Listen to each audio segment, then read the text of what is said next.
I don't know. I don't want you on me right now. No, no, no, no. Go play. Go. Okay. You don't have to be on me 24/7. All right. What up, people?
Mm-hmm.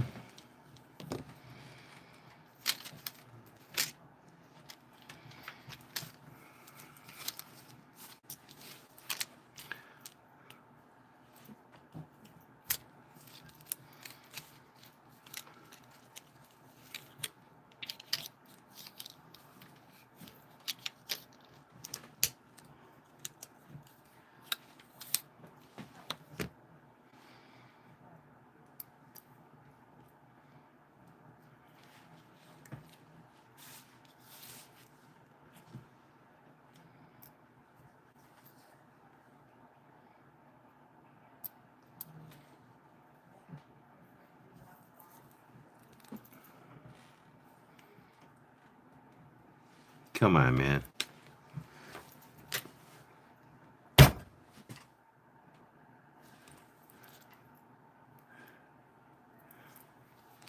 What is wrong with this fucking thing?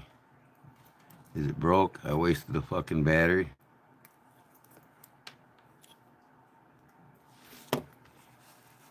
Oh, two watching. Come on in, man. Say hi.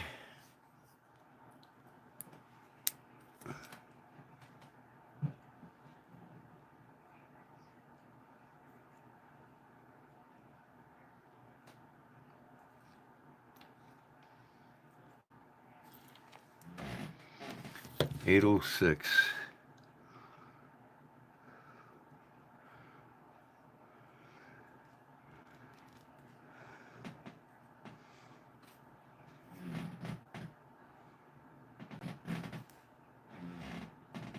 Hmm. Okay. Let's see what's going on here.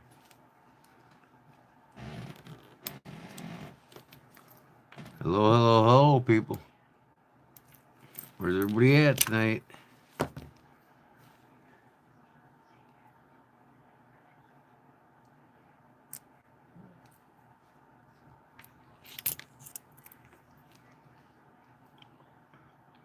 I don't get this.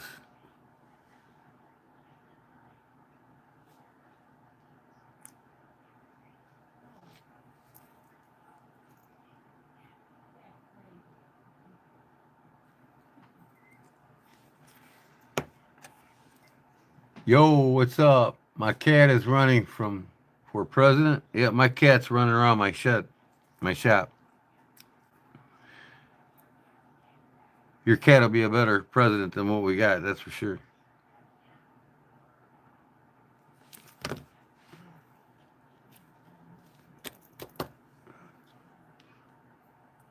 Anything but what we got, that's for damn sure.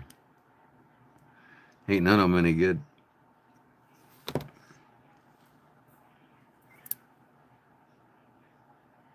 I just don't get this thing, man. I don't get this.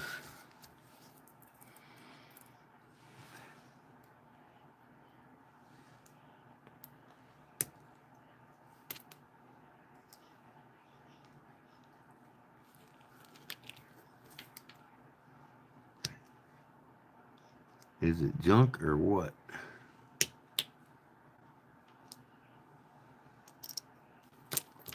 I will see.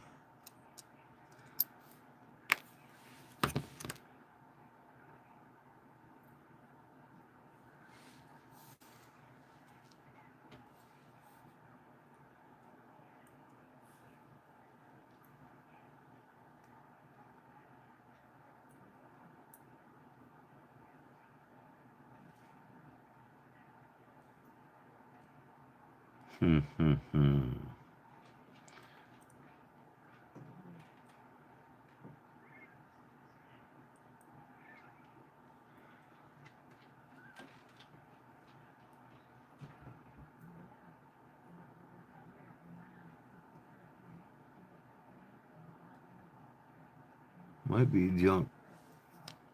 I don't know.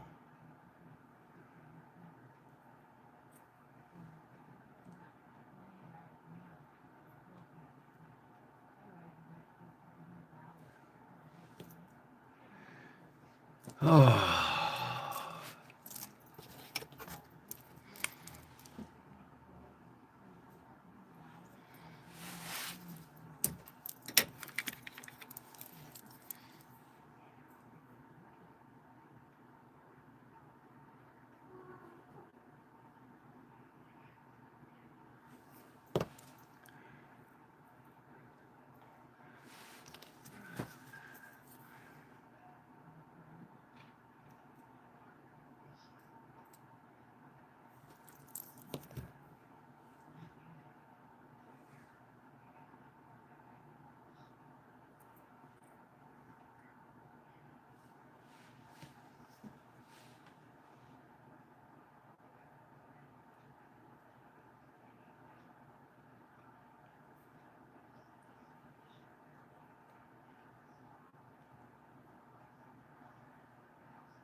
oh boy.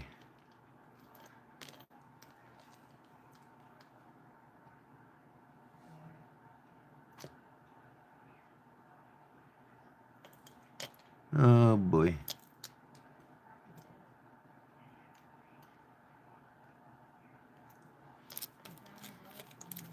Man, where's everybody at tonight? Sleeping. Wake up, people.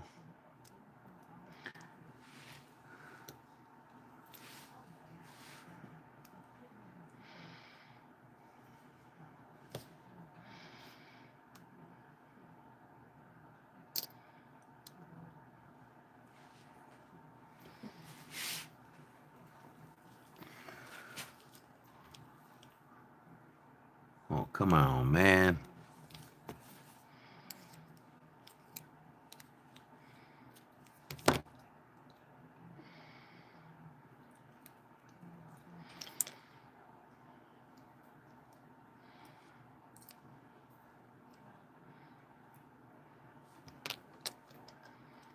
Come on, man.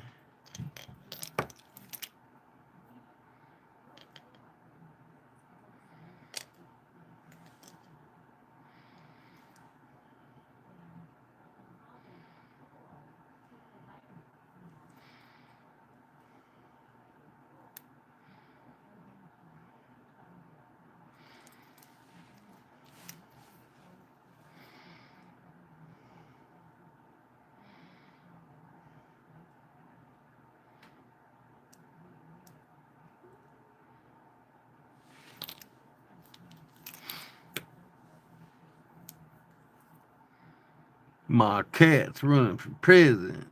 Yeah.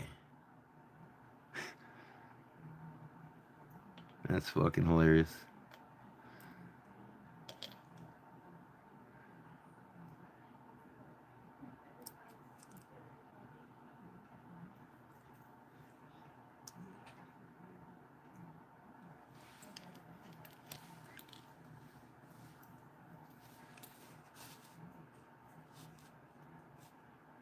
Man, everybody must be fucking sleeping, boy.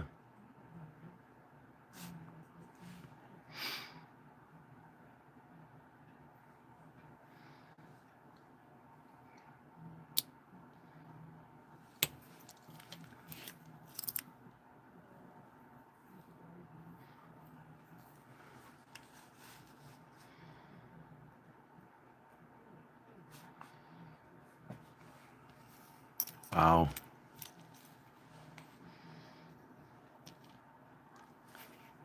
This thing ain't fucking working. It's lost cause.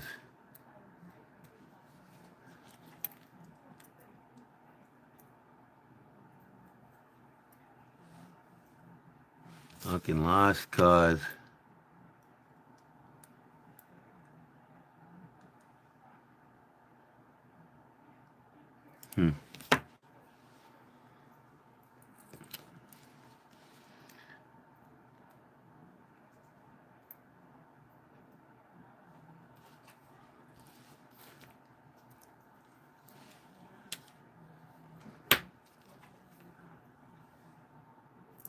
Lost ass cause. Must be too old.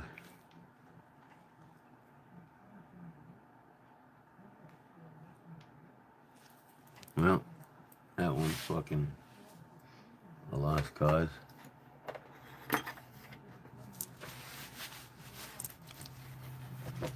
Alright, let's get this bad boy going. What size battery did I need to do that? Wasn't that one. It's probably this one here.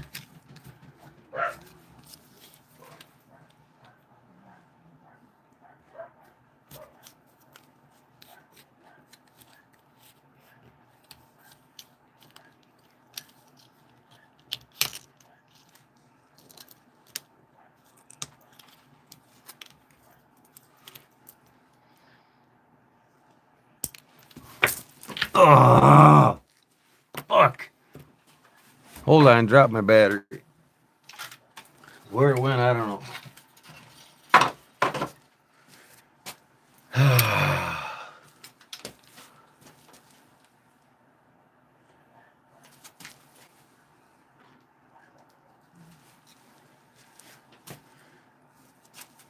Need a magnet.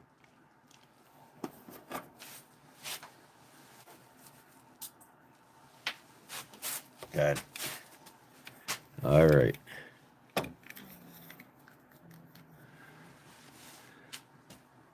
Barley Brigade's lurking. Come on in and say hi, Jim. What up, brother? I found one of your magnets. That's how I got it out the floor.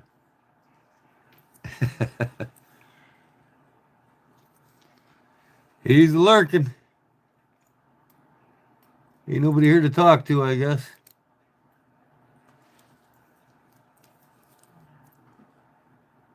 There we go. All right. This is the back for it, I would assume.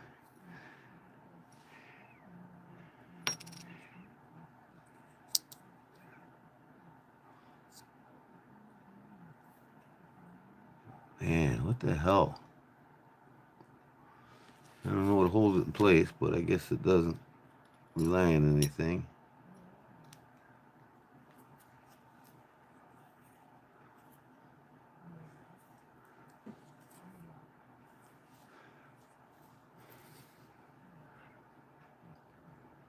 Hi, Jim. Hi, Jim.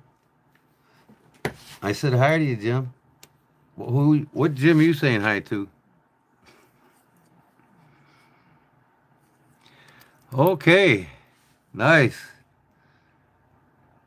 Select minute, date, hour, month.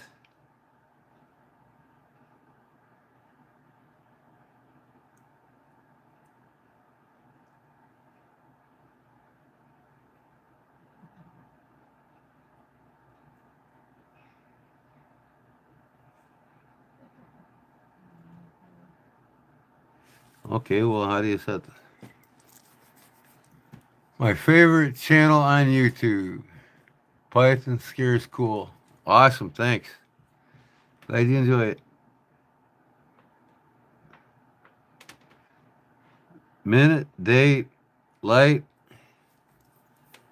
That's the light. Light works.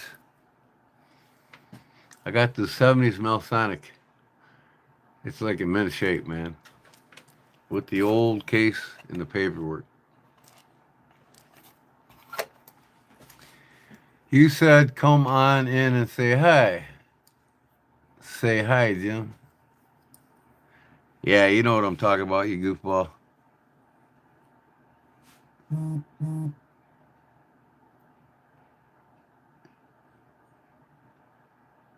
how do I set the time of this? Both of these buttons?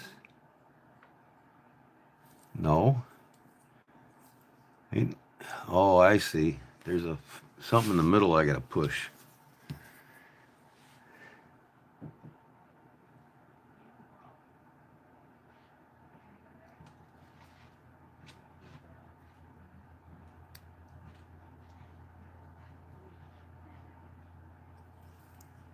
Okay, what's going on here?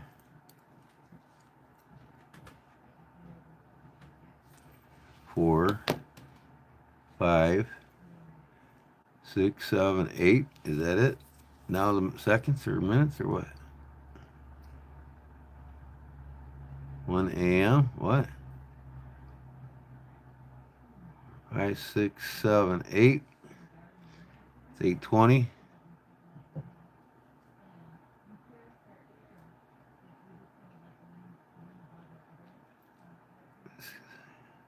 There we go. 8:20. Okay.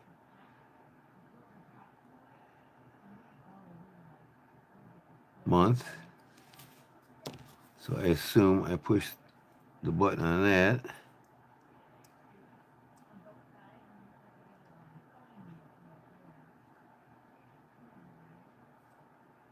What's that? I don't know. Second month. And today is what?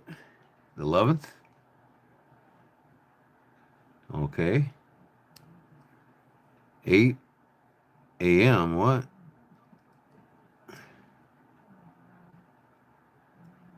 8:20. 8:21 right now. Okay. So, 2:11.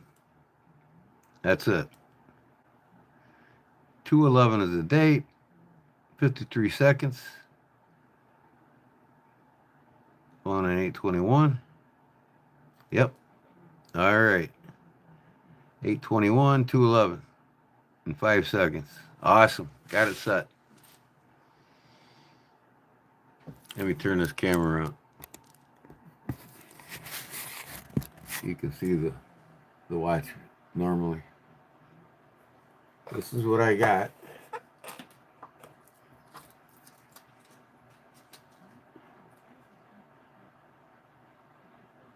Let's focus in. It's called a Sonic from the 70s. Here's the original case for it. So I'll show it to you in the case. I collect watches. I now have 168 watches. By the way, I sent Brother Rex a new watch, Jim. It's a surprise. He doesn't know it's coming. Here it is in the case.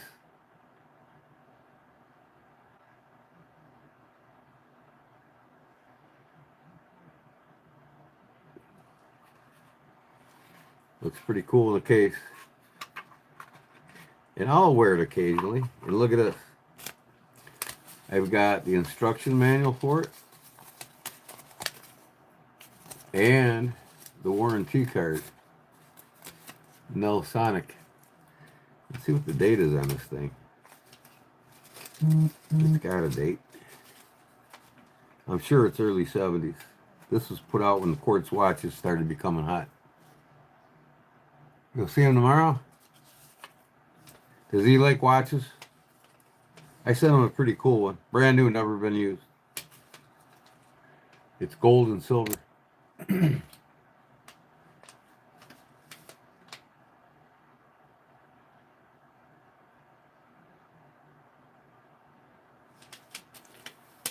So, let me see here. I don't see a date on this, Jim. What's it say in the front here? I'll look it up, find out exact date.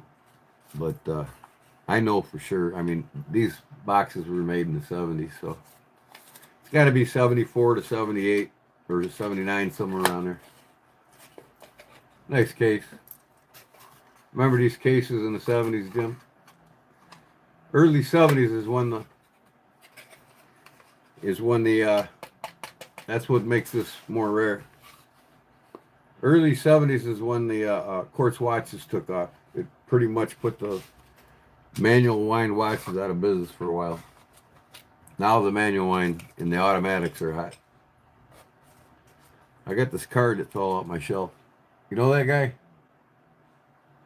Anybody know this guy? What up, knucklehead? Anybody know that Big Jim? I had it taped here on my shelf and it fell out.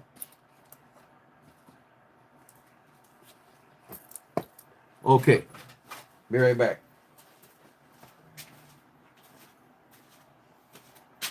Oh, what do I got here?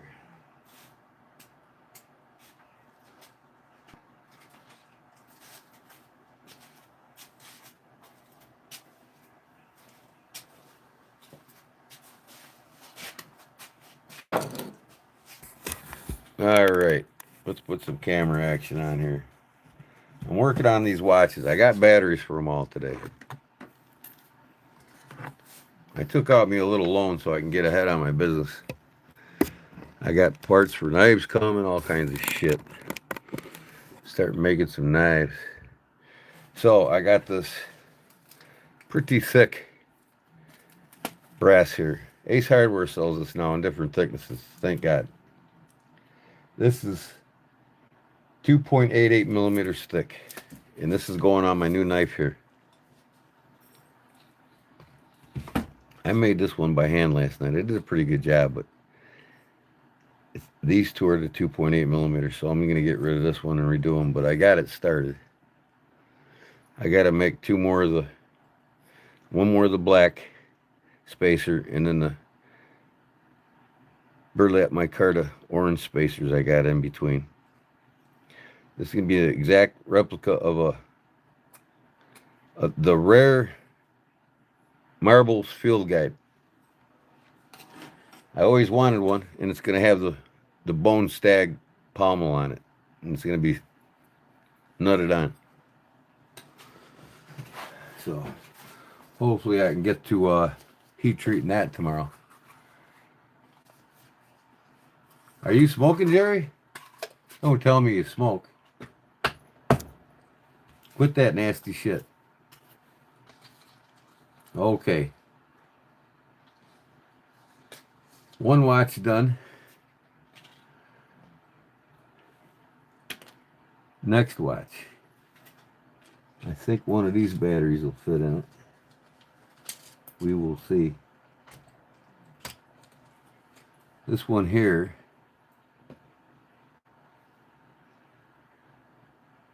is a quartz, of course. Watham. That's a Watham watch. No second hand on it. That's crazy.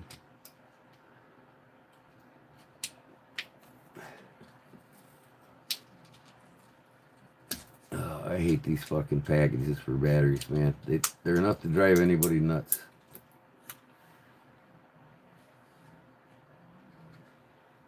Very cool idea. What, make your own custom knife that's rare, that you can't buy at a reasonable price? That's the way I roll. If I can't buy it, I'll make it. I made a lot of old school vintage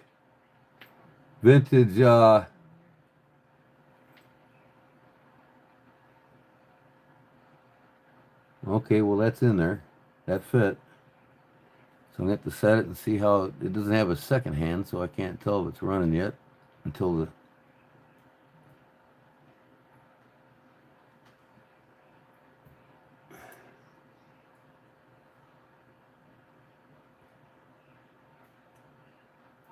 minute hand moves.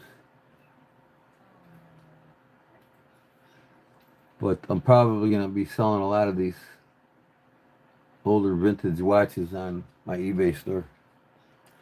The vintage ladies' cocktail watches go for good money. This one will get about $100.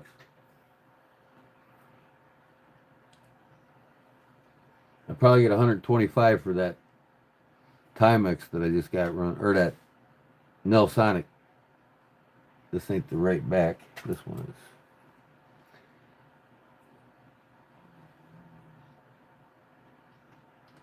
Buy them cheap and sell them high. That's the way it goes, right, guys? I just make a custom slip for Warrior Works. Cool. Who's Warrior Works? Have I seen them? I think I watched one of their videos. Okay, there we go. Batteries in. It is 8:29.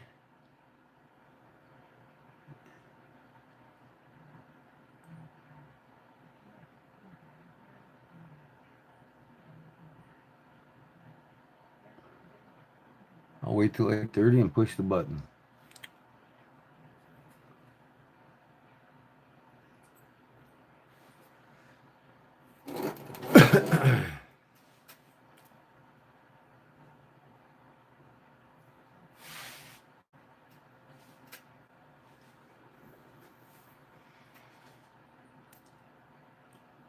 $8:30. Okay, we'll see how she works. I got it at 8:30. This is a pretty watch. And it's a Waltham, made in New York. Waltham. Base metal, stainless steel back. Original Waltham wristwatch. These were made in the 70s too. Waltham Watch Company is known for their pocket watches, just like Illinois Watch Company and Springfield Watch Company and the other one. It's only an hour from me, the famous one. Well, they had to make, when the quartz came out, they had to start making quartz watches to keep up with the sales so they wouldn't lose money.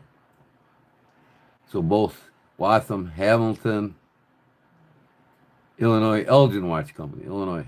Elgin's like 40 minutes from me. Elgin sold the most pocket watches in the world. In 1962, they sold more than 130 million pocket watches by 1932.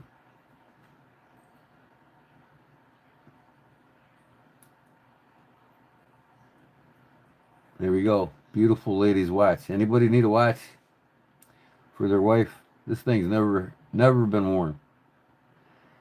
It's pristine. Uh-oh, we're moving.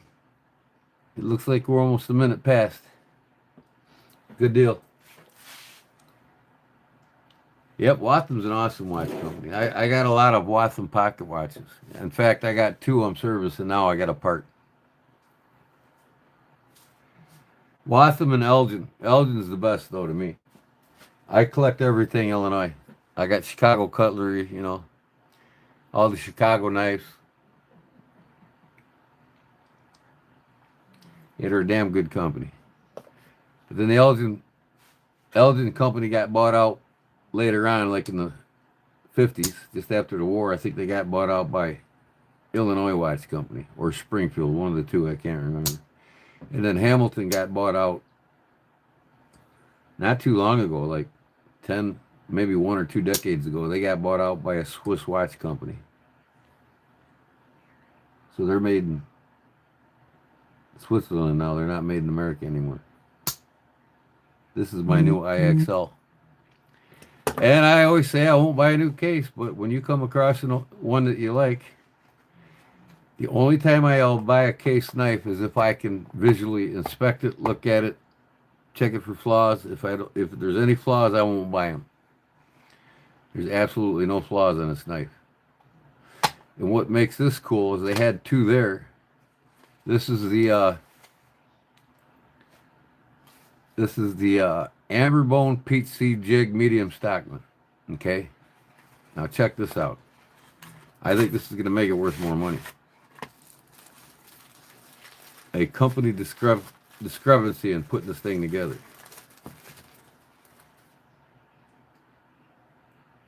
There's your peach seed jig, right? Got the amber peach seed in it. Bone. Check out this other side. It's all white. There ain't no amber in that at all. There's that side. There's that side. I think they accidentally put a white bone on here.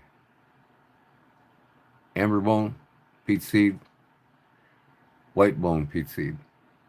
That's why I bought it. Anything unique that I see, I will buy. And everything's flawless on it.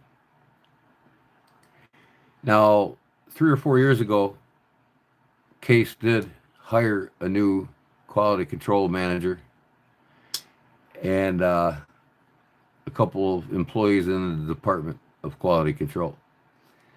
So we shall expect them to be picking up their quality control here in the next 3 to 5. Now, what's this? A scratch on there? I'll be son of a gun. I might have done it. Is an old Pulsar quartz junk? Well, not really. Pulsar, Casio, you know, they still make the watches, and an older one back in the day in the 70s, 80s, the older ones, Pulsar were pretty good. But there was a decade or two where the watches weren't really sought after. Nobody was really buying them as much as the Casios and the Seikos. Well, nobody can beat a Seiko. This is a Watson here. Yeah, that's keeping time. 5 minutes later. 8:35 right now. My time.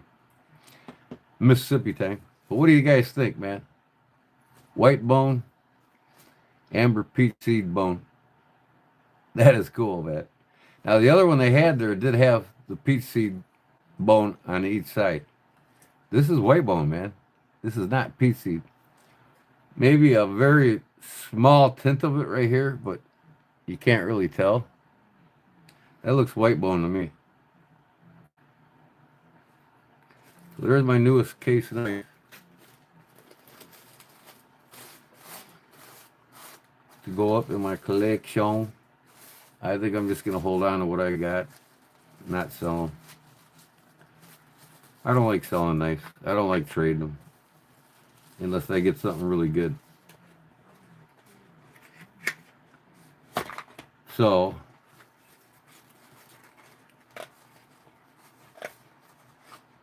die the side? Well, whatever they do, I mean, they got to dye them before they put them on. They don't put them on and then dye it and then put the shield on. The shield's the last thing that goes on.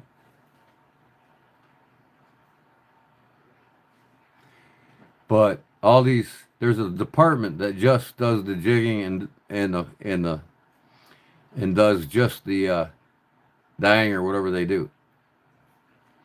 And that's done before they're even put on the knife, the handle of the knife, on the liners. So there's a department just to do that. Then there's a department that takes them and pins them on the liners. After the bolsters are set on the liners from one department, the next department takes the already done colored bone or whatever they got, pins them on the liners, and then they pin the knife together. So somebody grabbed the white bone. It was probably close to the, you know,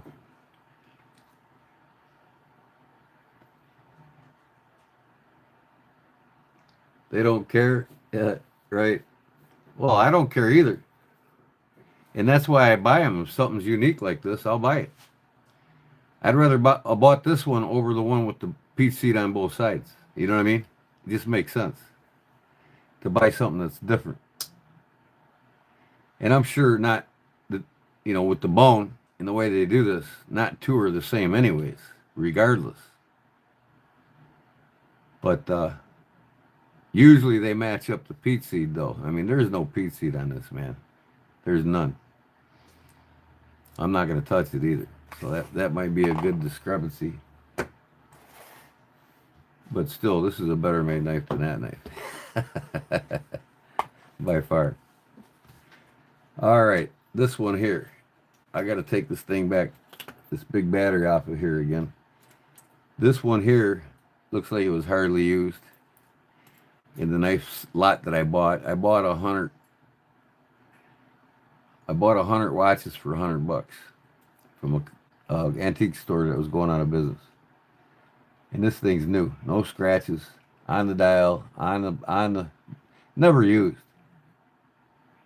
Now the big battery controls the electronics that you see running, and then there's a small battery under it that controls the dials. So I've got to get my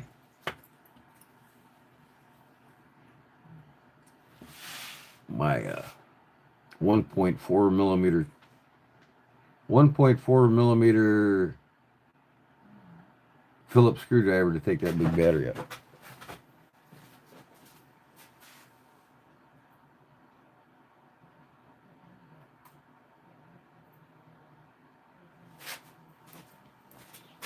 So Big Jim, when you see Rex tomorrow, well, just when you see him when he's got that new watch I sent him, just tell him take it in any department store, and they'll put a new battery in it for him. He can go to Sears or not Sears, but any of the mall department stores, any department store that sells watches, J.C. Penney, anything, and they will put a new battery in it for him. If I would have had a battery that would fit it before tonight, because I mailed it yesterday, I would have. Okay. I would have done that for him, but I didn't get batteries. I didn't get my loan deposit in my account until last night at midnight. Let me see what size I need here. I think it's this one. I know I got all the sizes that I had in my thing, so this should fit. Maybe not. We'll see.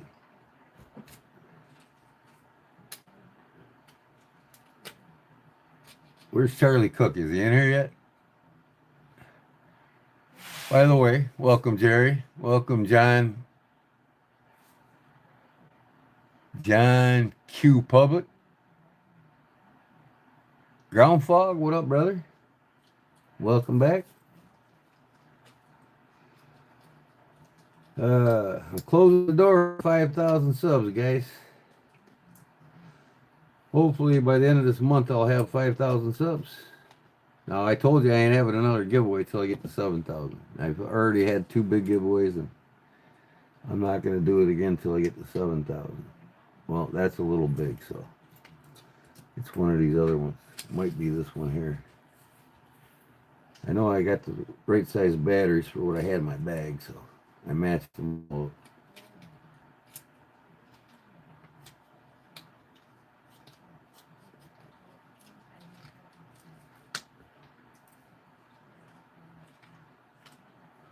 I better have the right size. I'm going to be pissed. Well, that seems a little skinny. Does it work? Oh, yeah, it works. All right. Put that in there, and then this little square thing on top of it. That'll probably keep it in place better. I don't know how they did it, but so this goes back on here for the big digital electronics.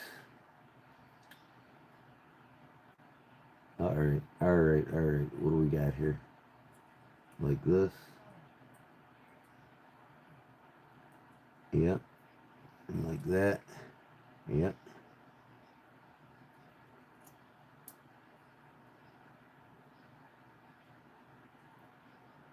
Come on, get in there.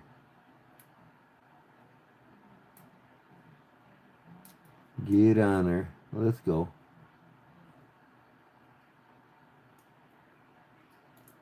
There we go. There we go. All right. This goes back on there. Now, in order to do this right, where's my tweezers? I do not like picking these up by hand. The tweezers make it so much easier to get them started.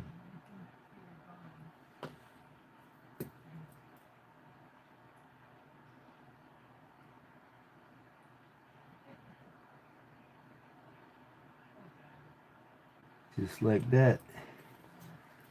Other side.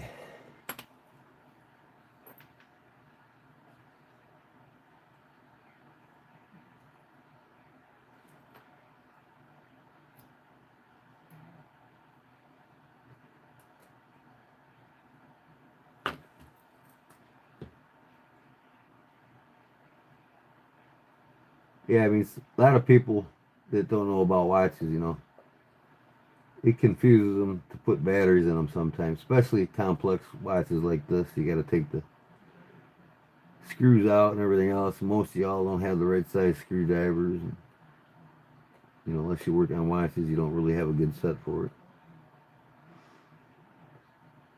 So if you do get into watches, just to collect them, you know, basic routine maintenance like putting batteries in, buy yourself a nice set of screwdrivers from 0.60 millimeter all the way up to 2 millimeter. That'll cover everything. Put the back on it. This goes there.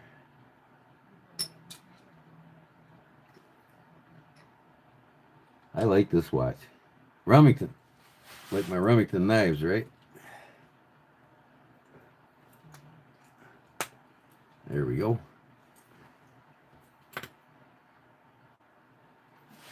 Oh.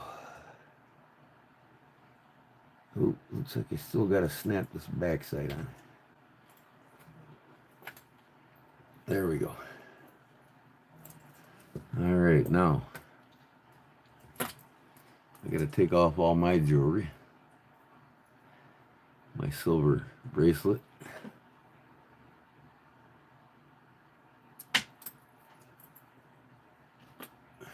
My Wildcat bracelet I made. Cat paws all the way around it. And my Seiko 5 Sport. I made him a duck hunt slip. Alaska guy. Did you make another one? Like the one I sent you?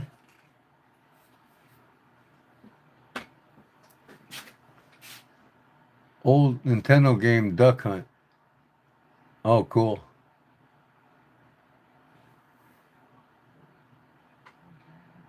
He has all that stuff. His watch collection is huge. Yeah, I got about, I think I'm up to like 166 or 68, somewhere right there right now.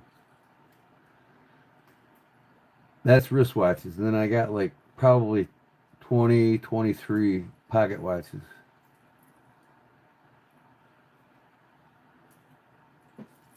But ain't that a beautiful watch? Remington.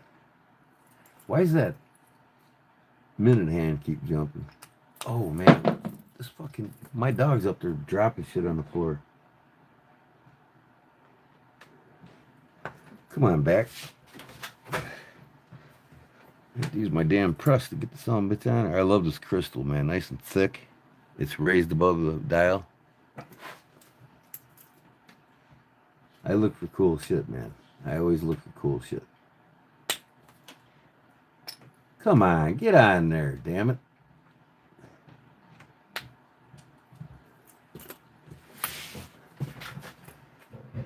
That's what I hate about these backs, these pop-on ones, man. They always give you troubles.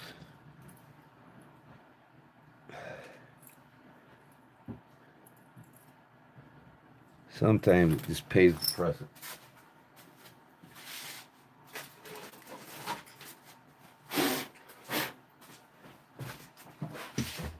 See if I can't just press it on there.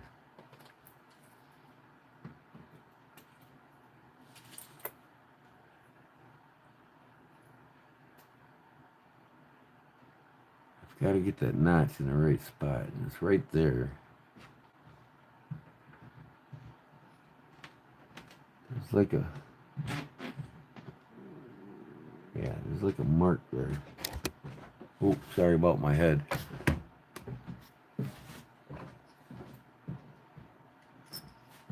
Sometimes pressing these on evenly, it goes on better.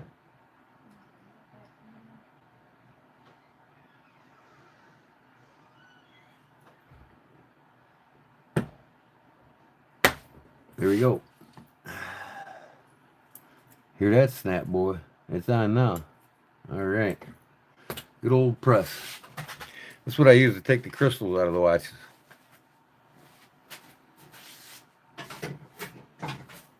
I got different sizes for different size watches. All right. Now that I put it together, there we go. I had the stem out.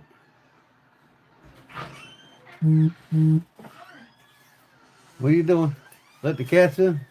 Yeah, there's one out there. I'm going through. Say hi to everybody. Oh my God. Hi. He's feeding the kitties. Feeding the kitties. Are they sleeping? All right, that's working perfect. I love it. All right, let me set the date on it. The time on it. 8:50.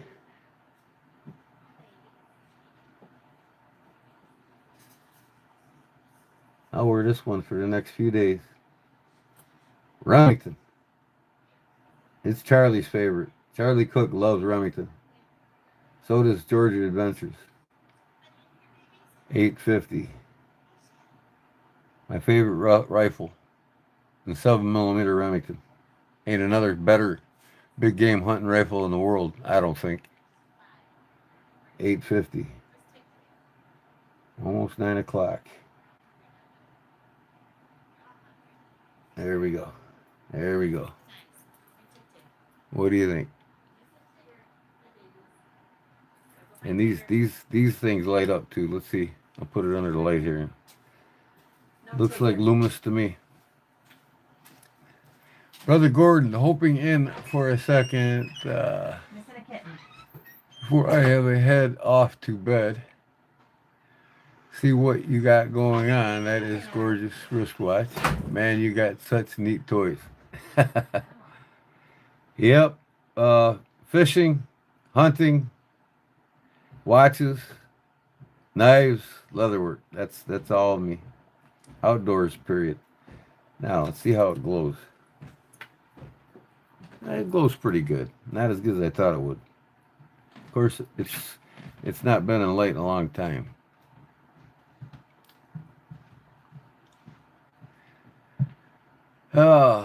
You know, we get what we love, especially in 60 years. You know, you figure out what you love and stick with it. Now, do I got to take links out of this? I'm going to see. I'm sure I do. But until then, I will put this on here on the shortest setting, which would be back here.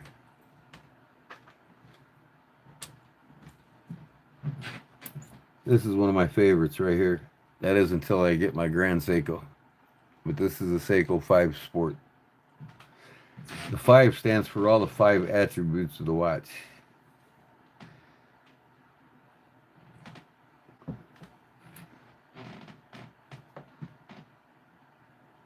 The Seiko Grand, this watch here is like $375 watch. The Grand Seiko I'm going to get is going to put me back $6,800. But I told the wife, should I get a motorcycle or should I get a watch? He goes, that's up to you. I wouldn't be getting the watch. I'm like, why wouldn't you get the watch over the motorcycle? I could spend 10 grand on a motorcycle, and as soon as I take it off the lot, it's only worth $5,000. I can buy a Grand Seiko wristwatch for 7 grand, and in 10 years it's worth 10 grand. It's not worth 3,500. That's the difference between these watches and a motorcycle. They appreciate in value. collectible ones do, from great companies. And personally, I think Seiko is superior to Rolex Swiss Movements. The Swiss Movements, I'm a big Seiko fan. Now, what do I got going here? That was two. I got to put it in that back hole. Okay, all right.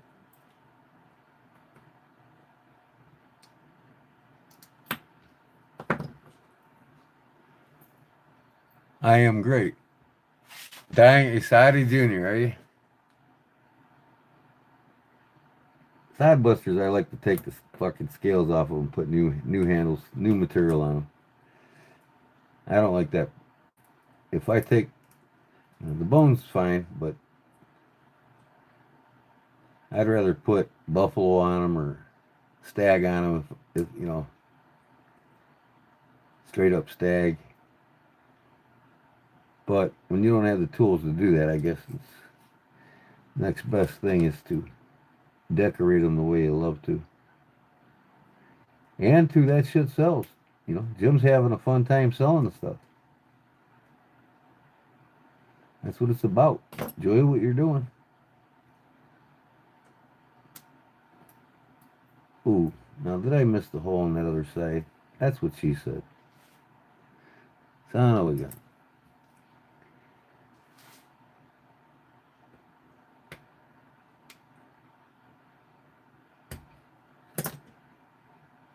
Get in there. Oh, come on, I almost had it.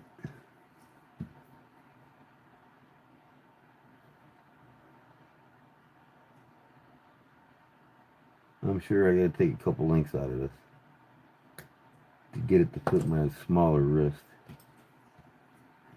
7.25 wrist, 7.5, somewhere around there. That's the size of my wrist. My wrist ain't the biggest. Jim's probably got a 9-inch wrist. Don't you, Jim?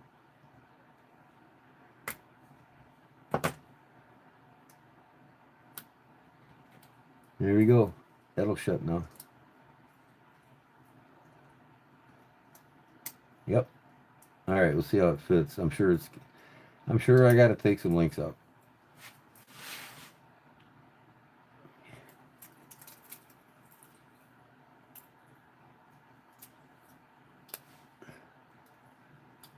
Yeah. When you put a watch band on, you want to just barely get your fingertip underneath them. That's the proper adjustment. When you sit your whole finger on it past your second knuckle, it's too much.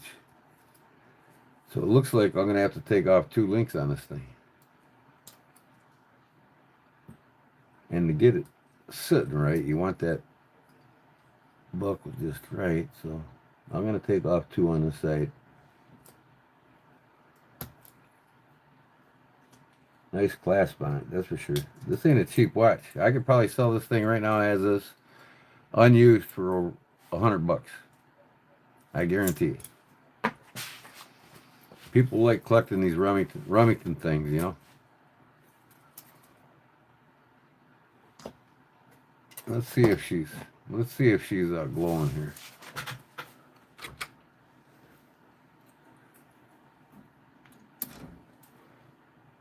Oh yeah, she's lighting up. Nice. Just needed more light on it.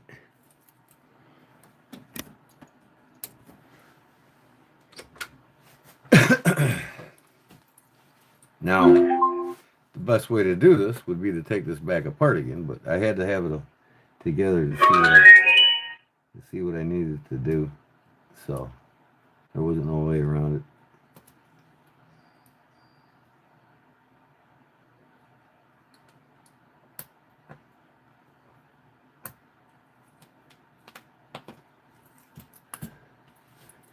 The thing is, I gotta find something I can.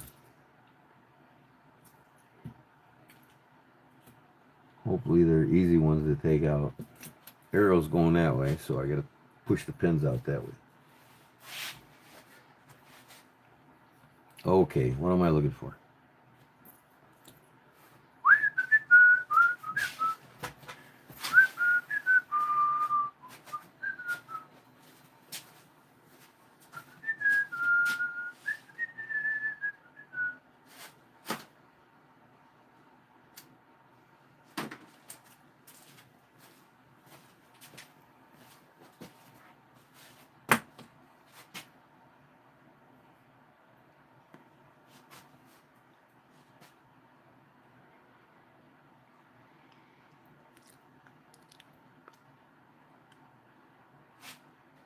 Am I live? Am I live? What's my lag time? 2, 3, about 4-second lag time.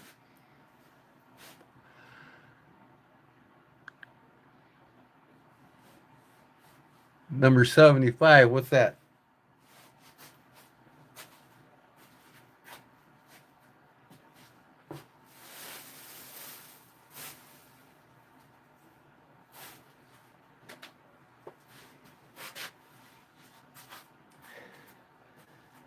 I've got to get me some a rest where I can push these pins out with.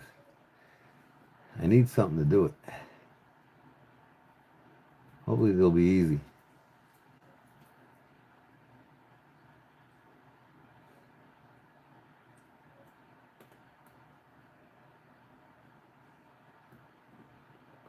I need to get a pin pusher. That's one I might buy that tonight. Order that tonight. I need that, and then I need that cap tool that unscrews the caps.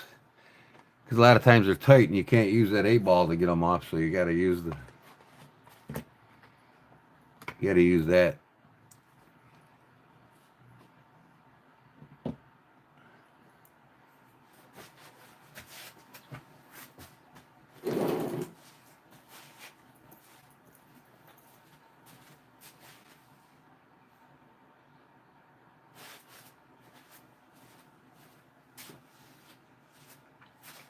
Where is my screwdriver set? Where did I put it? I can't remember where I put my screwdriver set.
Okay.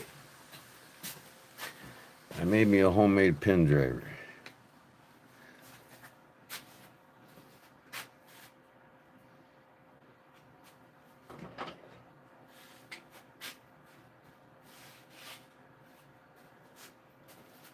Now, where's my metal? There it is. There it is. Right where I thought it was.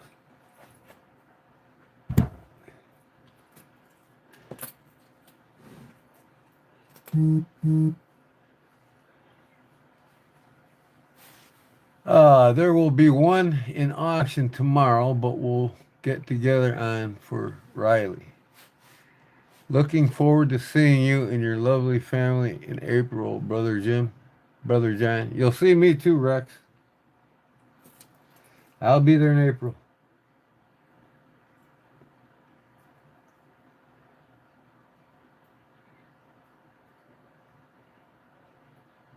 So, let's see how I did here on this pin driver.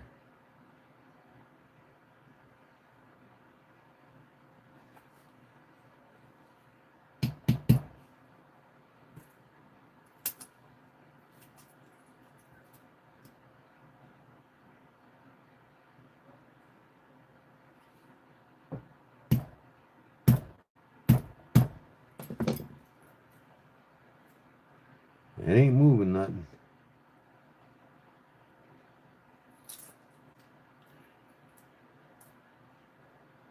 It goes in.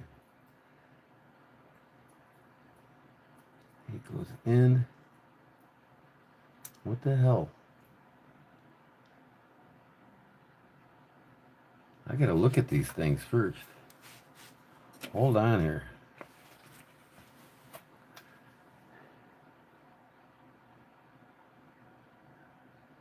Are you kidding me?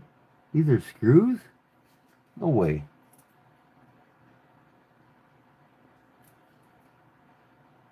No way.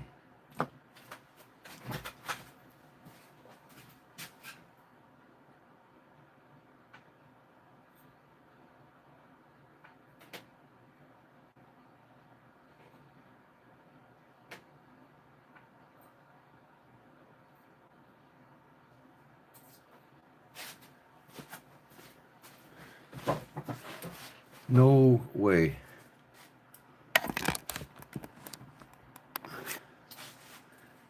I gotta put a new bit because I broke it in my let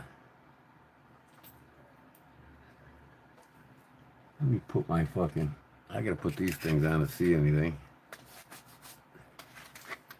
These fucking screws are small, man.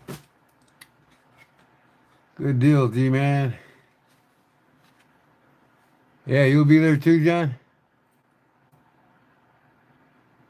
Yep, you'll get to see me, John, April. It's a 12-hour drive from my house. So it ain't too bad.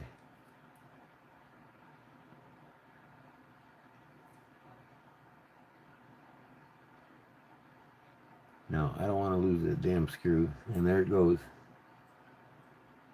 Come on out. Why are you being so hard? The screw is out of there. Let's go. Get out. There you go. All right. This is 0.5. This is a half of a millimeter screw head, guys. You know what a half of a millimeter is? That's a half a millimeter. Look how tiny that thing is.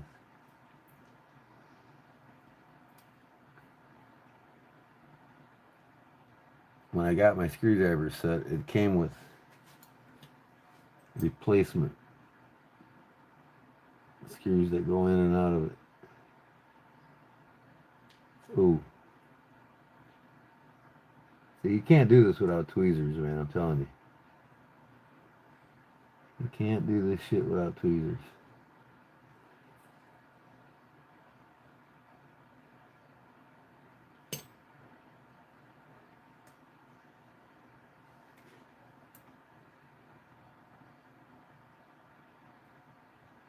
And some good glasses to see what the hell you're doing.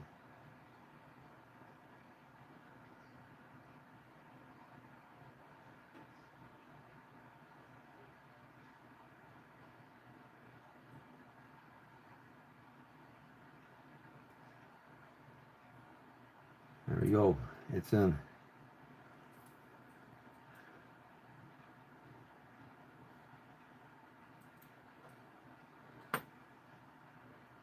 All right. Now, let's see if I can get this off. It looks like a screw head, so we'll see.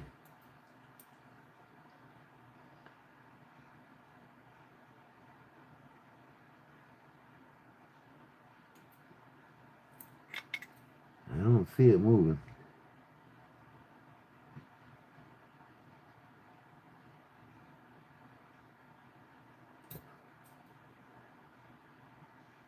Maybe, maybe not.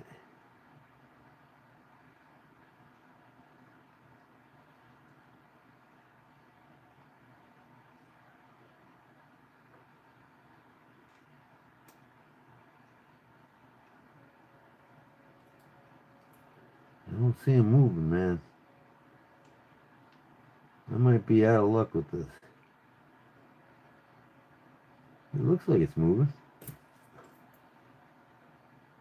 Yeah. It's not flush anymore.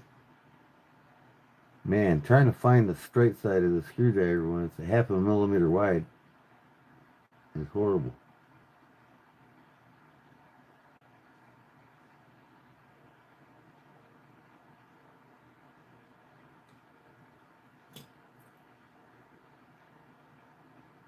I don't know if I'm even doing anything here. Can't hardly see it.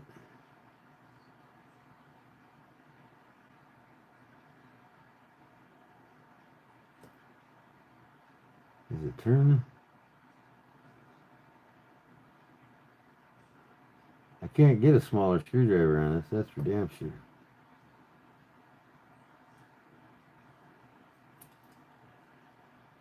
It's not doing anything. Maybe I gotta shove it out this way. Let me see. Let me see if it doesn't come out this time, then I know.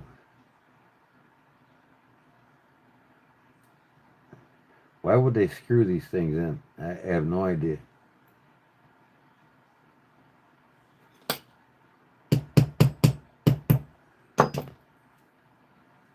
Well, that moved.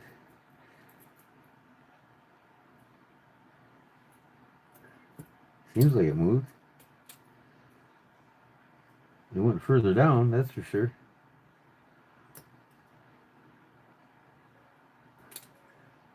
I gotta flatten this. I put too much of a point on it. Be right back.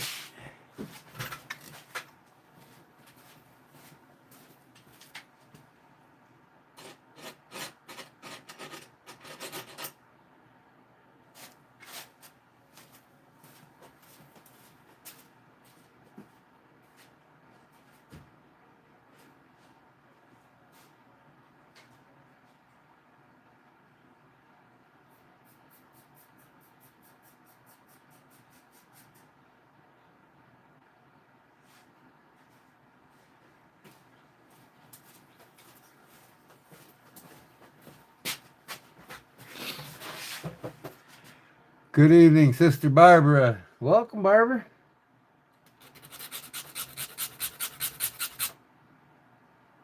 All right, let's see what happens here. It looks like it's moving. So, if I'm in luck,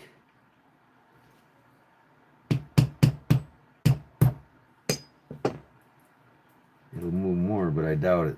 It's not wanting to move. Let me try a different one.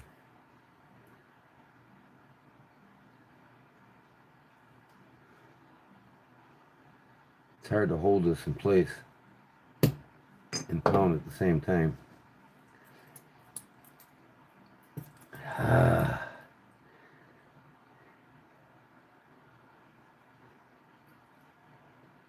It's a balancing act.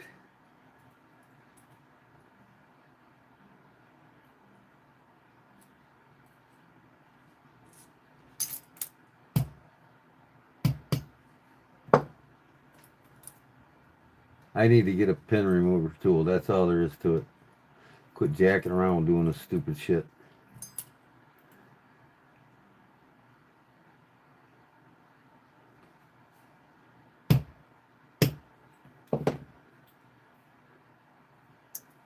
See, I don't get it because the arrow goes that way. That means the pin goes out that way. So let's try to this way. I just don't get it.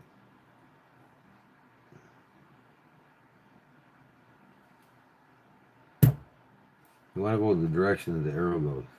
That's the way it goes in, that's the way it goes out.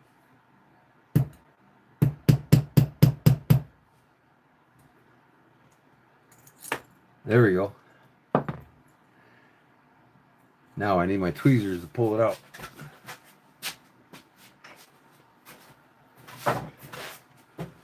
That'll be one. That'll be a good deal.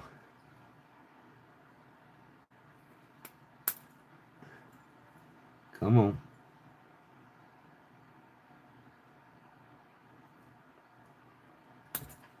Come on.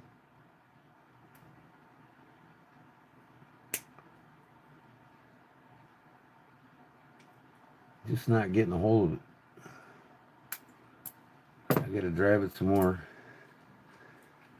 And then my pin tool is bending on me now. Hopefully I don't break it. What I need to do is cut this down here and make the pin driving tool even smaller so it don't bend.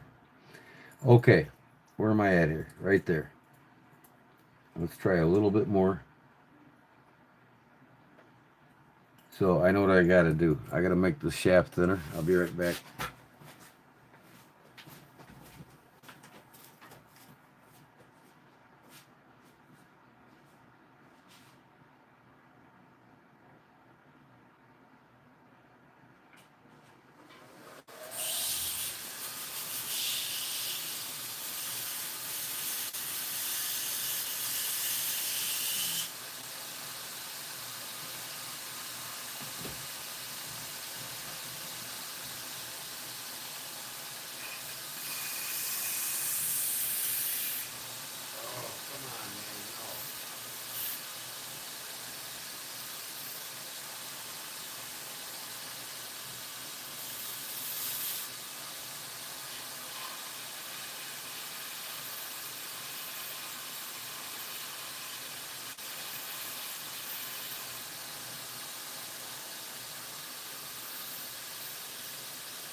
Alright, I made it a lot smaller.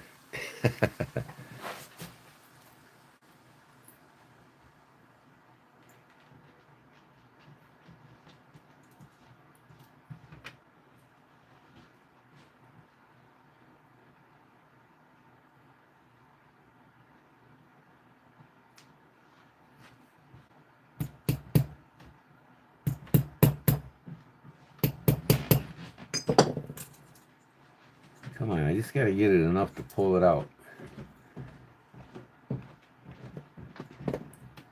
Don't look like that did any good. I think I smashed it.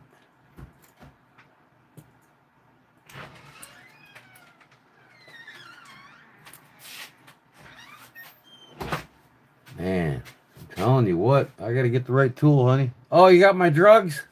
Pharmacy. I got my pharmacist here. My hurt pills. Yum, yum. Almost forgot. There you go. Yeah. My evening hurt pills. What's the one, an aspirin? Heart pill and cholesterol pill. Heart pill and cholesterol pill, huh? Okay. Hi, shy little baby.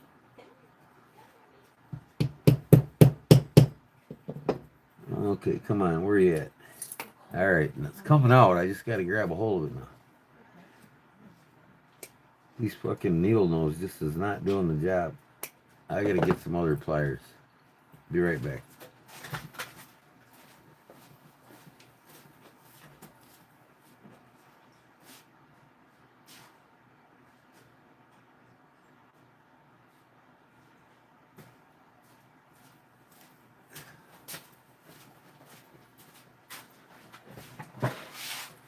These should do it.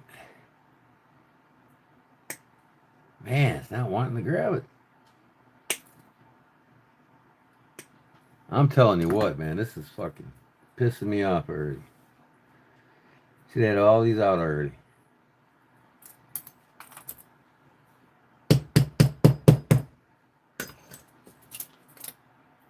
Well, if that ain't far enough out, I don't know what is.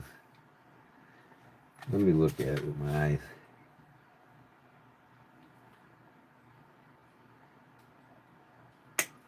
Come on, man.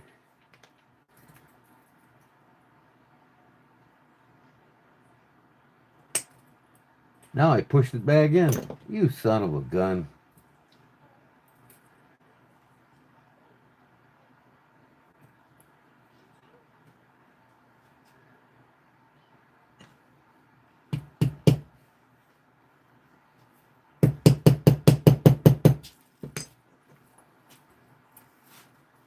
Don't push back in. Come out, darn it. Have you seen Pumpkin? Uh-uh. She's hiding somewhere. I seen her come in here. Yeah. Wow, this is crazy. I can't get nothing to get this to come out.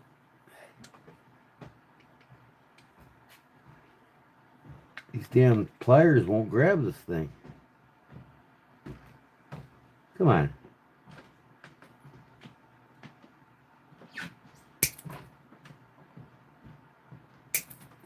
Ah. If I get a pin small enough to get that out. This thing's too fat. Let me see if I can file it down. I use my sander and it just takes off too much too quick.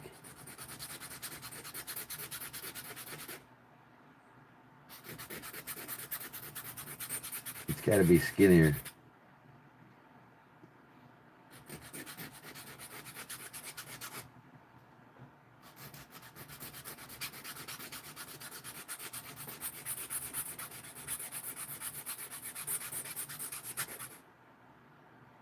That might do it. Little at a time, guys. Little at a time. There, that's pushing it out. Get the right size pin. Pin pusher.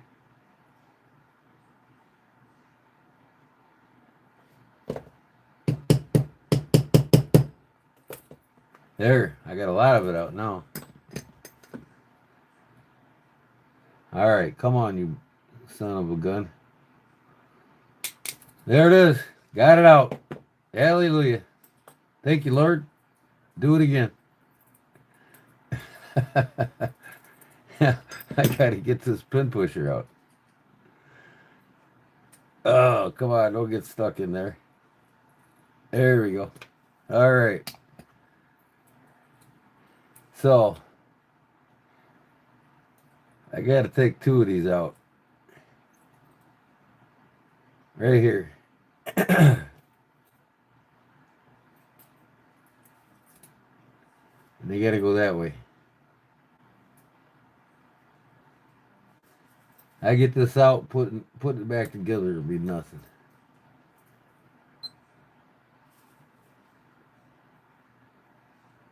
Hopefully here in the next, what am I doing that? I got my screwdriver in there. So I want this one and that one out, so I got to take it out right here. All right, here we go.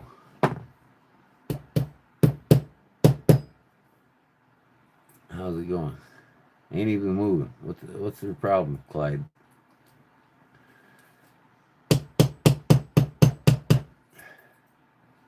It's starting to move.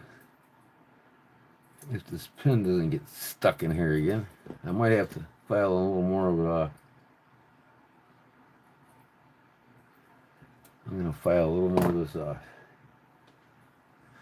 I'm going to go online tonight and order me a set of, you got the base that you put the strap in and it clamps it in place. I need the professional set. I would have been done with this in a minute.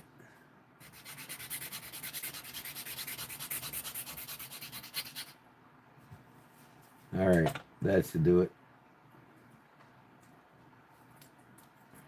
Where are we at here? I want 2 out. Right here.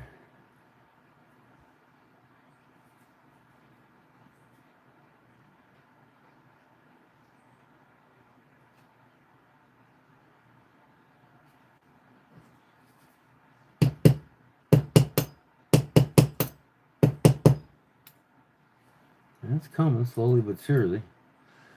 But it's not wanting to come out far enough.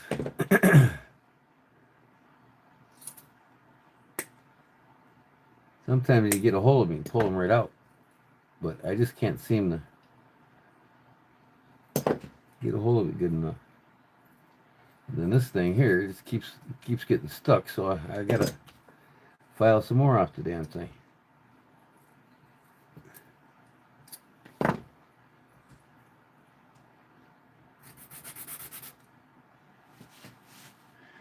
Push the other direction once. You can't. I mean, I can push it back in, yeah, but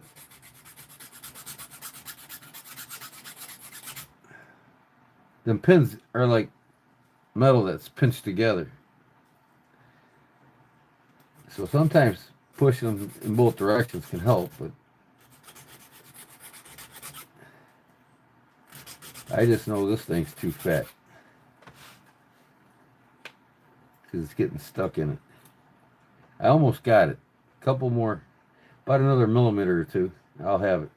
Something enough to grab onto.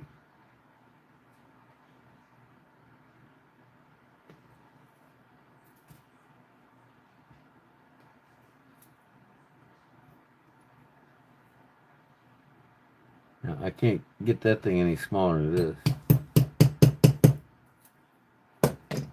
It's just not wanting to.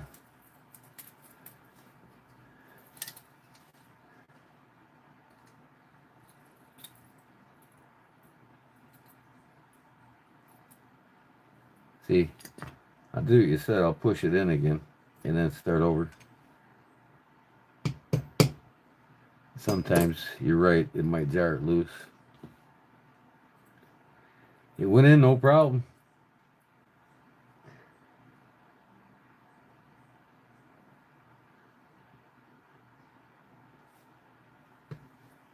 And pushing it a little bit helped, but it just.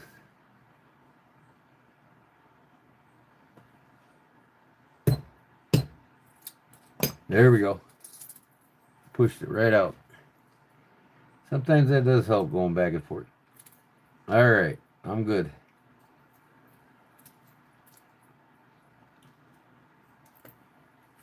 There's my 2. All right, now I can put this thing back together and it should fit me good. Most new watches, I know from experience, taking 2 out fits me perfectly. I don't know about you. I got a 7.5 inch wrist, so if you got like a 8 inch wrist, maybe taking 1 out would be good. So now make sure my arrows are the same direction.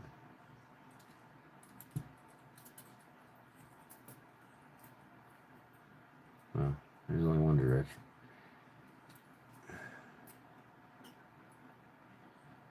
Where the hell are my arrows? Oh, they're there. Okay. So I gotta go back in the direction I go out. And that's easy. I just stick the pin in there and drive her home.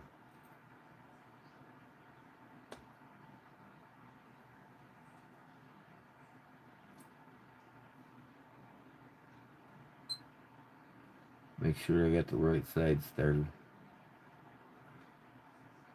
The double end's got to go in first.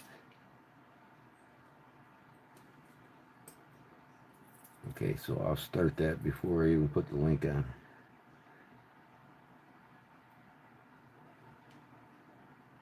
Try this other one.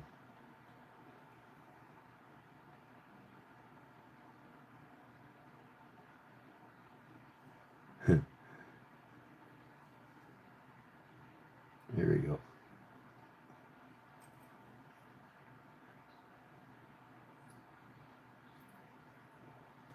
There we go. That is on there, ladies and gents. That is done. All right. Okay.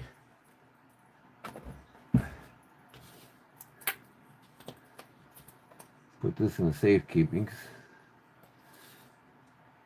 Always put your pins back in for future or for resale, right? So you don't lose them.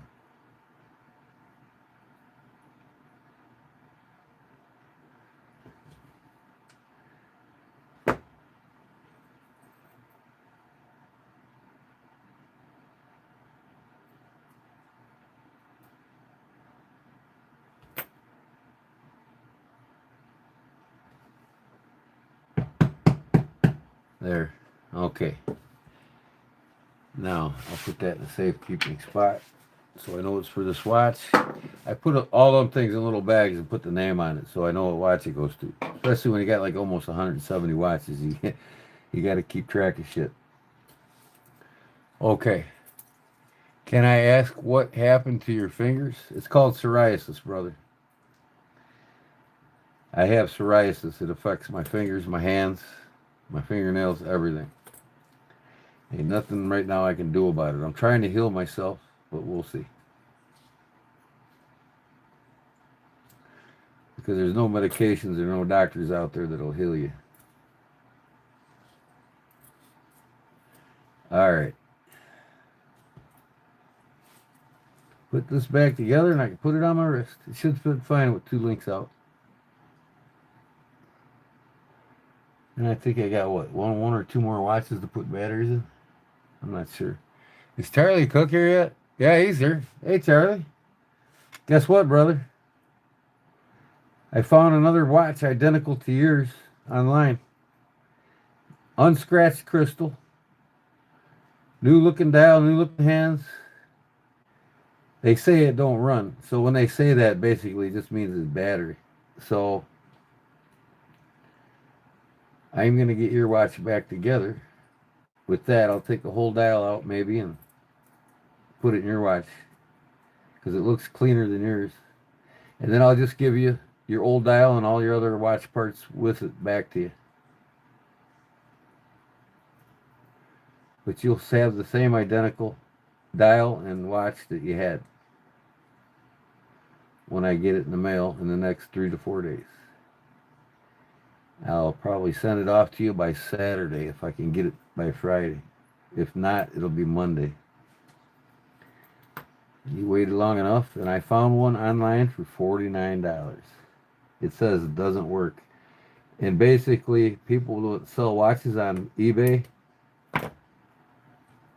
they just say it doesn't work so they don't have to put batteries in them.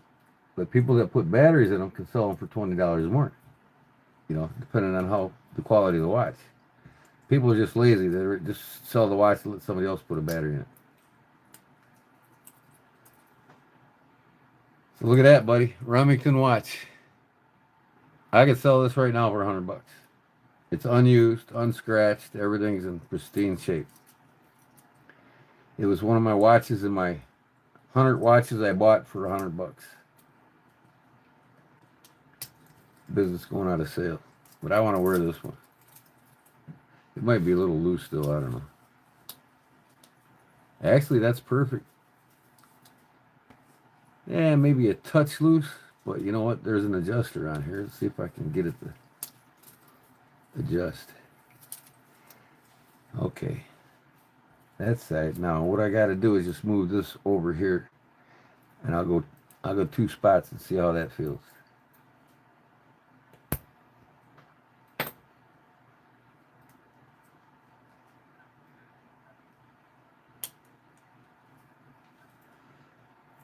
That's what these are for. Fine adjustment.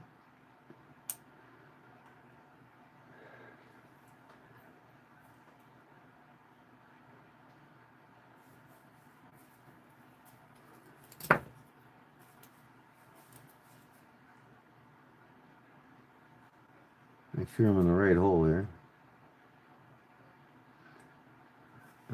third one over, right there.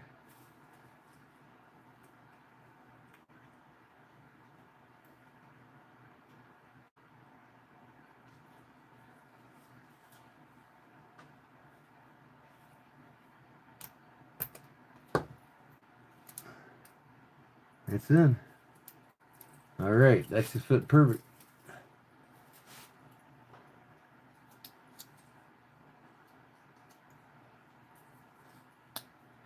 That's it. That's perfect. When you wear a watch, see your wrist knuckle right here? You always want to band one finger away from the wrist knuckle.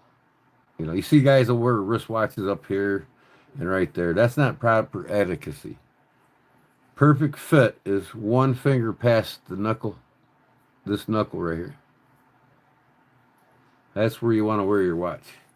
That's where you want to set your band to. And you always want to be able to put the fingertip under the band. That's how you know how tight to get it. That's perfect. Now this won't fall down. Back, forward, it's perfect. But yeah, you don't want to have this up on your knuckle. You don't want to have it way up here. One finger away from the knuckles is proper watch etiquette of wearing a watch. I like it. 936 is it? Yeah, well, 936 on this. Almost 936 on this, so it's keeping perfect time. All right, check this out, Charlie. Bought me a new one today. The only time I buy a case knife is when I can inspect it. I never buy them online. Ever, ever, ever, ever, ever. Don't ever buy a case knife online. You know what I mean? I wouldn't buy new case knives on Deep South Cutlery at all, and I don't. Because if I can't look at them myself, inspect them for any flaws, I won't buy them. If I can't see them in person, I won't buy them. There's no flaws on this knife. Now this is the peach seed jig, amber bone peach seed jig, medium stockman. There's your peach seeds. Check that out, Charlie. But look at this, and this is one of the reasons why I bought this. No peach seed on this side. It's just white bone. So somebody in the factory got a white bone mixed up with the peach seeds when they put these handles in. And that's why I bought it. If I find a knife that has a discrepancy like that, I grab it. I mean, I know the jigging that's done in the factory, when the scales are done individually before they're put on the liners, they jig them all differently. They stain them all differently. There is no amber bone on this at all. None whatsoever. But over here, it's all amber bone. So that tells me this got thrown into the pile of the amber bones when they put this together. And whoever put it together just didn't give a shit. So I'll take it.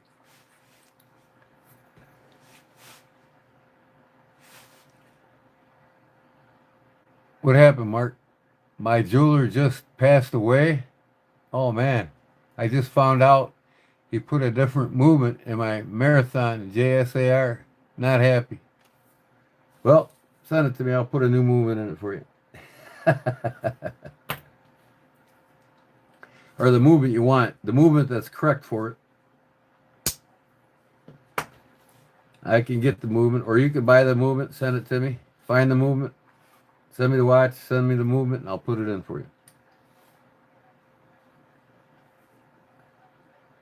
I'm ordering this pin tool tonight. That and that lid remover that has an adjustable arm on it for different size watch backs. See, I need it for doing these backs with the teeth. Because a lot of times, newer watches, you can use that rubber 8-ball and take them off, no problem. But when they get 30, 40 years without being serviced, isn't that pretty? The only thing about an automatic, you don't get to see all the movements unless you spin it.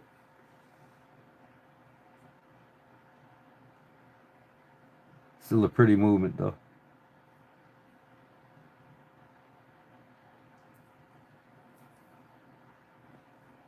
Like I said, for $59, I got a Seiko 5 Sport Vintage Seiko 5 Sport that's been rebuilt, coming on eBay. It was 115, and I got it off the guy for 69. I made an offer and he took it. So my next Seiko is on its way. I think I'll just leave this thing on. It's keeping accurate time. Quartz watches are more accurate than manual or automatic watches. The mechanical watches, quartz will always be more accurate. They don't lose time. These lose time, you know, between 1 second and 3 seconds forward or backwards. And when they need to be serviced, that's when you know you really need to. Let me put these bits back so I don't lose them. And my screwdrivers.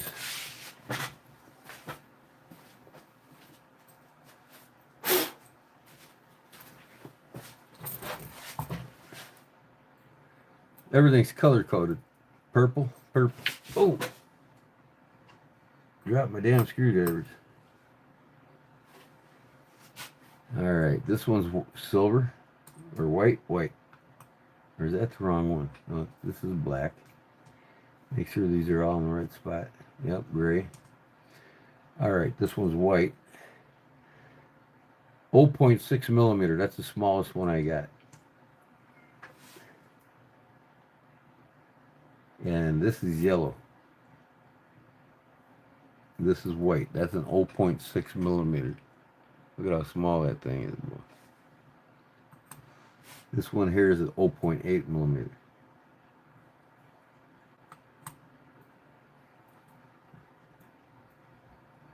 What the hell is this thing in the middle? I never did take this off. It's probably a storage area for more bits. But it comes with 3 replaceables for every screwdriver.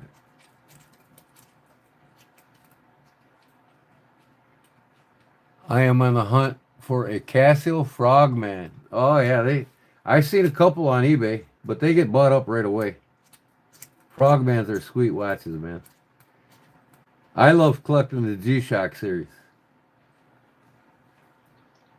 Oh, they got an arbor thing in here. What the hell is this thing for?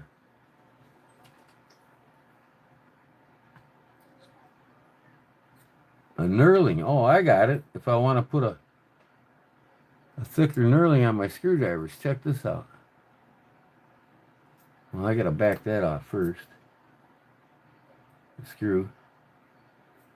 But this is a knurling if you got skinny fingers and you want to. That's crazy. I never knew that. I got to open it up some more.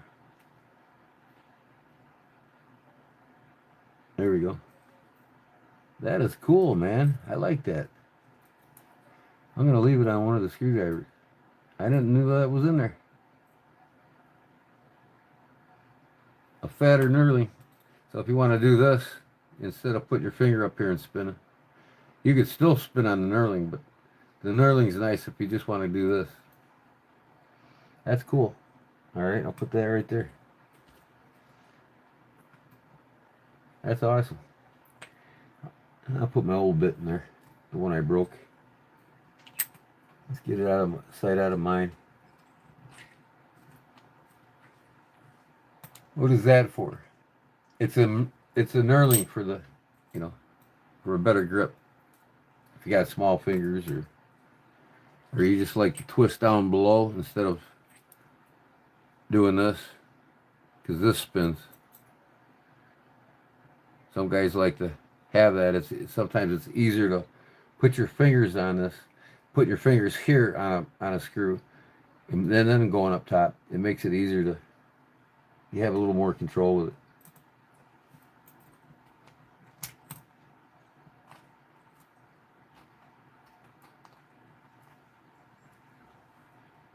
Come on, start.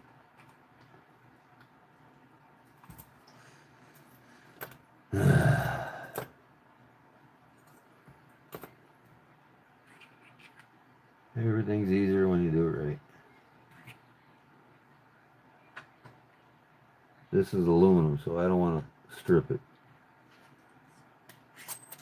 There we go. Watch turntable screwdriver set. think this set cost me like 80 bucks. But if you work on watches, you need it.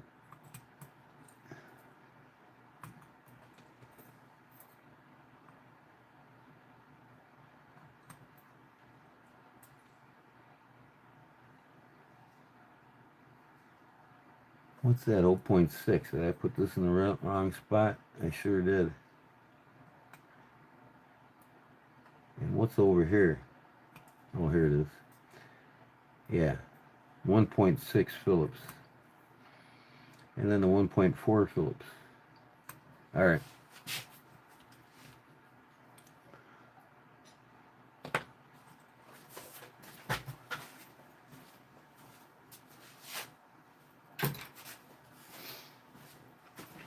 I got Charlie's movement coming, and I'm excited to get the movement coming for this.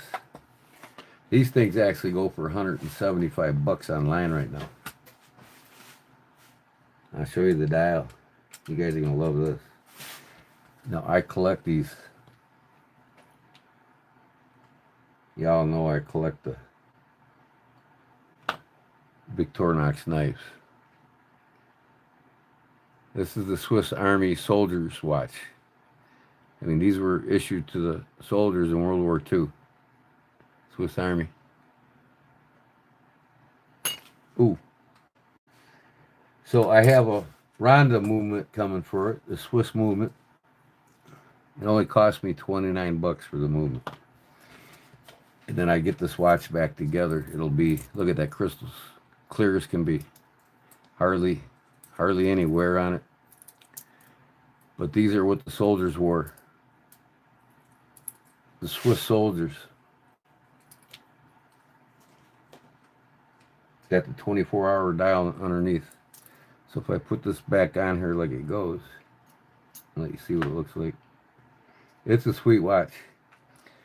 I got this at an antique store, I think, for 25 bucks. And once I get it back together, it'll be a $180 watch.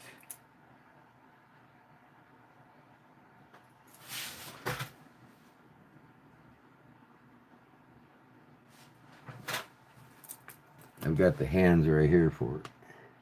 I gotta put all them back on. Once I get the movement in, then I'll put the hands on. I'll show you how small the hands are. If I can get one out. Right there, see it? That's the minute hand.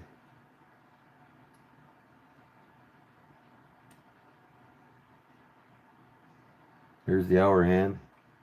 And check out the second hand.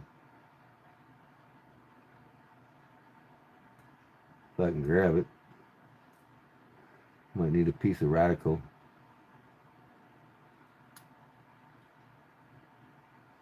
Yeah, the tweezers don't want to grab it. I'll get some Radical.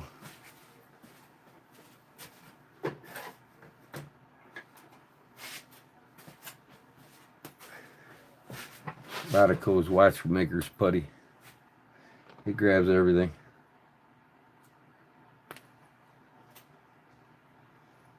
This is what I use when I put the hands back on the dial. I hold it with this.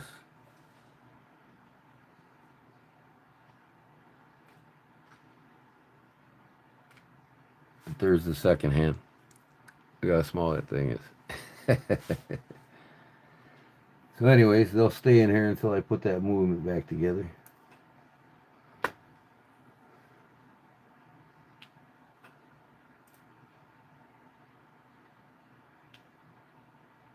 Makes it so much easier using this shit. They call it Radical. Horologist watch making putty. It's used for everything, man. Even taking, you get a little piece of lint or dust or something on your. Now I got the rubber condoms for my fingers that I usually wear when I handle dials and stuff. But this Radical will clean your dial pretty good just by rubbing it. Get all the dust particles off of it. Then you just blow it. Put it back in the watch. So I'll put that in here. Get it ready to go. But yeah. What's this doing in there? That's Ducks Unlimited one. I got Charlie's over here. I put Charlie's hands back on last night, but it's still dull on the luminous on this one. So when I get that other watch in, they're nice and bright. So I'll probably just see if putting a battery in it makes it run, and I'll take that dial out and put it in your watch band.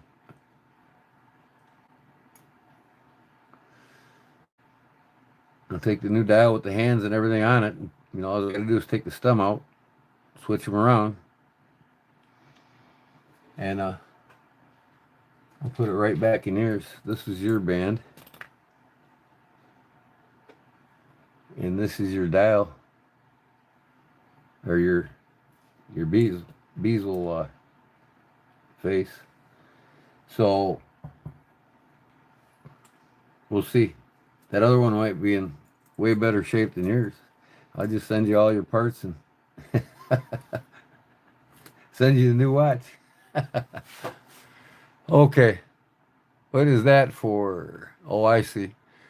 The more you know, good times. Do you have any trench watches? Yeah, I got a couple trench watches upstairs. I have a watch repair kit with a lot of pins I no longer have need for. Well, if you want to put them in an envelope and send them off, that'd be cool. I can always use extra pins when I need them.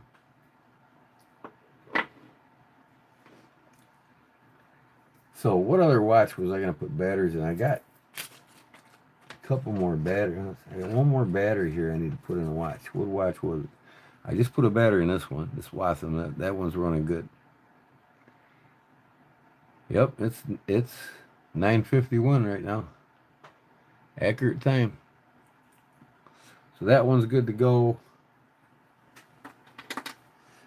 This one here. I put a battery in this. 1970s. Nelsonic. 9:51. It's working good. Light works.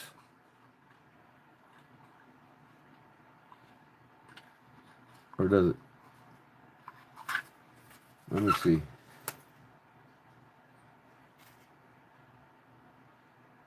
Yeah, it works. You can barely see it, but it works good. This thing's never been worn, man.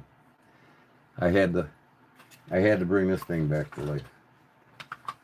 Got all the instruction manuals and the warranty in it.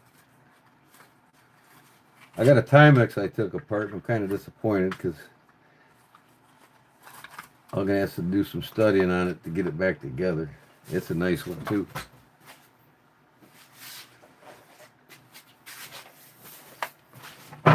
The old 70s Timex, of course, just got its kickoff.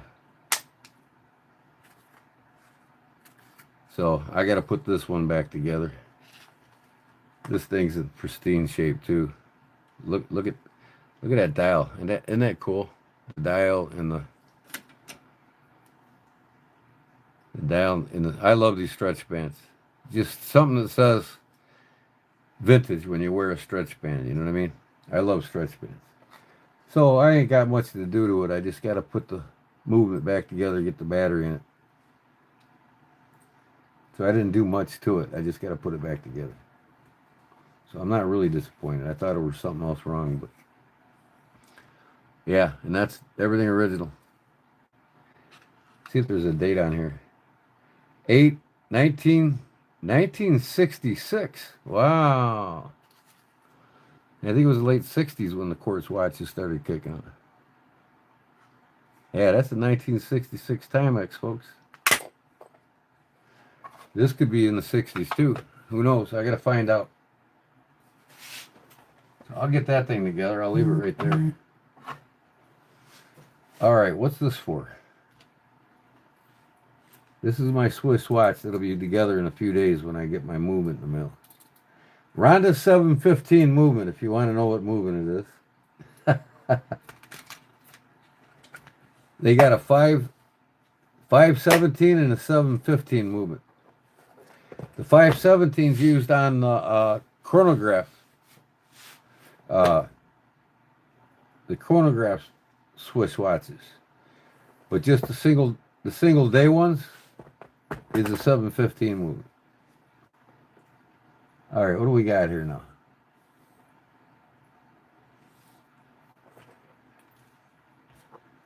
What's this go to?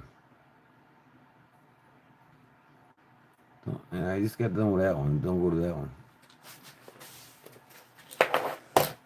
All right, where's the watch for that back? I think that watch is in my bag.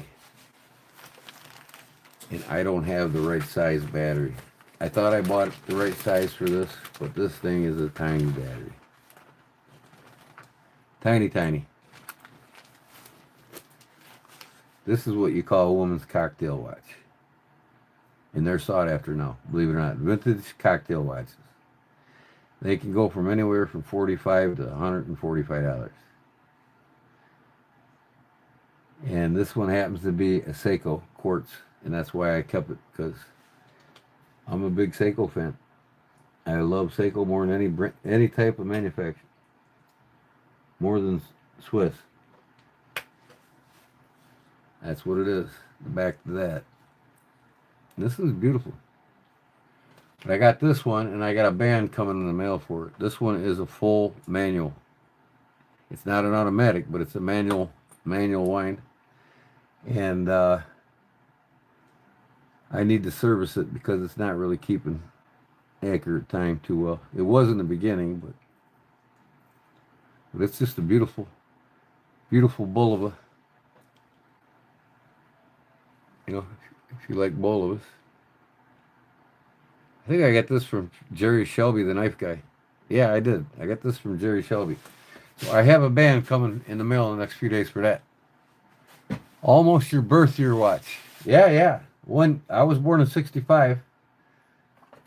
So, you know, this could have been made in 65 and sold in 66, or this person could have just bought it in 66. Let me check. Is there any date on here? I was born in 65. Pearl Harbor Day. Slap a Jab Day. Y'all know when Slap a Jab Day is, right? No, Pearl Harbor Day, man. I love it when warranty papers and everything, and when people write on it, they let you know what's up. August 18th, 1966. That's probably when he purchased it. Like I said, watch stays waterproof and dustproof as long as the crystal crown and back are intact. Good to know. So, like I said, it could be manufactured. I just love that dial, man. That is too cool. And I wear these vintage. I got like a dozen or better vintage watches that I wear all the time. All right, what do I got back there? See what parts I got in here. I got this whole thing apart. Why is that thing just wrapped around the crown? Huh. I didn't get the crown out. Why is that? Oh yeah, see this one's gonna be a hair scratcher because I gotta get the date mechanism back on it. And that's always a pain in the ass. But here's the dial. That thing's beautiful.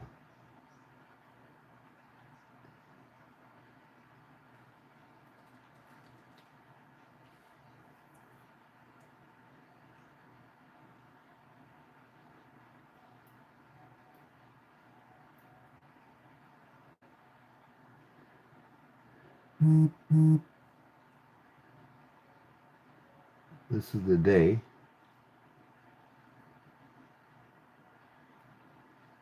This is the date. Or the day. That's the date. The outer wheel. This goes underneath the dial, and then the dial goes on top of it like this.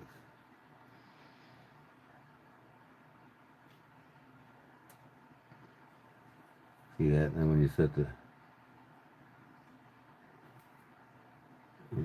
day and date, let's put it on a Friday. There's Friday. Now that's at 6 o'clock. That's what I love about it. The date and day, it's not at 3 o'clock, it's at 6.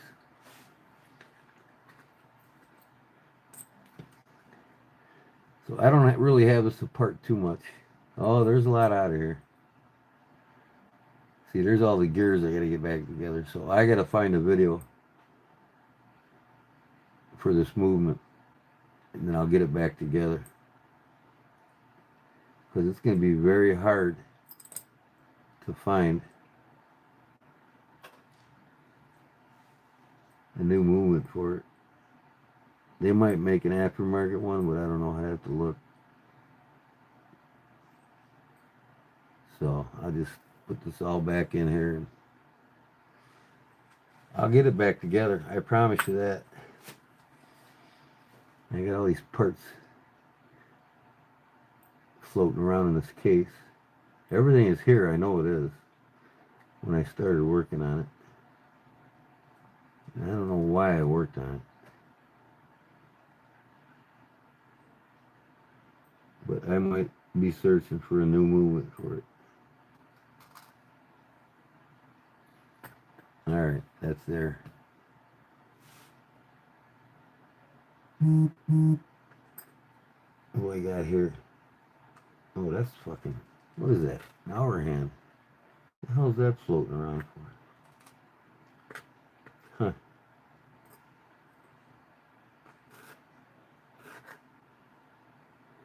Where's the damn minute hand?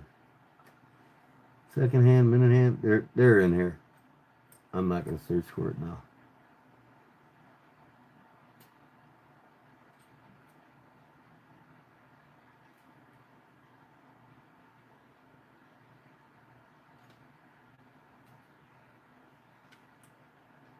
There's the hour hand right there. Alright. Now. Stay still.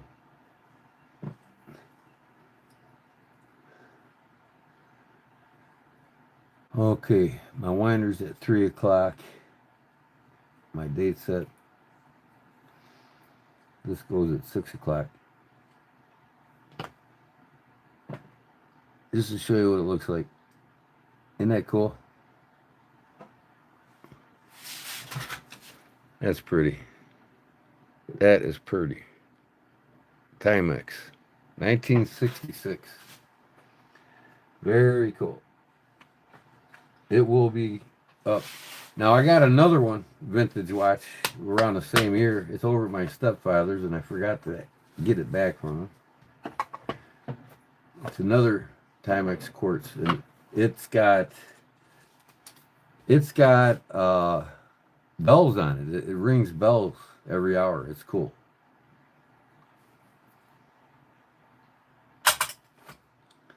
So my new time period watch straps coming for that Bulova I bought off of Jerry Shelby, the knife guy. The Bulova. I got it all polished up. It's 14 karat gold filled, not gold. And it's a manual movement, and it works just fine. So when I service it, I think I'm just going to take the jewels out and oil them and put them back in instead of doing the whole watch. And see how much, and then I'll set the time on it. You got a time adjust in the back that makes it faster or slower. I'll play with that until I get it. I need to buy a chronograph one of these days.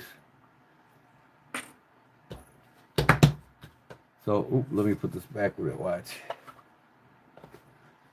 But I got one more battery left. Where's another watch that I was going to change up? I can see if I change this one on another woman's watch.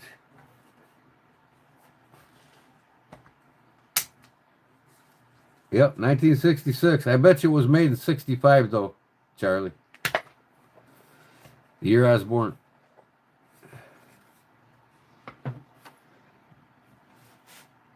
Brown sugar. Hopefully it will come tomorrow. What's that? Not yet, Jerry. It was out of dentist today. Oh, okay. Hey, Gordon was given a message to pass on from Paul. Said, please unblock him. Yeah, I told Paul, hey, you guys are good people, you know, and I don't want to cause any fuss with the knife community because, you know, I don't need people in the other knife pages that I'm on talking shit about me. So it is what it is. And I told him I'm finishing up his doctor's knife. I'm going to send it to him, and I'll bring you all back. So now when they come back, if they start the same shit again, I'm not going to be lenient on them. I'm not. You know what I mean? If they start shit with people again, I'm going to give them one warning, and that's it. But I do miss the guys. They were cool to talk with. But if they get out of control or start any shit again, they're gone again. But I do miss them, you know. I miss you all in the knife community. But yeah, I'll just take this upstairs. I'll unblock them tonight. Yep, I'm going to unblock them both. I'm going to give them both another chance. You know, I don't want them to start no shit with nobody. You know, just don't try to control the conversation. Just be nice. Kill people with kindness. That's all I ask, man.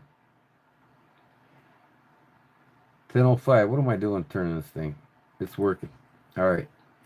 Ain't that beautiful brown sugar?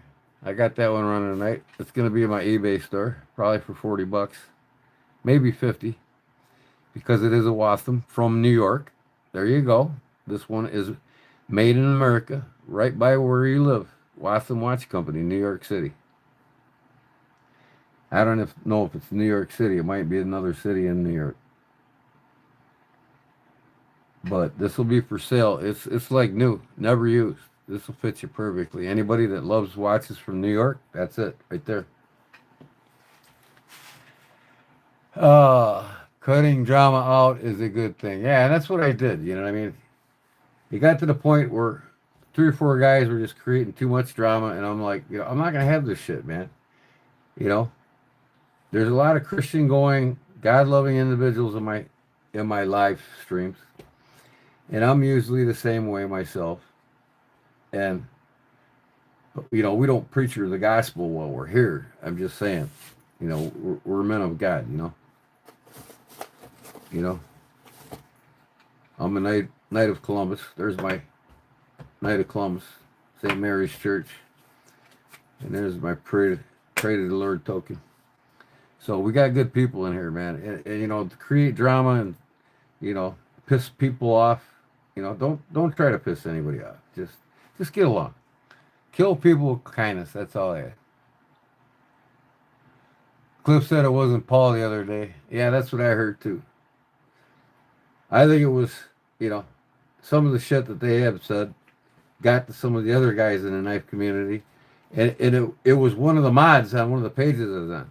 You know, I've been on that page many times, and all of a sudden, this new mod comes in and he says, fuck this asshole, piece of shit. I don't like him. I'm going to fucking block him. And that's what he did. I mean, that guy's never been on my lives. Never been on, you know. So I have no clue who he is. He just heard through the grapevine that somebody might have called me a piece of shit and didn't like me and whatever. You know, I'm a very likable guy. I'm very easy to get along with. You know, I'm fun. I like to be fun. I like to have fun with you all. Just, you know, no drama, man. No drama. You know, don't try to be the limelight of the party either. That's another thing I don't like. When people have to constantly type and put shit in the chat. It's like the whole chat's about them. I don't, you know, talk to each other, you know. Come in here if you make something, you know, sell some of your products in my lives. I don't mind that. Some Facebook lives, they don't want you selling shit in their lives. I don't care. I want my close friends to succeed, you know. And people that like me, if you want to sell your goods on my channel, go for it. I've tried selling my goods in some other lives, and they're like, oh, you can't do that. Or they wouldn't talk to me, or they, you know, okay, whatever, dude. It's all about you, I guess. You know, and that's usually the guys with 40, 50,000 subscribers. Well, I'll get 40, 50,000. I'll get sponsors. I'll get people sending me knives, and I'll start getting some good feedback on knives for these knife companies.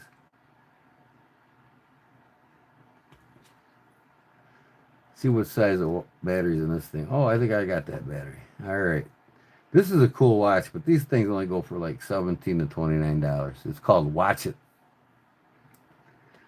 I don't know if you've all heard of Watch It, but it's a nice little ladies' watch, and it's clean. I don't even know who makes it. Watch It, something, something. It's dirty. Let me see if I can read it better with my eyes on.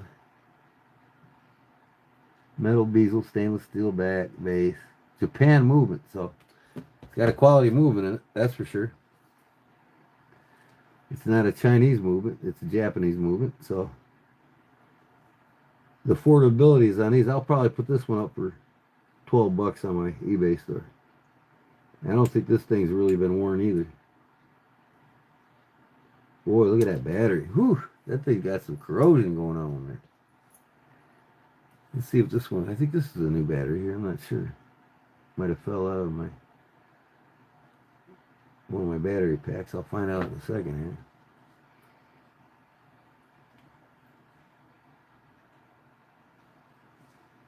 Same size battery. Get it in here. There we go.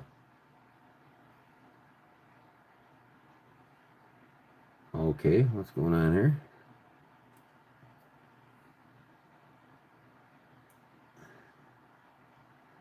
It's not moving.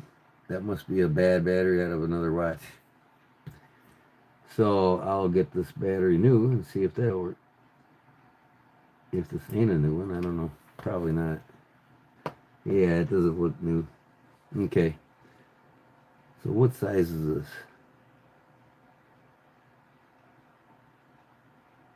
Oh, gotta use the damn eyes. 377. Them are garbage batteries. Oh, I had a 377 and I used it. What do I got? Oh, I got one here. Awesome. This might be the 376 though. And I got a 379, but maybe the 376 will work too. Who knows? We'll find out. Looks like it will.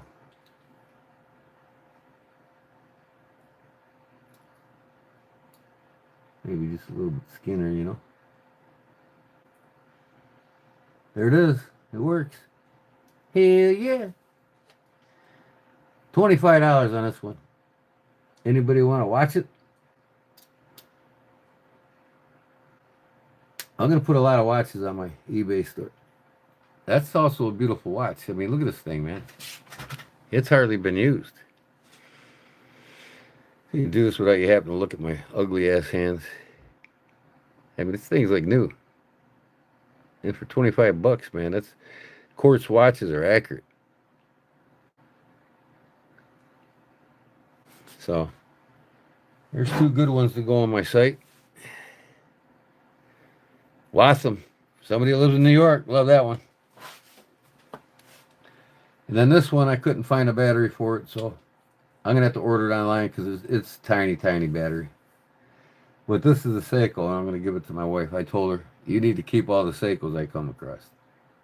She's like, no, Salad, I got enough watches already. I said, no, you don't. Not Seikos. Sell the cocktail junk ones you got and keep the Seikos. This thing had a safety chain on it at one time. You can see the two rings here. It used to have a hooking chain. So if that clasp ever did come undone, I mean, that's just the quality of Seiko. So there's 3 cocktailers. This is just, these ain't really cocktail. I mean, you could call them cocktail ladies, but really they're just regular ladies' watches. This is a cocktail because of the ornate design of it. This one's a cocktail too.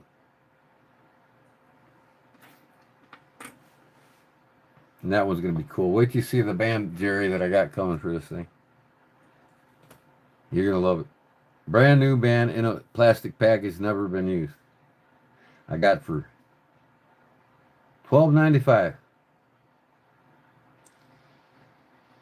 So I will leave this one up here until I get a damn battery for it.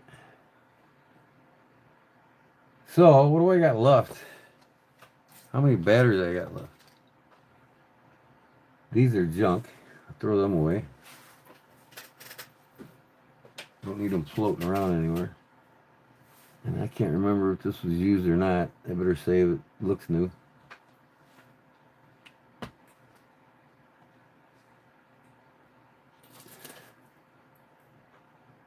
Put my bracelet back on.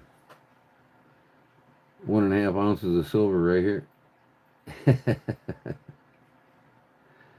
Silver going through the roof, man. This is almost $150 worth of silver, just in silver.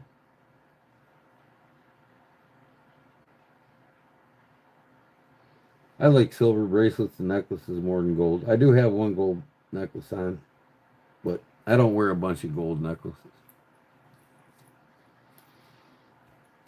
And then here's the Wildcat one that I made. Matches my bracelet. Got the paws all the way around on that one. This is all glass bead. Okay. I gotta set the time on this one. Time is it? 10:15? Don't have to go far. Look at that. 10:15 going on 16. There we go. Nice. They got some cool watches on eBay. If you look on eBay, watches, they got all kinds of different, you know, ladies' watches, cocktail watches, you know, costume watches. I mean, all kinds of different cool looking watches. And the good thing about it, it's a Japanese movement, so it won't fail you. So yeah, this Watham's keeping accurate time. Love it. All right. There's them two good to go. I got a tiny battery here. I was wondering if that would fit in this in this watch, but it didn't seem like it would. I'm gonna try it one more time.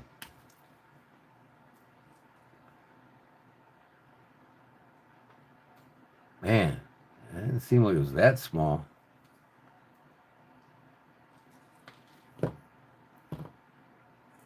I mean, some of these though they're just tiny.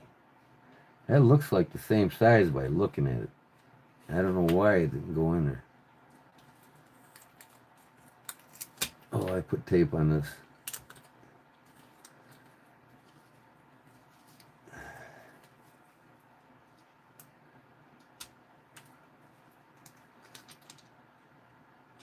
That's a tiny ass battery.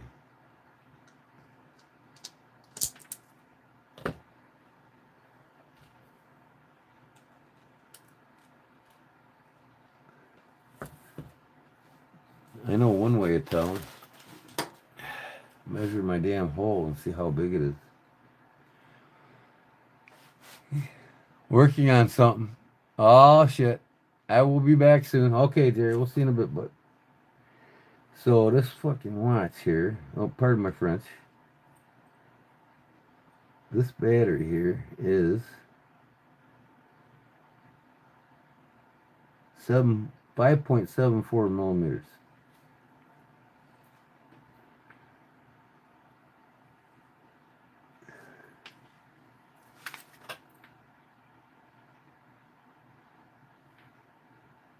It doesn't look like it'll fit. Yeah, it's too big. Damn. What is this one? Oh man, my batteries are going dead in this one. Maybe I could change the batteries in this.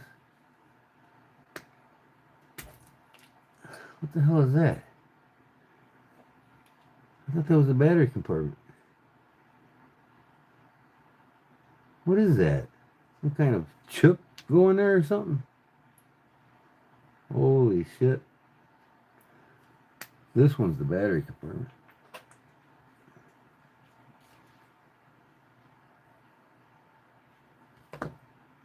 Come on. There we go. Oh, I got one of these batteries. Oh, no, I don't. Look how fat that son of a bitch is. I might have one. Let me see.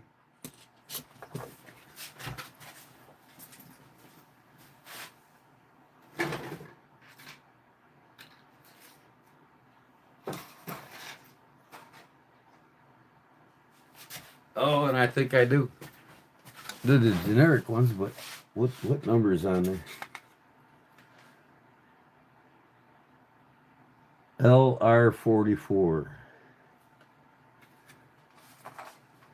LR44. I'll be damned. They're generic ones, but they work. Can't have my micrometer going out of me, man. I gotta make knives with it. Well, that's a good time for it to go out, right? Switching batteries and everything.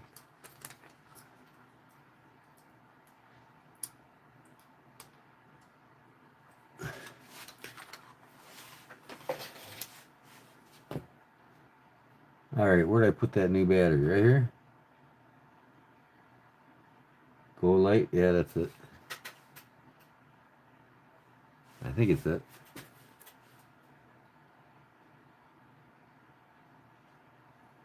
Which one was the new one? I think this is the new one. I don't know. Son of a gun.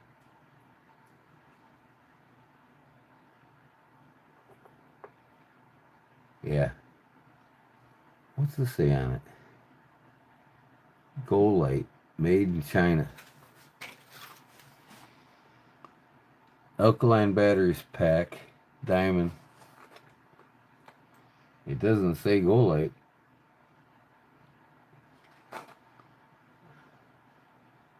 Diamond's Vision. That's got to be the Diamond's Vision. All right, let me put this back together.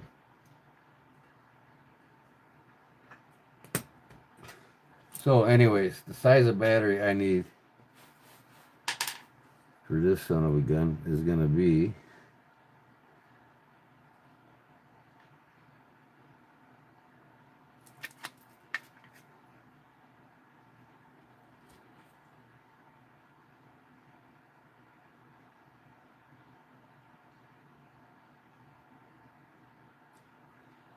4.68 millimeters.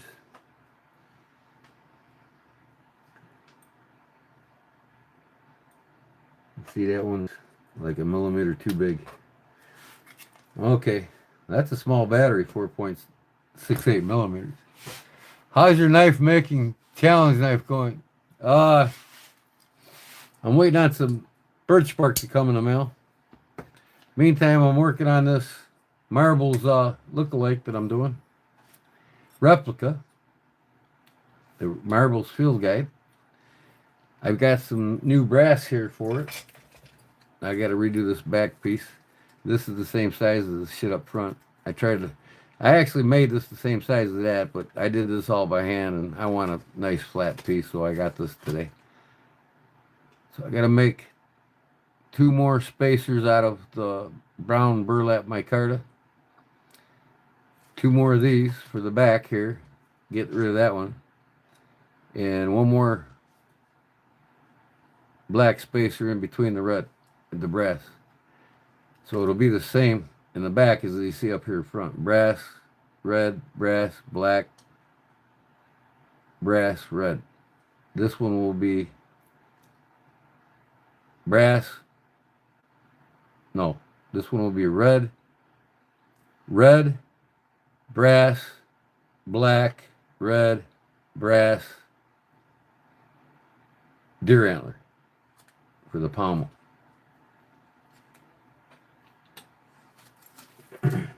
So I got this today for that.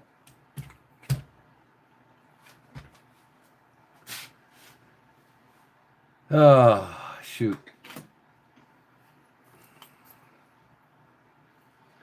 So this thing here, I'll put aside until I can get the battery. I'm done messing with watches. I'm going to play with my new knives.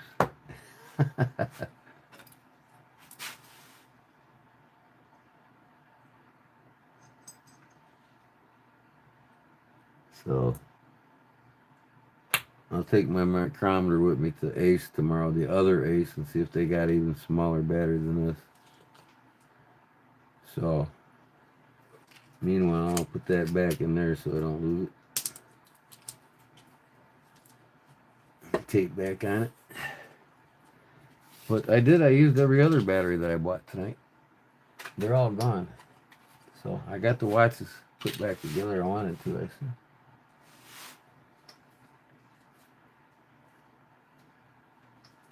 I need to get this fossil here going. I'm not going to do that tonight. I need to put 3 batteries in this thing.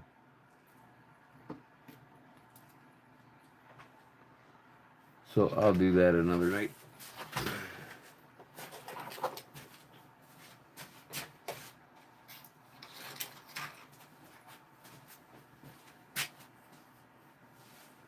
Yeah.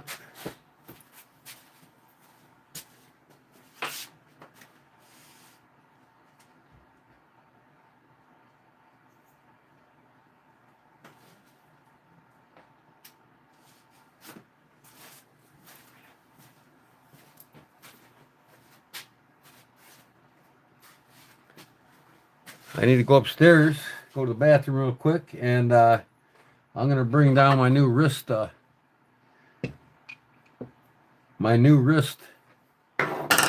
sheath. You guys see my short on my wrist sheath that I made?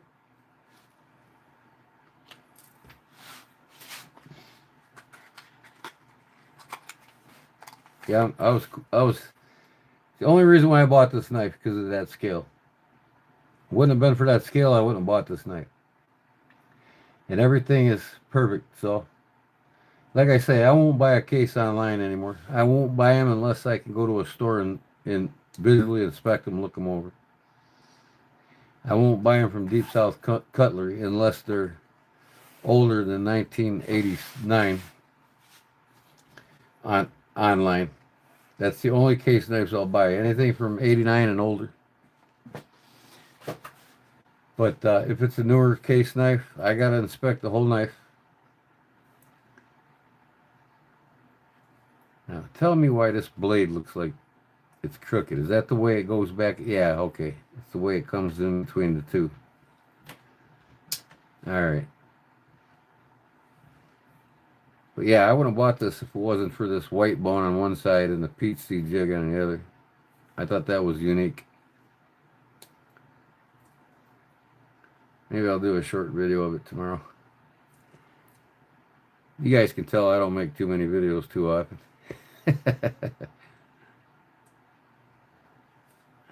That's a cool knife.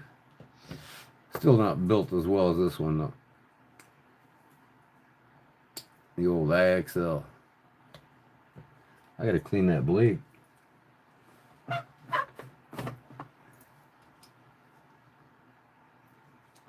The hell do I got on it?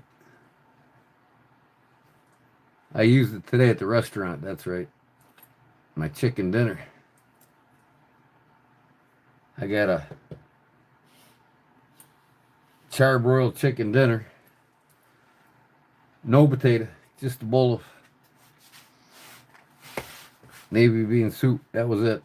I told her to take the crackers and take the bread away, throw it away. Don't want it. I don't eat the carbs anymore. I just had the chicken, a nice little salad with vinegar and oil on it.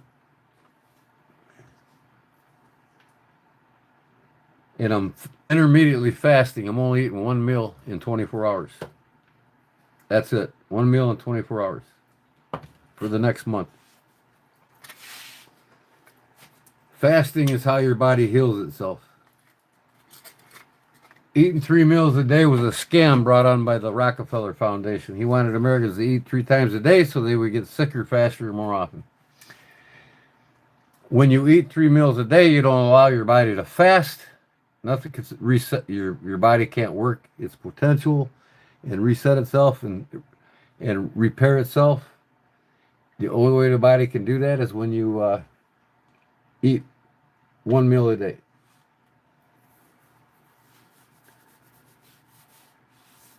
Overeating. Eating 3 meals a day is overeating. And went to the local farmer next door and got 6 dozen eggs from his chickens. I don't eat them store ones anymore. The ones at the farmers 5-6 times higher in antioxidants, vitamins, minerals, protein, way higher than the store-bought. Store-bought eggs are garbage.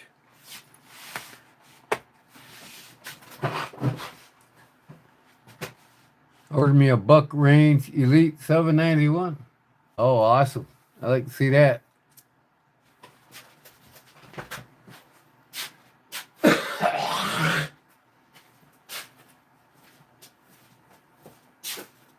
It's okay, kitty, kitty, kitty.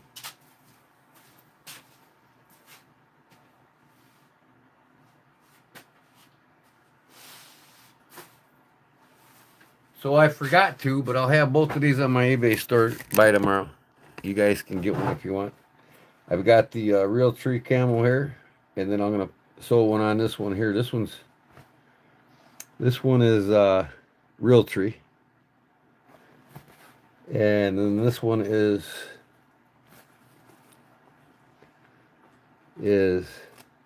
Mossy Oak. That's a little more smoother. It's a Mossy Oak Camel.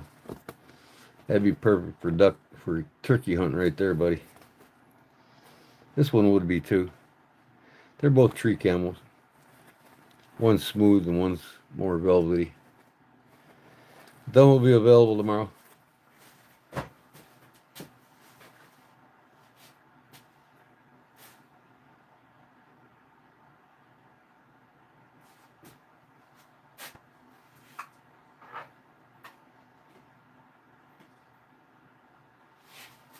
Got some new leather supplies in yesterday. Got me some more carnauba cream. That's a must. More tokenol. More Resling. Last thing of Resling, I bought the big 36-ounce jar, but I just decided, you know, this takes a while to go away, so I just get the little jar of it. And then I got me some shoe cement. This stuff's better than that Barges. Angelus Clear Shoe Cement. I ordered me a Buck Range Elite 791. Awesome. Gene Jensen. I only buy them in person also. Yeah, right. I mean, you got to.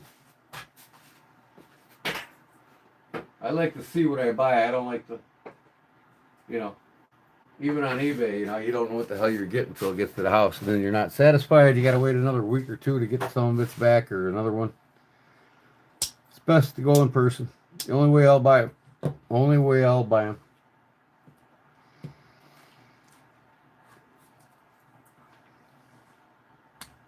I put the half stop in this. It didn't have a half stop. But man, is it snappy now. Nice little sheath I made for it. I know what I'm going to do next, though. Right now. I was going to send it in the mail today, but didn't because I want to put a lanyard on it. I'm going to make a lanyard tonight for this right now. And then I'm going to send these off to Gene in the mail.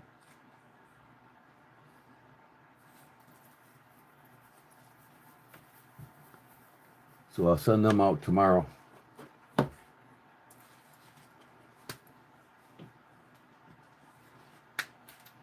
So that's what I can do next.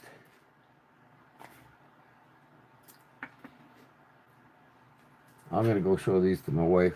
I need to go to the bathroom, and I'll be right back, folks, okay? And I'm going to take this upstairs because I'm going to wear this one. I love this watch, man. That's cool. Never wore before.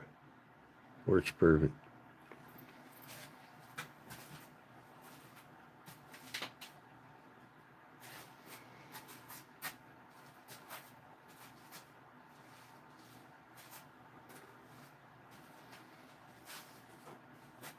Oh, bears.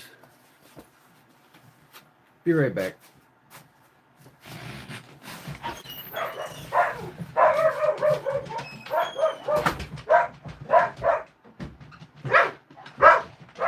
What are you doing?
watch your baby.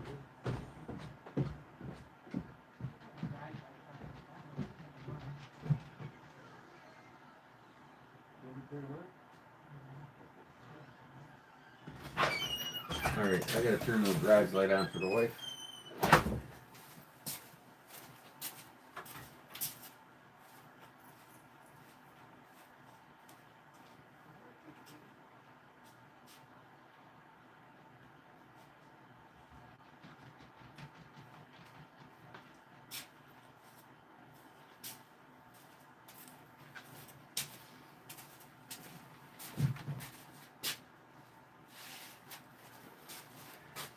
All right.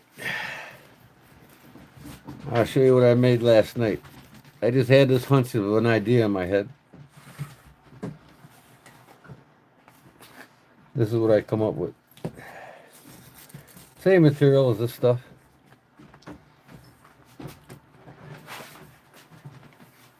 I wanted something to wear another knife on my body, so I put one right on my wrist. This Velcro's on.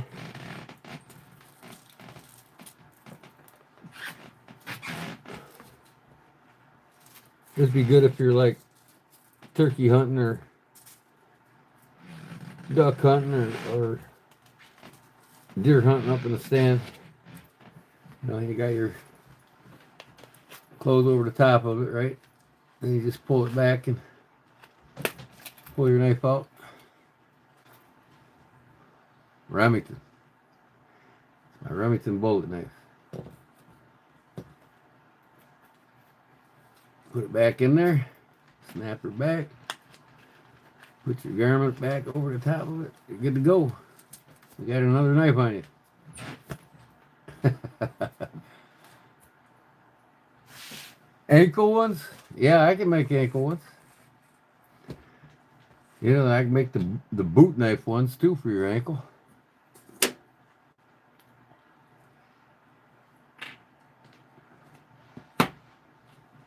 So, I'll put this up here. Got to get a battery for it. Band's coming for that. This might be a good battery. I better put it up there in case it is. I don't know. I got to check it. See.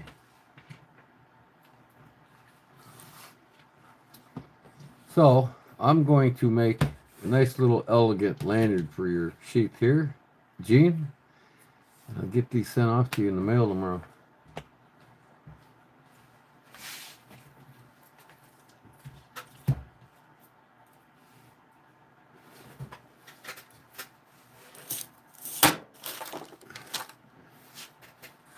Make something a little simple. Nice little braid on it.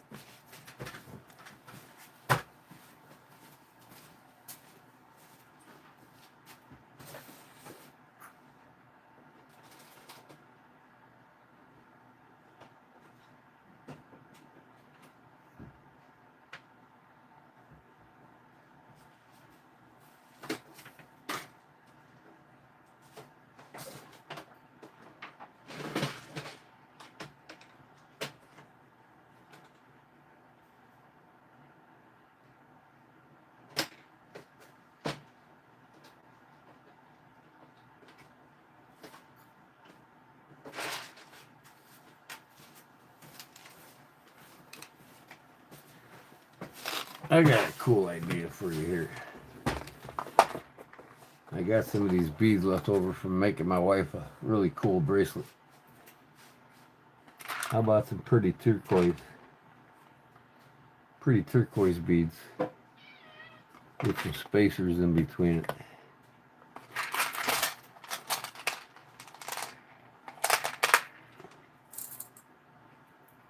There's a pretty one. There's a pretty one. We got a dark one here. That'll look cool. Mix it up. I like these ones because they look like the earth. They look like the earth. We'll give you. I'll just use one of them. Dark green one.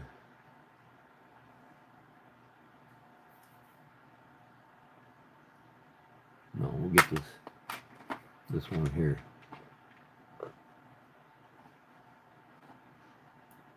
Green, blue, brownish, light green, black, and another earth. No, I don't want to do too many of them, so I'll just do them 4, and I'll put some spacers in between them. So we got these here, nice little spacers. So I need 1, 3 of them, 4 beads and 3 spacers.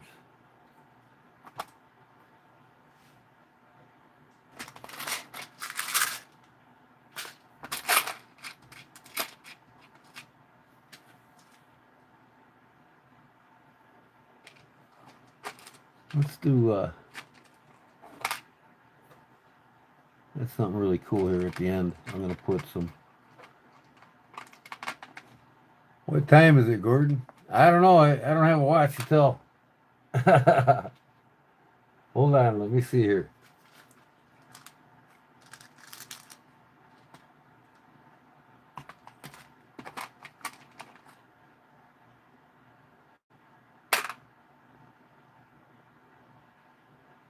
One, 2. Well, if I go that route, I don't have. Let me see. Where's my other spacers at? Let me see.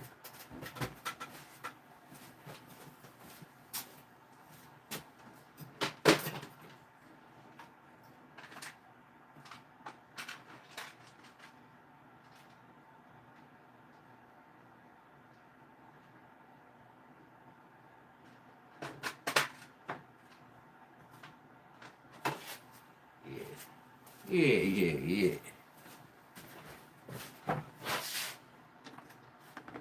1, 2, 3. Wanted to do the. I don't think the chrome would look good though. I'm gonna do the bronze instead of the chrome. Yeah, that'll look better, I think. Let me see here. That or this. Got 2 different colors. One's copper looking as bronze. We'll use the bronze. Or the 2, 3. I'm not going to use the chrome. Stick with my brown look sheath here. Okay. What time is it? It is 11:15. I'll show you again what time it is. I brought this down to show you all. One of my favorites. This is a 1977, I believe. 75 or 77. In between them 3 years. Original Fossil. When they first started making the Fossil watches. Isn't that thing beautiful? Look at the dial on that thing. Isn't that cool? I got like 28 Fossil watches now. Okay. That's what time it is. This ain't set because I got the stem pulled out, see? So I can save the battery. Whenever I don't use them, I pull the stems out.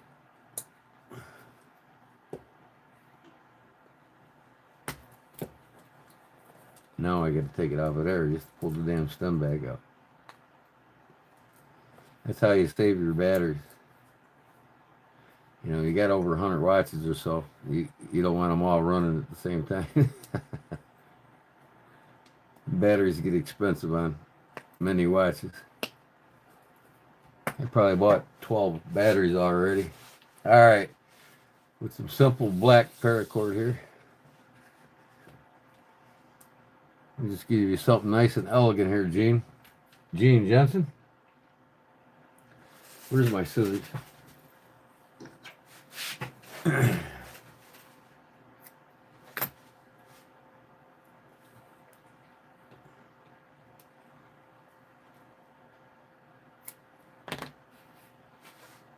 Bangles. Good evening. Bangles. Bangles fans. What up, Bangles fans? Alright, where's my lighter? I need a lighter. Where's the lighter when you need one?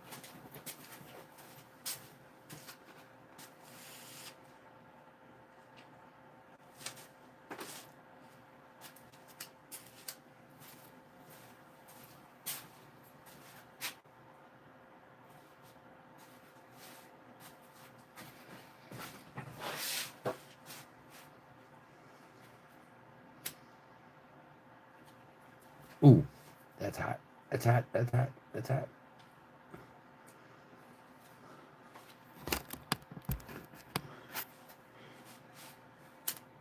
Can you all see it? Yeah, I got it down. All right. Something simple and elegant.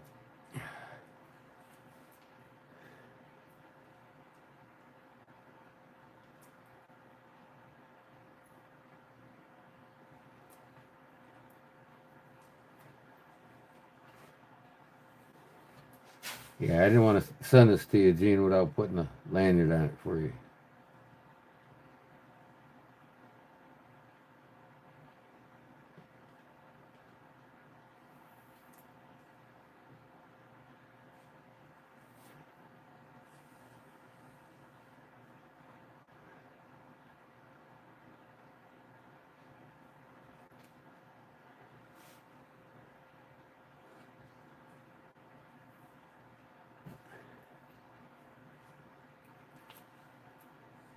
I'll put a few of them on there.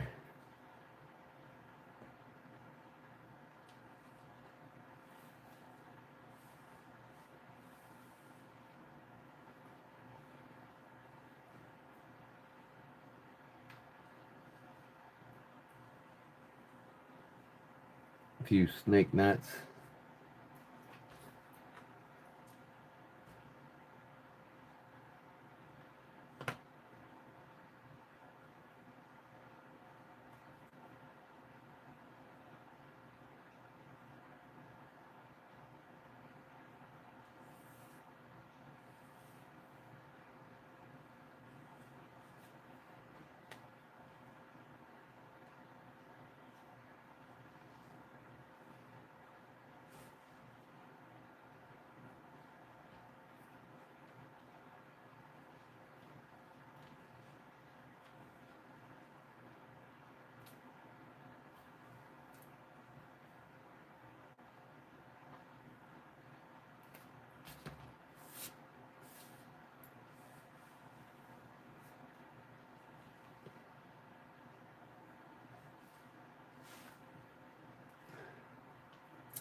Okay, how am I going to do this now?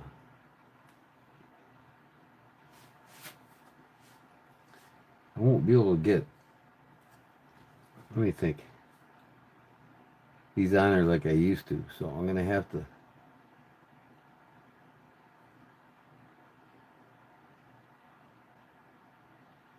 come on, man.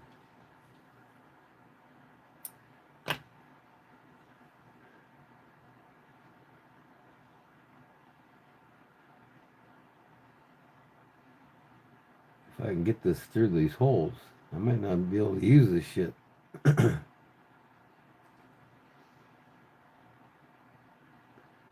the hell's going on here? See, these are made for that stretch bracelet. Might not. I'm gonna have to probably use wood. Yeah, I'll give you some pretty wood.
I'll use these spacers.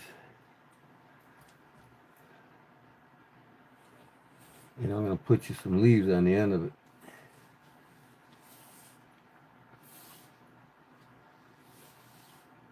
3 little leaves. That'll look cool. Howdy, Leon. What's up, brother? Okay, we'll start with the lightest one first. Now we'll put the brown one against the brown. There we go.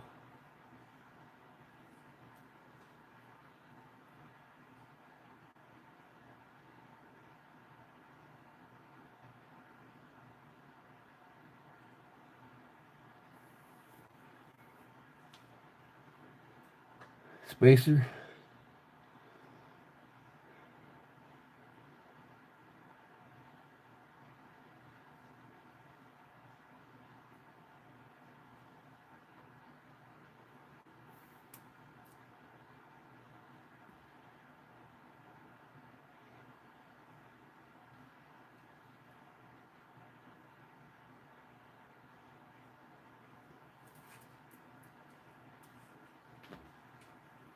I might not even put this white on here.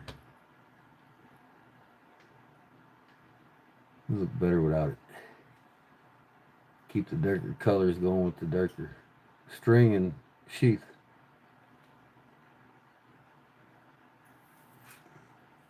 The lightest thing will be on the end with the leaves.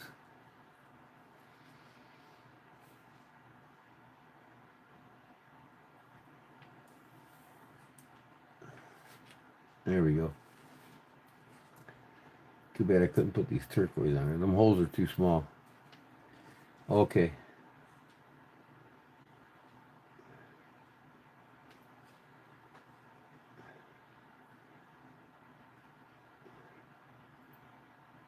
I don't know if I can get these leaves on here.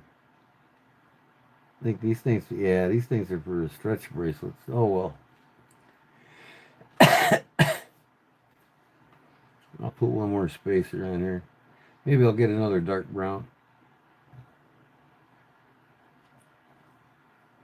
Yeah, what I started with. Dark brown on the end.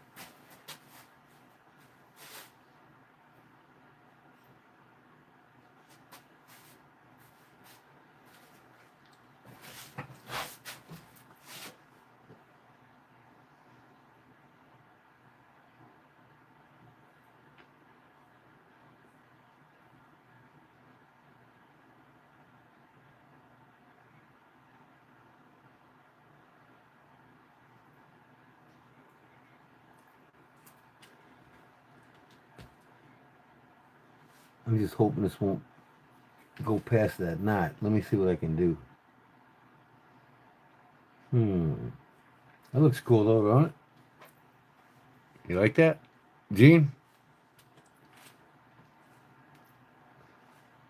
I think another spacer will keep it. The spacer's hole smaller.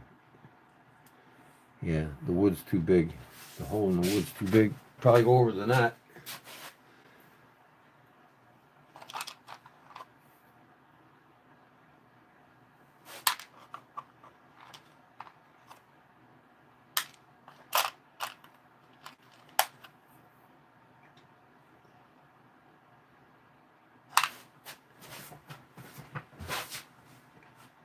See if this will work. If I can get both of these through it. I think I can. This is a wooden space. It looks like stag.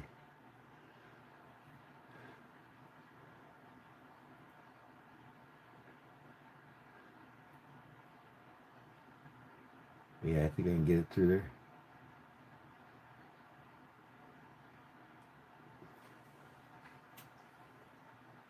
Use my pin popping tool.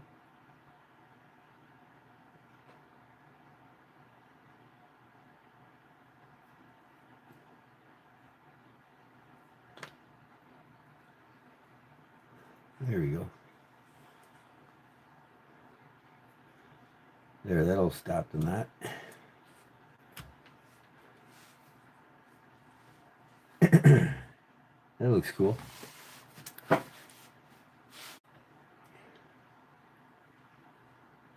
Okay. Yeah, I was hoping to get them leaves on there, but too small.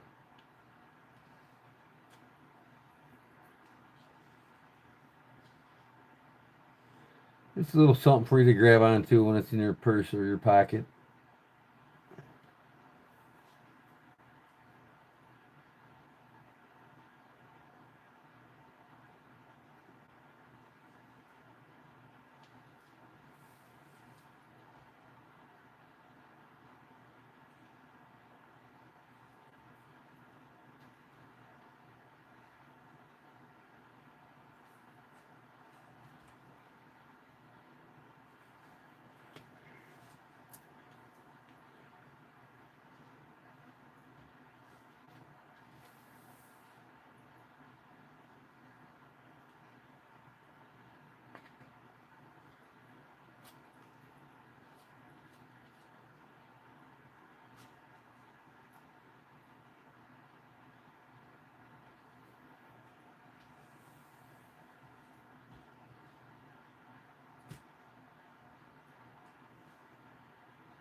About 4 of these.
And do one more.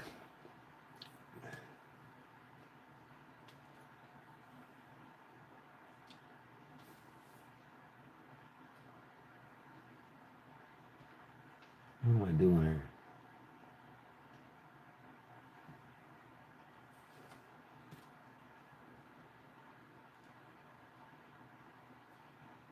Stay still.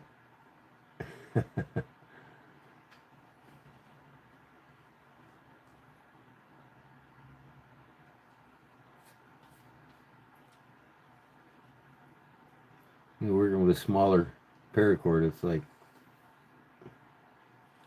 little tricks to maneuver it.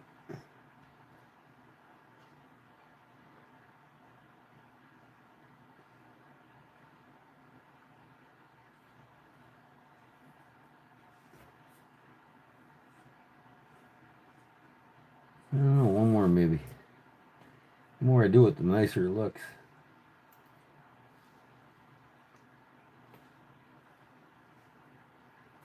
This will be it.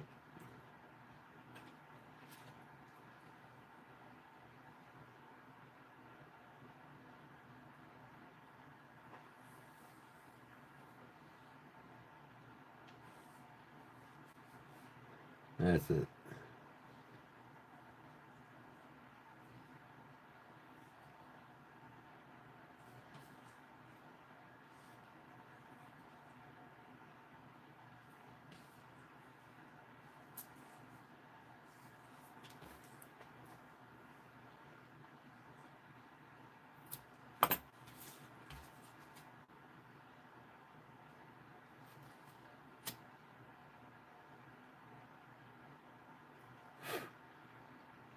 There we go.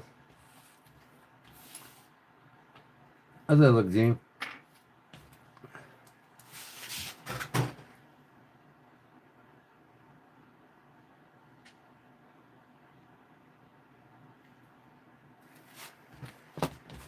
You put your little stockman in there.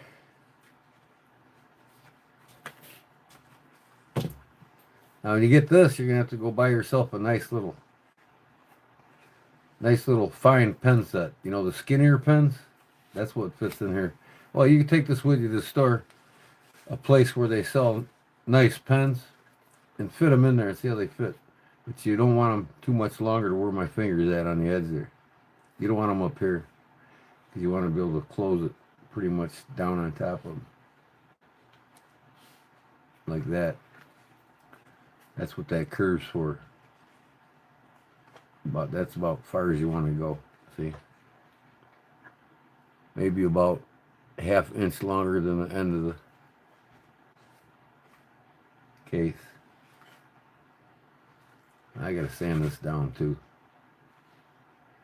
I'm gonna get some sandpaper. I forgot to do these edges. This one looks pretty good.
I never tried edge coating these.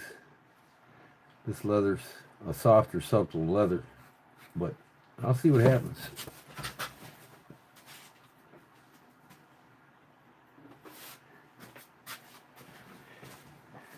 See what the token all does.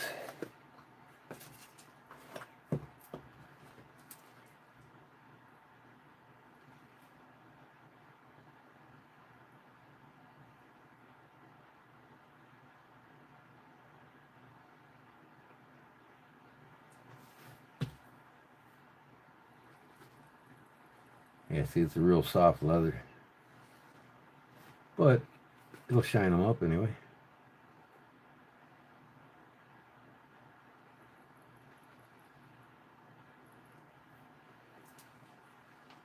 It's pretty nice.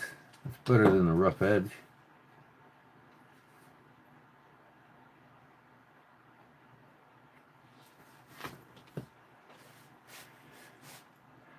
There's Big Dim back again. In and out of the man cave working on them poker knives. Them poker knives.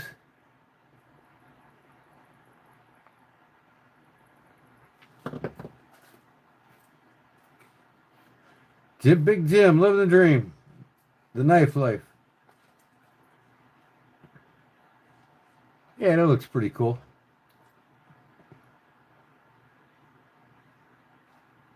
I never did token all soft leather like this before.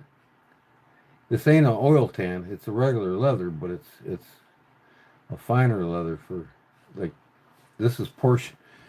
This is the shit that I ordered for working on that guy's Porsche. So you got Porsche leather here, girl.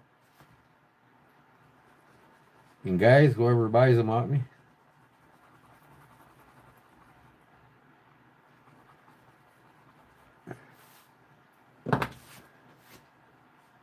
I gotta order some pocket clips online. Or belt loop clips so I could put these open knife sheaths that I made. I gotta put a carabiner clip on it. I'm gonna get some cool ones. Yeah, that looks stylish. Good to go. What do you think, Gene? Nice little extra lanyard for something to grab onto out of your purse or your pocket. All right, this thing here is all raggedy. Raggedy.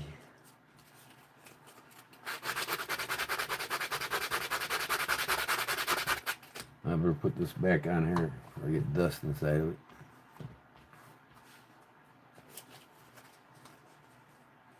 Outstanding effort.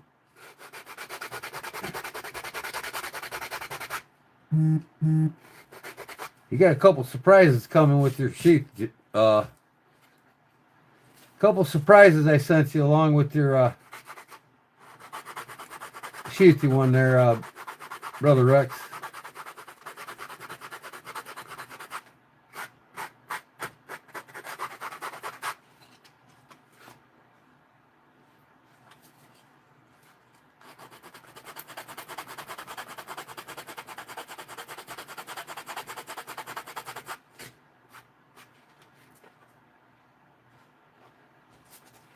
I never made one of these before, so it's kind of like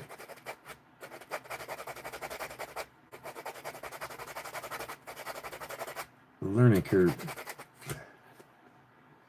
But I don't want these edges to look shambly.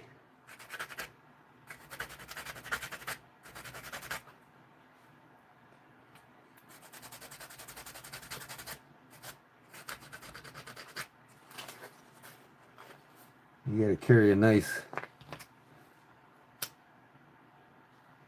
pen set in this. Another something to put in your purse.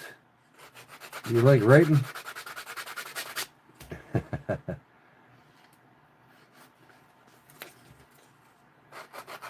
Always have you a fine set of pens on you. You can find somebody that can turn you some stag handled pens, you know what I mean? Some custom pens. You can find them on eBay. There's people that make them. Get you a custom set of pens.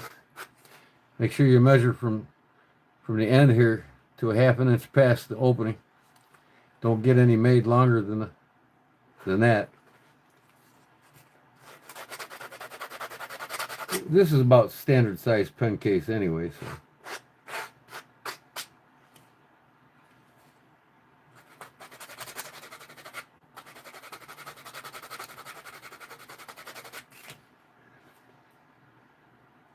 Well, that's good enough. We'll token all that and call it good.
What the hell did I do with my lighter now?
Toke it all.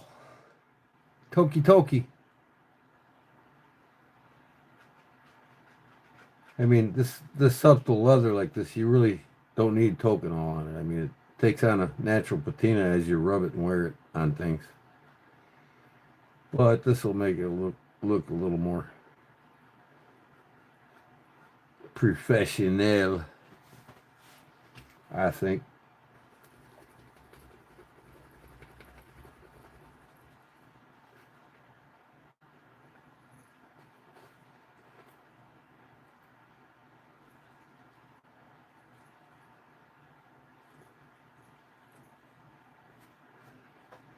A little more cleaner for you.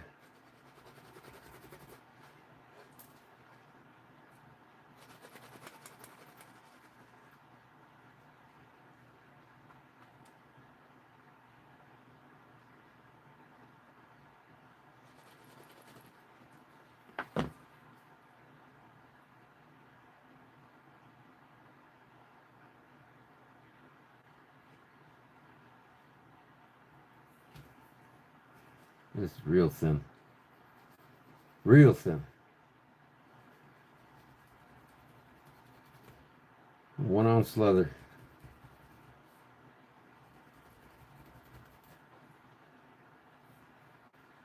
Over there by the cigarettes. Yeah, okay.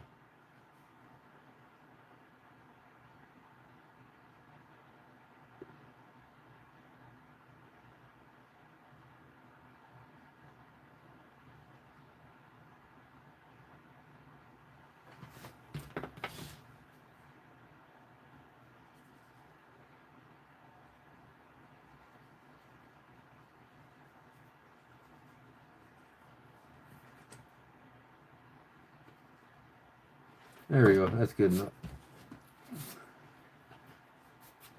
It's a little more supple on the ends there. Ready to come to you. Ready to go to the postie office.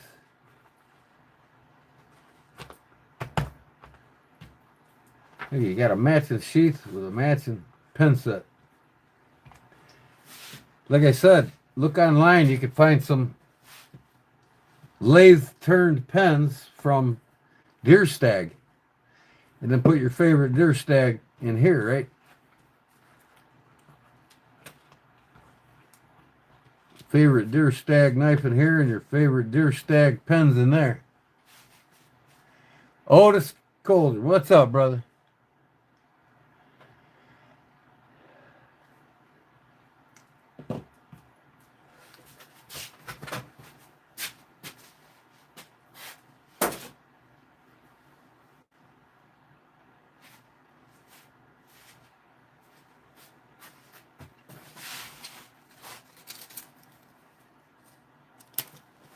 Okay.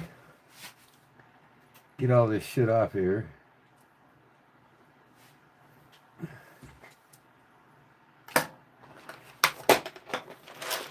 Put these back away. Get them out of my way.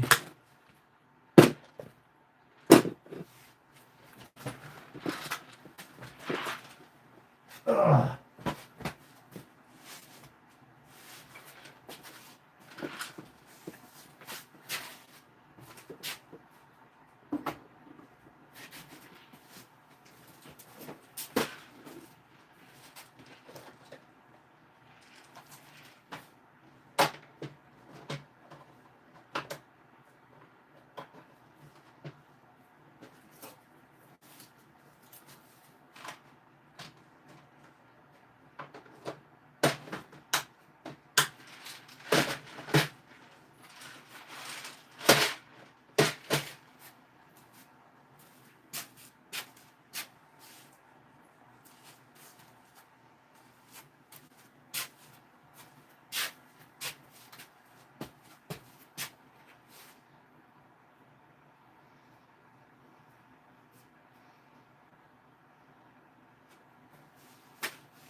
I gotta find out. I gotta go back on my lives and find out how I gifted these two. I know this is the Donbon 6515. I gotta send him that. And then I gifted these to two people. I can't remember who. So I gotta get all my notepads out and look through them all and then go on my lives. You guys remember who won this spider lanyard? And this bracelet that I made that I gave away? I don't remember. I'm just gonna have to go look through them.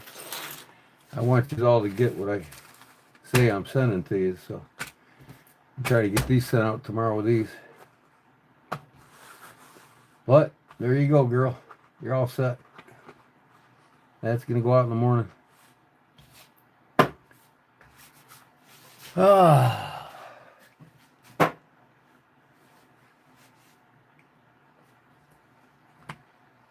Okay. Jerry likes surprises? Uh-huh.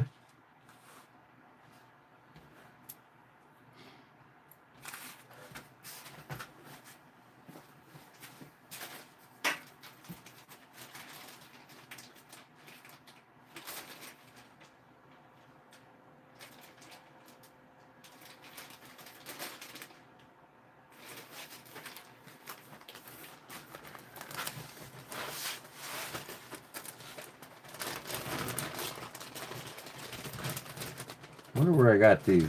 Did you send these to me, Jim? I can't remember where I got these. Women's cocktail watches. I'm telling you, I got some watches now. This don't have a name on it.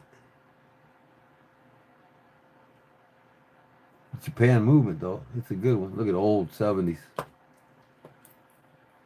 This one here's got a broken end on it.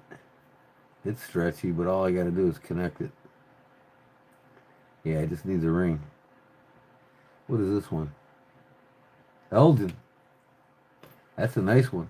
Elgin Watch Company. So that's a name brand there. Another Watson from New York. Look at that thing. Then this one here. A Gucci. Ladies designer watch. That's the name brand there. Gucci, a Watson. Gucci, a Watson, and an Elgin. These are all three primo watches. Timex, that's a nice old 70s Timex there. And then this one here, I never heard of it. Cherokee. It's a good one though, man. Look at that. I wonder if this is a manual. It doesn't say quartz on it.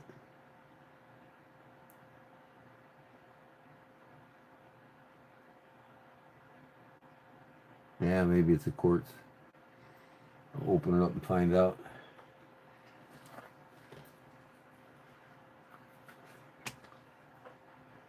Yep, I'll get these sent out to you tomorrow, Gene. Let me see here.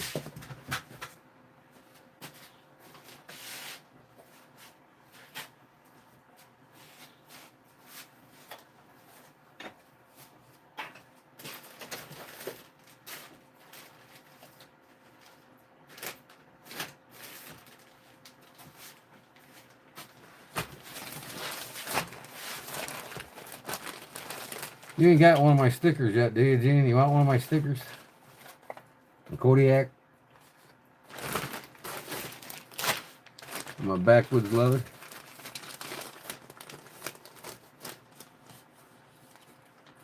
I'll put these in with it for you. I don't think you got my stickers yet. Backwoods leather. My Kodiak Edge.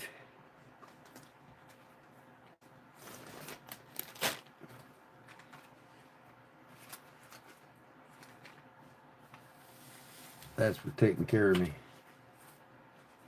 That's for you.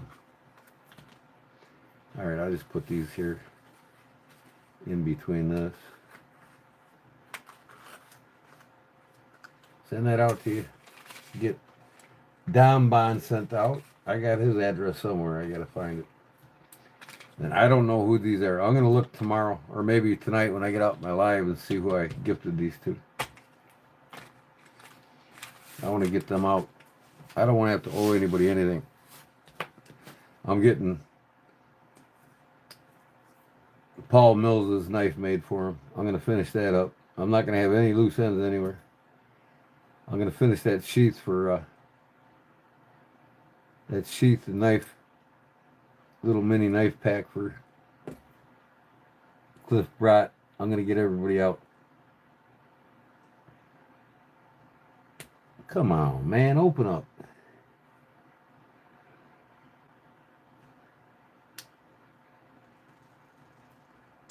Holy cow! This thing rusted together or what?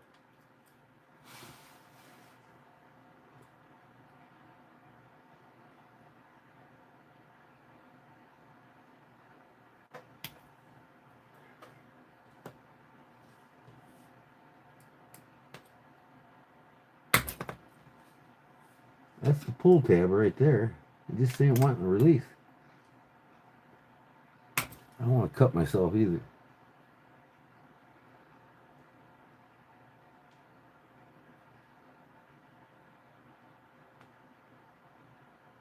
This fucking thing's gonna scratch all the hell on me trying to get it open. Well, fuck that.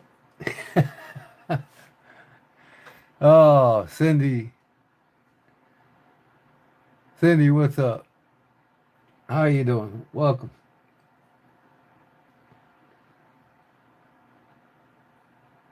Okay, what's this one? Timex.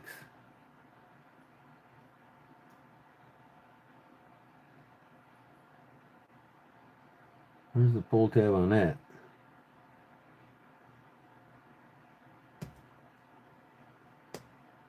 Oh, there it is.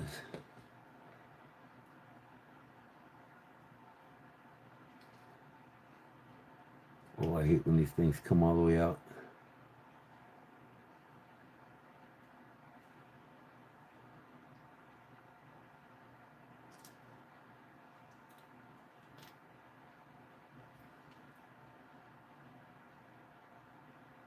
What is that?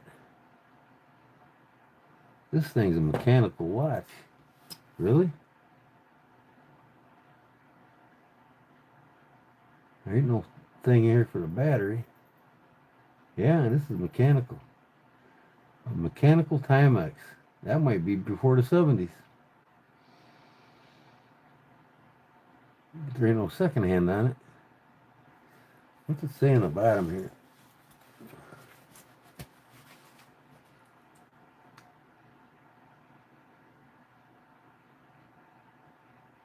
Model number. Boy, that's got some corrosion around the very bottom. This thing needs to get serviced. Boy, that's going to be something. This small?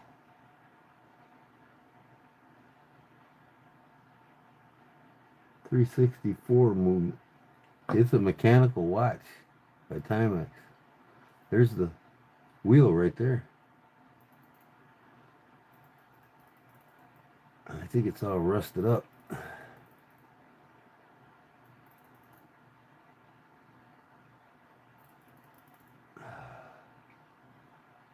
Wow. That's funky looking. That is a mechanical watch. Where's my blower? I can get that wheel moving. It's wanting to move.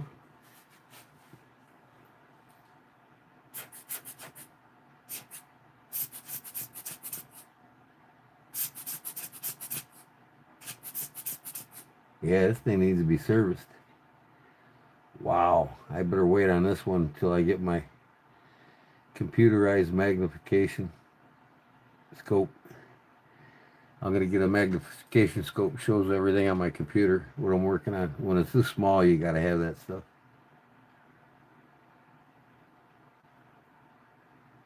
Wow. That's crazy. It doesn't even want to go in and out. There, that's out. And the hands ain't moving.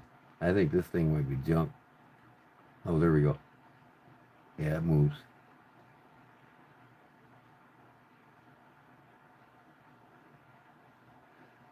I bet I can get it running though. Feels like the spring in it is stuck. Like hard. It's probably kicked up. That oil, the old time oils. Ooh, it's moving on its own. It was.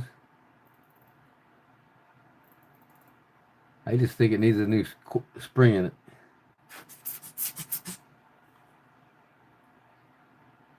That's crazy, man. That's the craziest looking movement I've ever seen.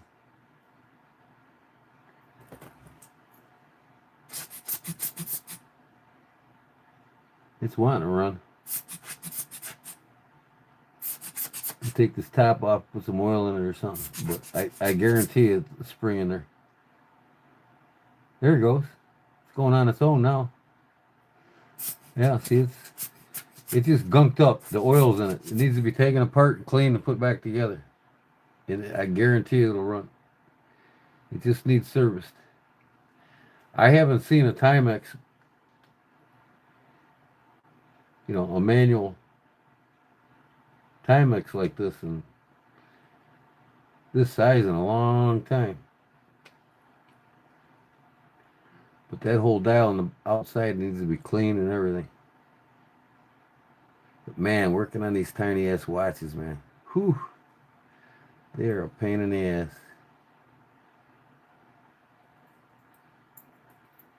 I mean, just look at how small it is. I'm talking 0.5 millimeter screws or smaller.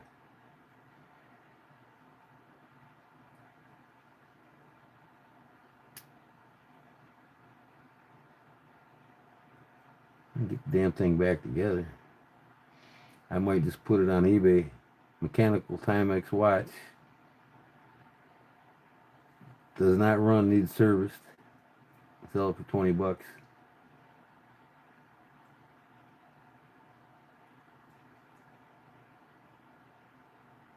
Come on, get back in there.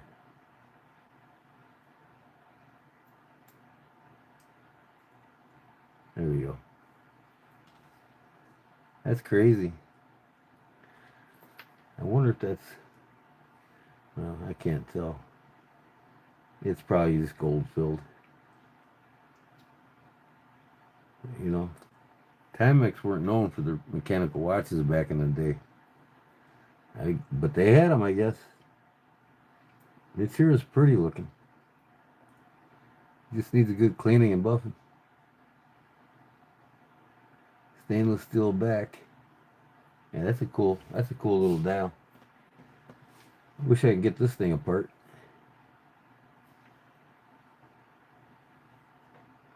Cherokee. Water resistant. Japan movement, so it's a worthy knife. Or knife.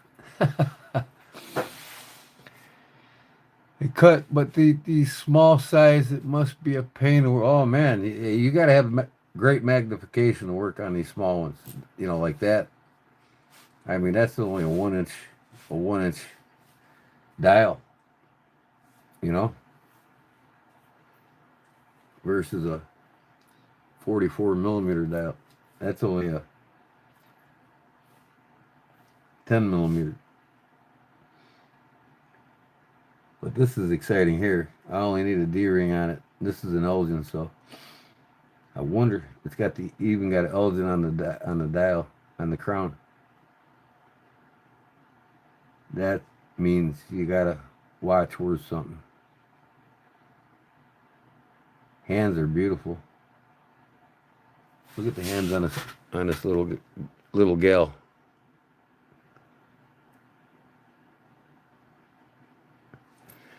Made in Elgin, Illinois. 40 minutes from my house. I might get this one running and give it to the wife. But what's it say in the back here?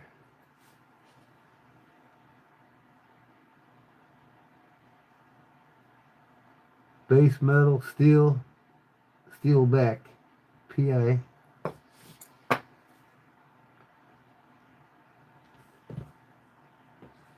get this thing apart. There's the little tab on this side.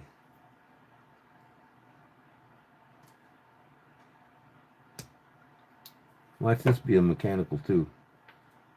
It very may well be. I mean, look at that. This one's smaller than that one. Now, I can get it off the back, out of the case. There we go.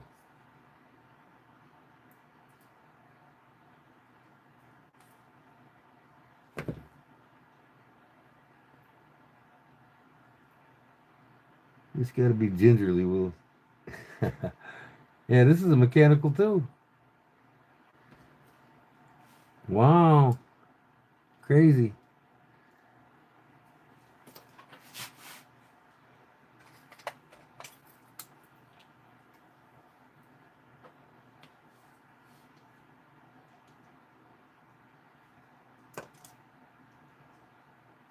I know Jim didn't send these to me. You didn't send these to me, did you, Jim? What would you do with an Elgin watch? What would you be doing with an Elgin watch?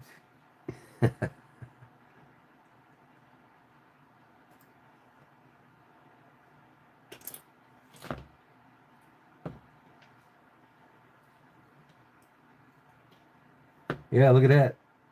Look at that. There's the wheel right there.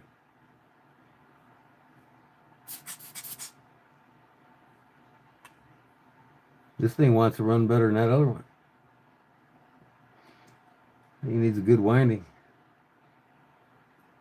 Wow, that's a tiny movement there, boy. Let's see how she winds up. Well, the spring feels good.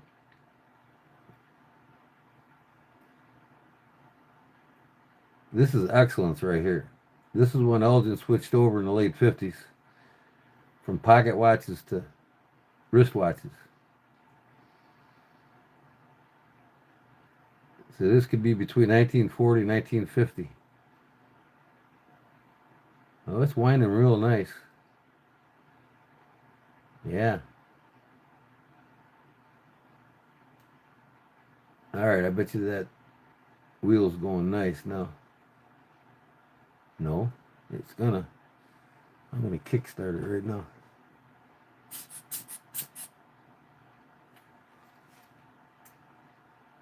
There it goes on its own. Check it out.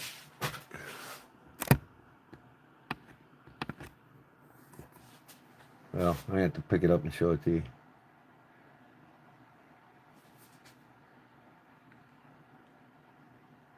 Thing's flying, man. It's got what, 1, 2, 3, 4, 5 ruby jewels right there. This is a fine lady's watch here.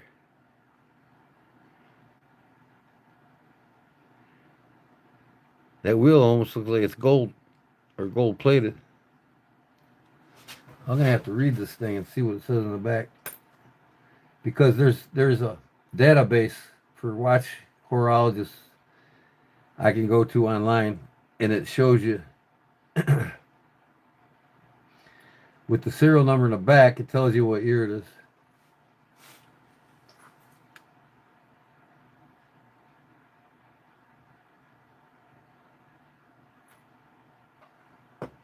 Plus, it should tell me how many jewels it is. And quit running again. I gotta get closer to my light.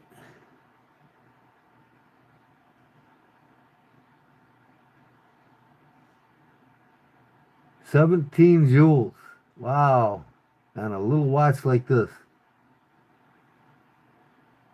That's crazy. Looking for a serial number. Might be one on the case on the inside. I'll look in a second. But man, everything about this is just fine. Spring's perfect. When I wound it up, the spring was perfect. And it's still running nice.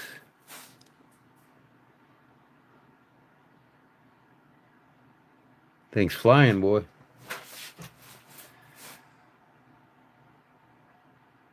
Oh man, Leon, can you imagine making them things in the watch, the horologist shop where they make them? So this is a fine ass Elgin watch made in Illinois. Elgin, Illinois, just down the road from me. Probably 1940s, 50s.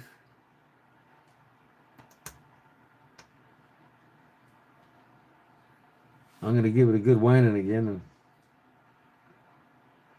oh, you know what? I was gonna look inside that case and I forgot to. I want the serial number so I can see what the year it is.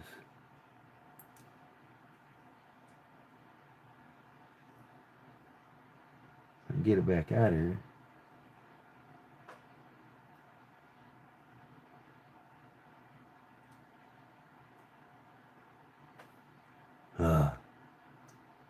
I'll do it another time. I'm just gonna wind it, set the time on it, see how accurate it is. It's probably off 10-15 seconds because it hasn't been probably serviced in a long time. Man, all I need is a little ring here for this other end, and this band is perfect. Nice little expandable ladies band. And you know the thing ain't scratched at all, man. It's like whoever had it took care of it. Elgin right on the crown. Nice. Alright, let's wind this bad boy up again here.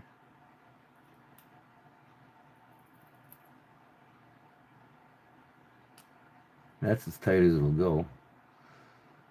Let's set the time on it. 11:40.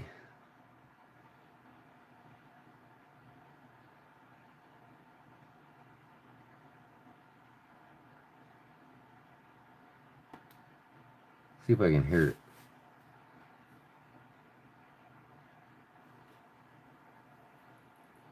Well, we'll watch that and see if it's moving. It's at 11:40 now. Alright, what do we got here now? A Wasm. I bet you this one is a mechanical too. I probably got 3 mechanical watches here and don't know it. The Timex is a mechanical. I know the Cherokee ain't. That's a quartz. But it doesn't say quartz on it. They don't have to, but Japan movement. So I'm gonna try to get it open.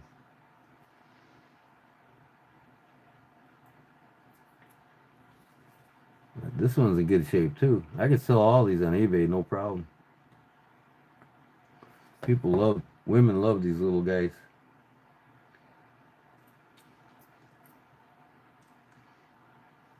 Let me read what it says on there. Wasson. Probably said made in USA. And then quartz. Oh, it's a quartz.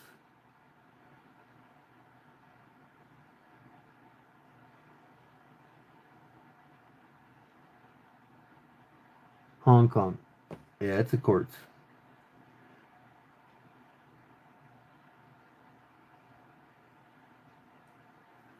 Maybe I got it the right size battery for it.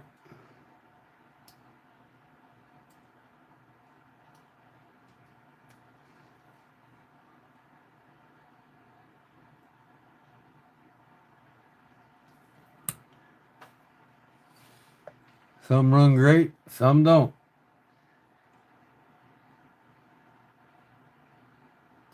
I mean, I'll find these for like 10-15 bucks on eBay.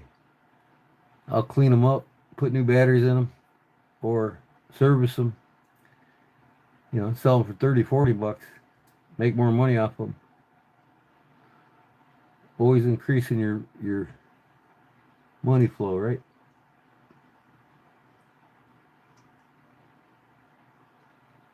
Come on out of there. Why are you giving me problems? It's like the back side of it's a little dirty or something. It doesn't want to come out.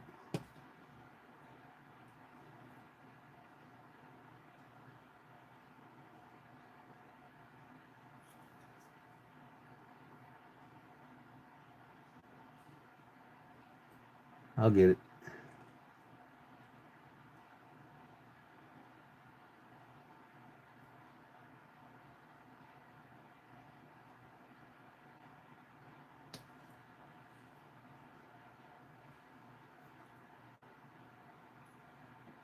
This side's giving me problems.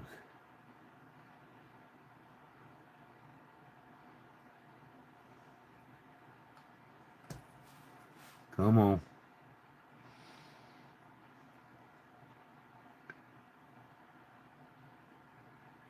I mean, it's a name brand watch, Wasm, you know, so it's worth the effort to at least clean them up and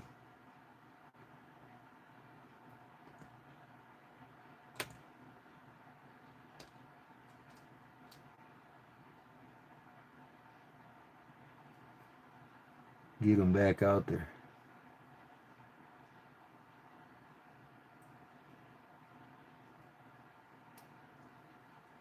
Man, is this thing dirty. There we go. I think I got that battery too.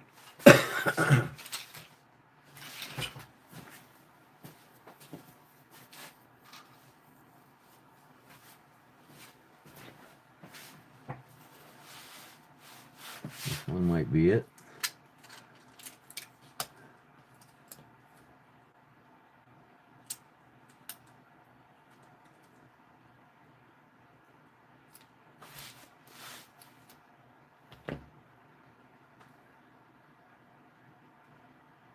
Nope, that's too small.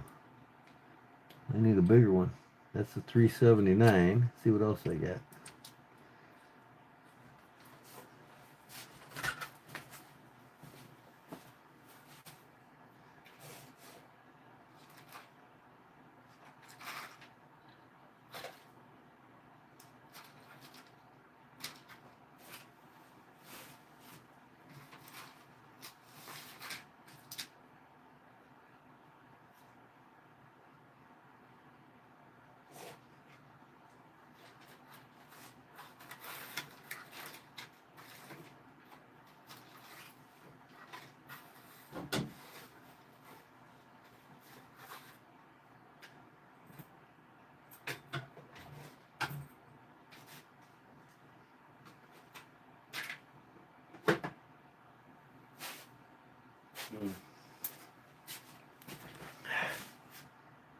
I think that one's too big. 395. Yeah,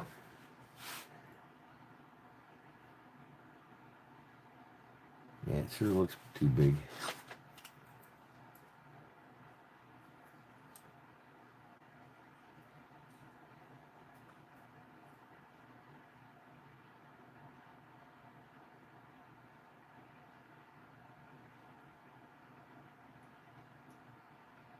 Just barely, but maybe I'll get lucky and it'll go inside of it. If not, no big deal. What's this one here?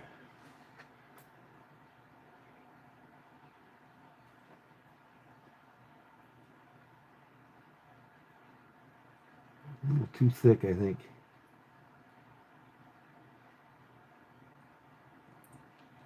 Right size, but too thick. See what this one does. I think that's just too wide. Yeah, that's too wide. Well, another one to put on the shelf for a while.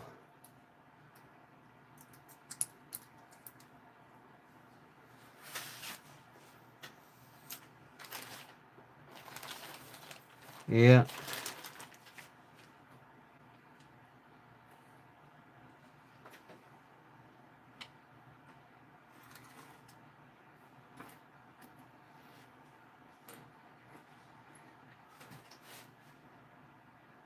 Too small. What if it tells you what size battery?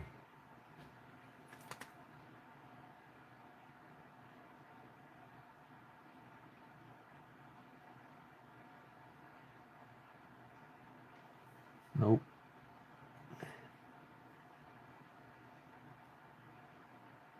Remix Electronics Ltd. Hong Kong.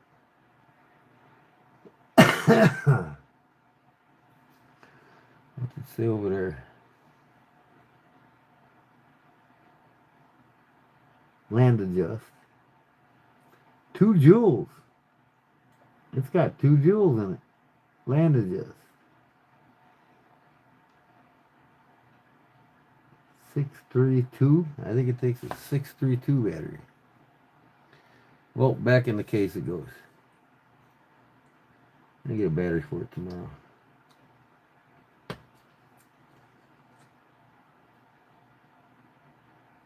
If it goes back in there.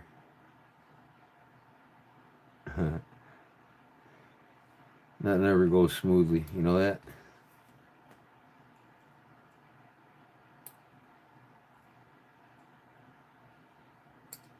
Nothing ever goes smoothly. Everything's always wants to give you problems. Especially with watches.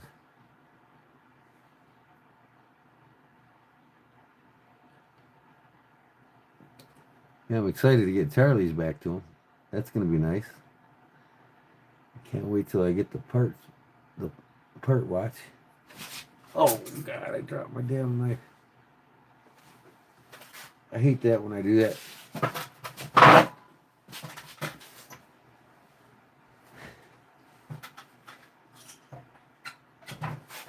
That's how you ding things up.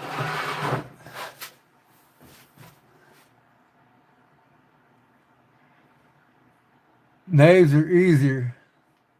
Yeah, oh yeah, I'll look it up online. I just take this into the hardware store and get the... Oh, you know what? It isn't going upside down. I got the fucking dial upside down. No wonder why it didn't go in right. McFly. Alright, what's it say inside the case?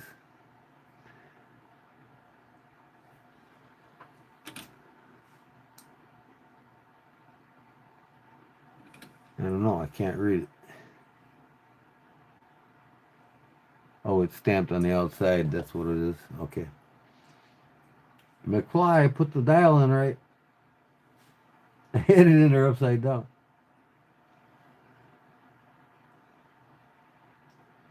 Look at that, went right in there. Okay, this is a worthy watch though. That's a beautiful crystal. No scratches on it. Oh, there's a few scratches. I could put that 15,000 and 50,000 diamond grit buffing compound on it and it'll be brand new again.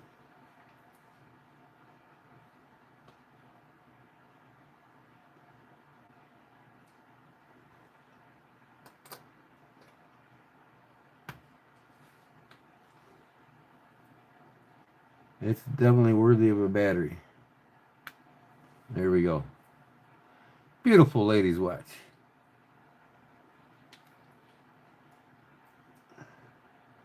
You guys want one? Just go on my eBay store and when they're there, they're there. That means they're running and ready to go. Unless I otherwise specify that it's a parts watch or needs serviced. Like this will need serviced. But I might service both of them before I list them when I find the time. Michael Holmstrom said hi. What's up, Michael Holmstrom? It's Gucci. Did I have this one apart? I don't think so. This is probably quartz. Most of these designer watches are quartz. 1900L Swiss made stainless steel, sapphire crystal, water resistant, 3 ATM, Gucci. So it's made in Switzerland. Swiss made definitely. So let's pop the top on it and see what it looks like.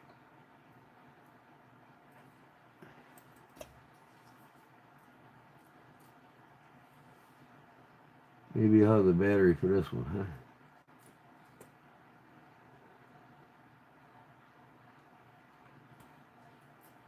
Find the right spot. Usually there's a tab on here, and I don't see anything.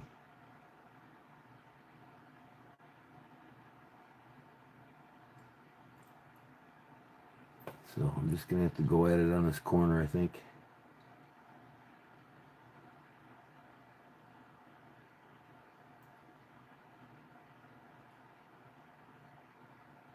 I don't want to scratch it, you know what I mean? Why ain't there a tab on this thing? I think there is right here.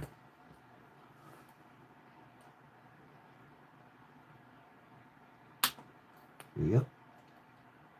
All right. Got it started.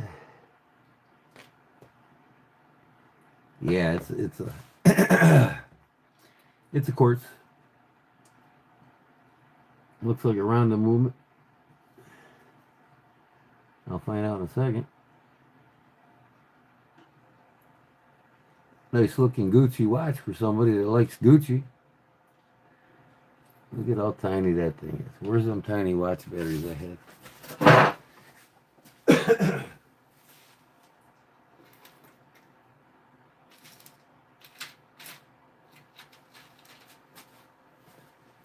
I'm going to check this battery. I think that is the 379.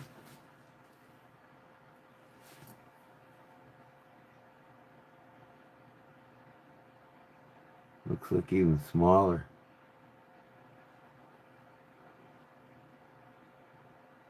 Three something. Ah, the damn hat bill gets in my way. 321. Yeah, I don't think that's gonna work. It might. We can try it.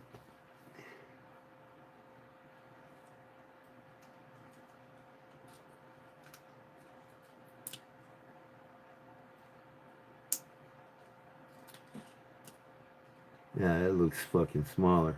That ain't gonna work.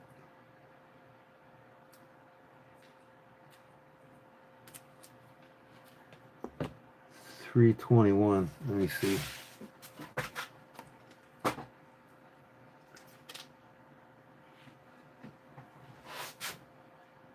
That one's fatter though. Okay.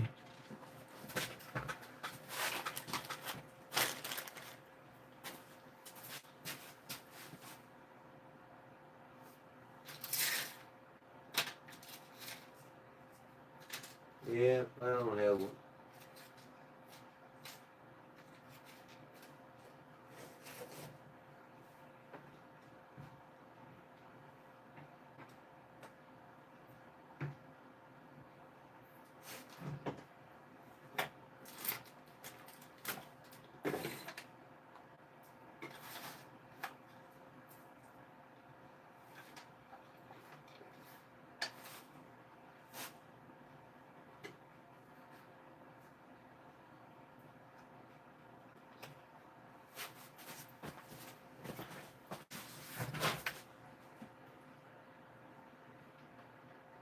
Wrong size. I don't think that thing even works.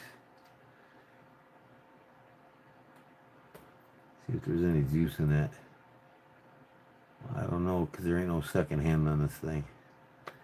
Why do they make watches without a second hand? I don't know.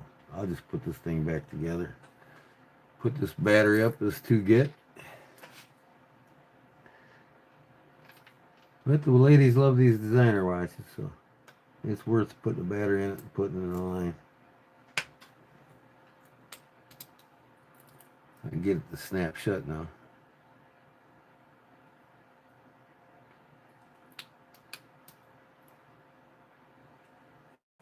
Come on, snap. And take that damn battery out. Maybe that helps stopping it. It's a little bit thicker than the other one.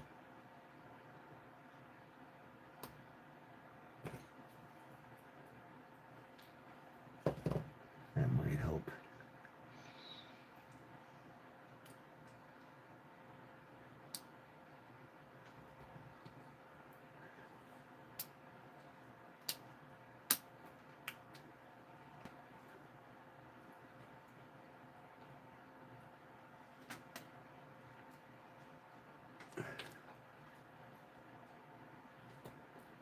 Man, I'm telling you what.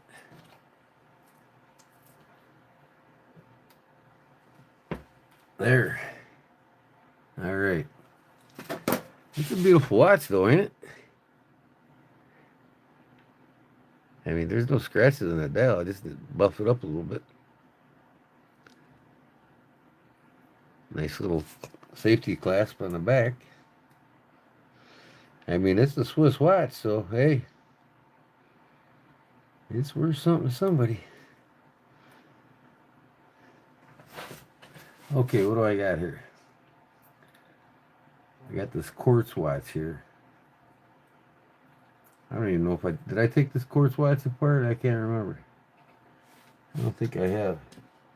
So that needs a battery.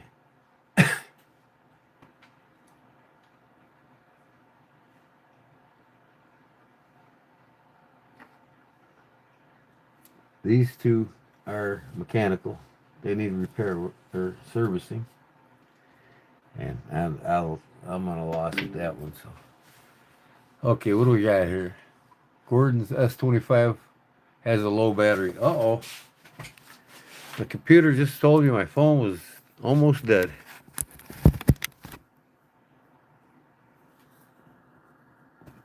8%.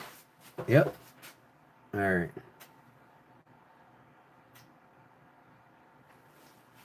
So I don't need a dead battery. There we go. Last one here. I do like playing with these older, small ladies' watches. I think they're cool. This thing's just filthy, boy. Whew. Wow. This thing's been worn and used. It's got a second hand on it, though. I take this out here, I can probably clean that dial. I'd have to take the screws out to get it out, though. There's a couple screws in there. What size is this battery? 320, another 327. I'm gonna have to get a collection of 327s for these smaller watches.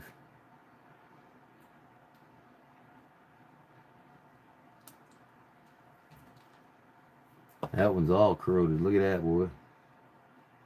Definitely ready for a new battery.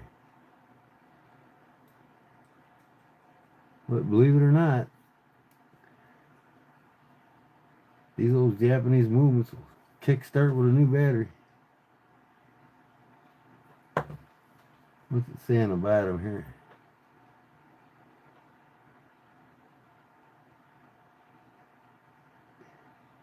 Fata Incorporated, made in China. M1084. So, you know, it's not a quality movement, but some lady wore it for a while. This thing needs a good cleaning. But I'm just gonna put a battery in it, see if it runs, and I'll just put it up for like 10 bucks. That's all. Same size of battery I need for the other ones. Alright. So I need two 327 batteries.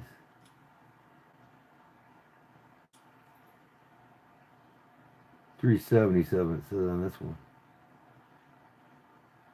$377. 327 and 377. That's what I need.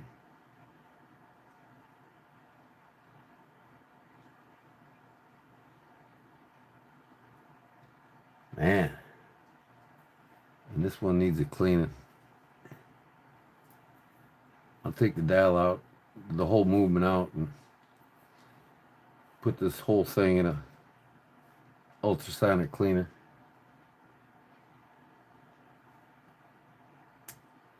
That dial come out? Or the crown? Ooh. Yeah, there it goes. Well, the hands move just fine. That's cool. Alright. Nice little cleaning on that guy. Mechanical. These are the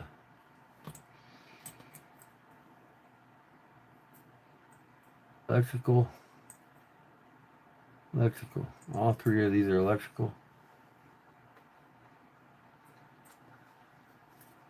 This one's electrical. I I gotta get a battery for it. So I'll take these apart tomorrow and see exactly what size batteries I need. There's 4 that need batteries. And then I got a Bulba. That's gonna be my wife's. A Timex. And a Watson. No, Elgin, I'm sorry. So these are pretty little hot commodity mechanical watches here, all 3 of these. I could get 50, 60 bucks a piece for these running. Easy. Easy. Like I said, a lot of it just needs to be taken apart and cleaned and then put back together.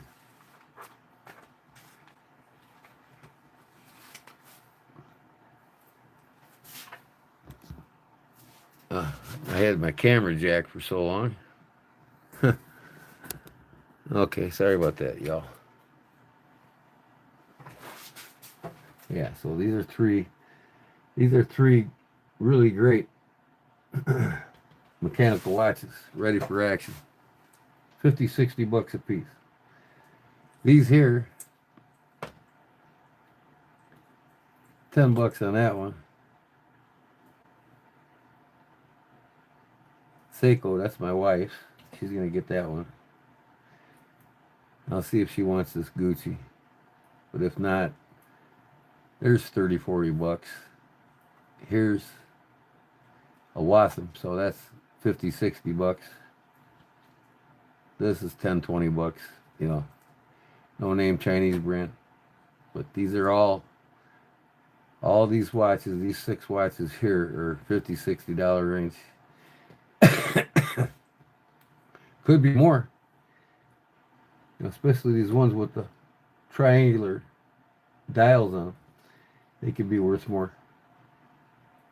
Especially Watson. Watson, Elgin, Hamilton, Seiko. They're all great value watches. So, since I know these are mechanical and they need serviced, except for that one, I'm going to put them up here out of the way until I can get to them. But I got to go get 3 more batteries. I bought 9 batteries last night. Now I got to buy probably 6 more tomorrow or today when I wake up. Okay.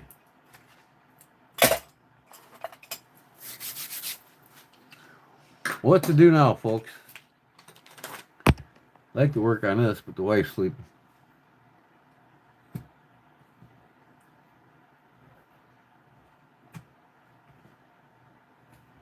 It's going to be beautiful when I get it done, man. Especially when I get that deer stag palm on the end here. Get my other spacers on here. A marbles knife that I always wanted that I could never afford.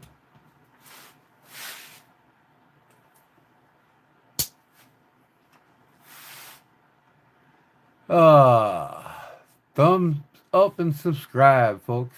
And throw a super chat at me once in a while while you're at it. Oh, I hate finding batteries. Yeah, it's part of the fun, though. You know, to see a different watch come to life. It's definitely worth it.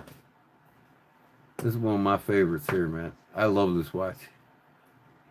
1974 fossil watch. Mint shape. This thing, I mean, not in mint shape, but there ain't a scratch on that dial. You know, this whole thing ain't scratched up. A little bit of scratching on the back, you know, that's typical wear, but this is one of my favorite. This is probably my favorite fossil watch. It's got the date on the bottom at 6 o'clock. And it works. I got it turned off.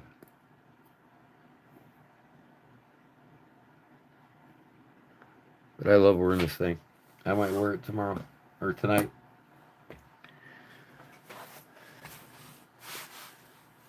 No. What up, Michael? Holster. Darren Higginson, what's up? How do you fix a dial with numbers fell off and floating? You got to glue them back on. Take the dial off the watch and glue them back in place. What kind of watch is it, Barbara? If it's no name watch, I wouldn't even worry about it. You could probably buy the same watch for $10 on eBay. And you could do that. You could find the same watch. Say if your dial has scratches on it, find the same watch with no scratches, and then just switch out the dials. But I would say for you, since you don't have horology tools, you don't work on watches, I would say just take the whole movement and dial all in one and switch them out. All you got to do is take the crown out, and underneath there's a push button where you push down on it and the whole crown will pull out. And then when you put the dial in, you know, before you put the back on, put your crown in, and it just snaps in place and you're done.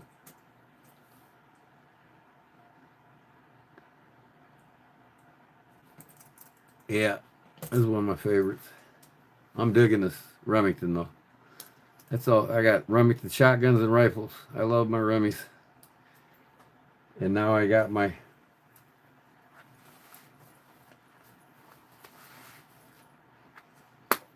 Remy knife up front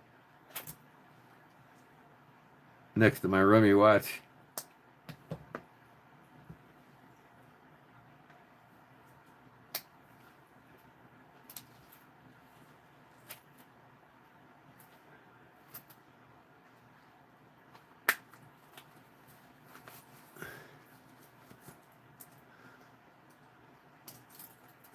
Yep. I got 2 new batteries in this thing. It's working perfect. This thing's never been used, man. It's like new. Not a scratch on it, the dial or anything. I got to figure out what all these are for. We got a stopwatch here. A light. Let's see how well that light works.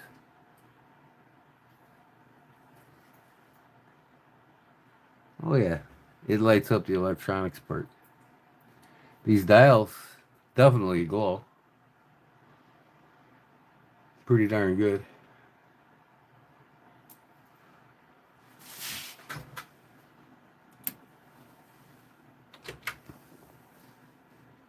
So you can see that a country mile at nighttime.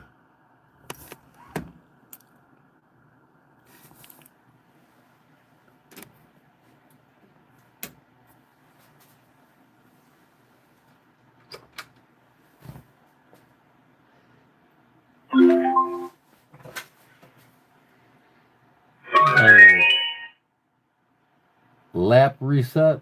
What's the lap reset? A timer? AM 3:28 AM. It's 12:13. So I gotta set the time on that. What's this? Oh, that's the stopwatch. 6 seconds, 7 seconds, 8 seconds.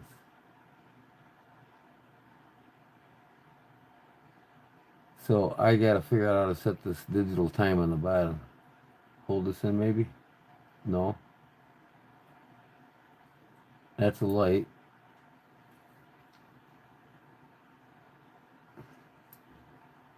$12.1.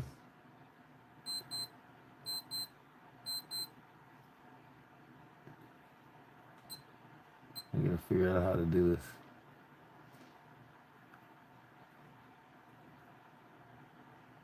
Play around with it, you'll figure it out. Start, stop, light, mode. Okay, this is the mode. That's the stopwatch.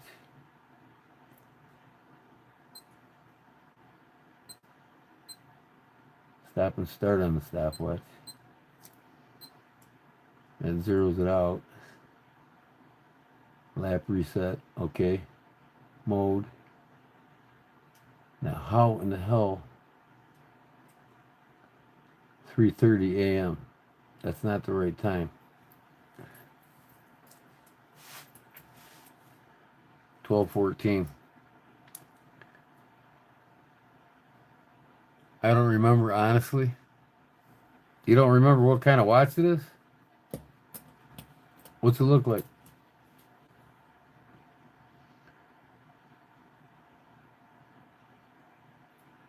Something behind the dial there, and I don't know what it is until the minute hand goes away. But it's a stopwatch. I don't know if I have the paperwork for this in this box here.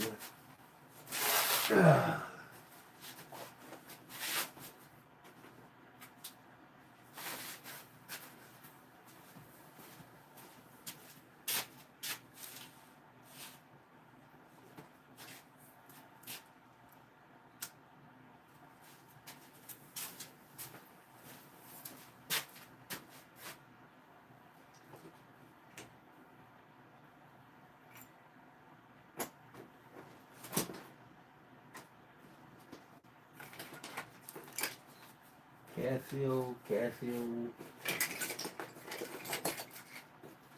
Armatron.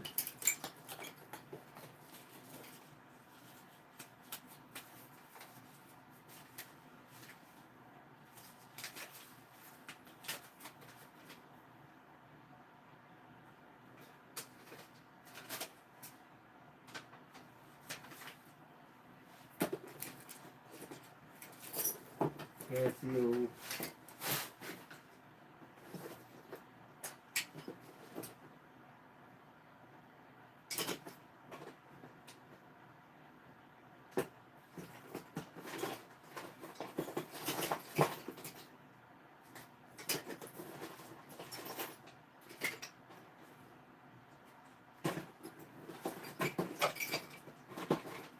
Casio. Man.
Well, I can't find a manual for that.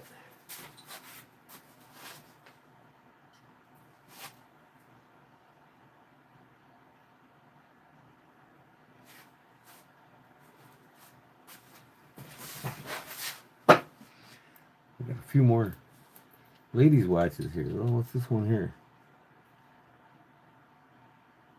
West Clock. Don't even have a crown on it. Who makes that? I don't know. West Clock. These things used to be hot commodities for women, these little guys. I got two of them. Ladies used to love these things. These are Eakins. I just gave my wife an Eakin up there. No, I got them. Do I got them in my pocket? No, I left them upstairs on the table. They're cool. This one, the band looks pretty cool on it. Put some batteries in these and I can sell them for $10 a piece probably. You know, the band's a little bit wore off on this, but you can get some black stuff and coat it.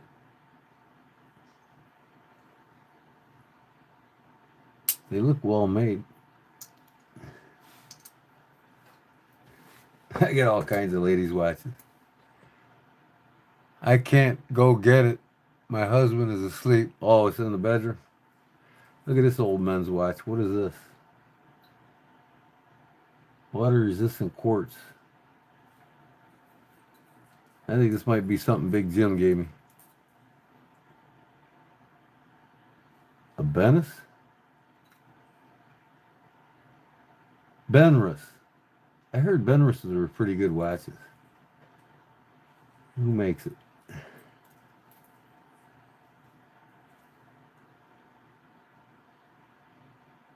Japanese movement. So it's a good, it's got a 377 battery in it. Let's see if I got that 377 battery.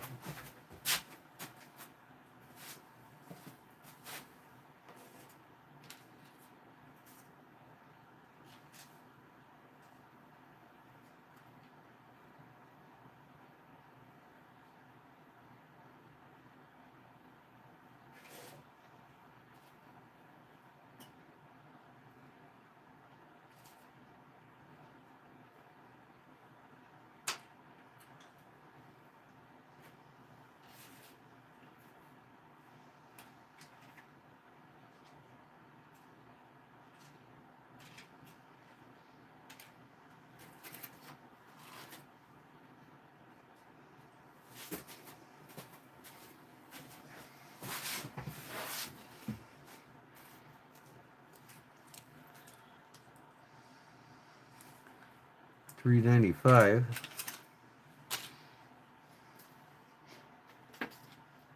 And $379.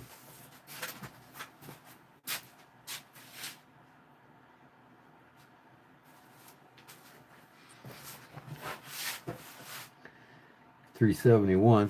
$379. One of these might fit.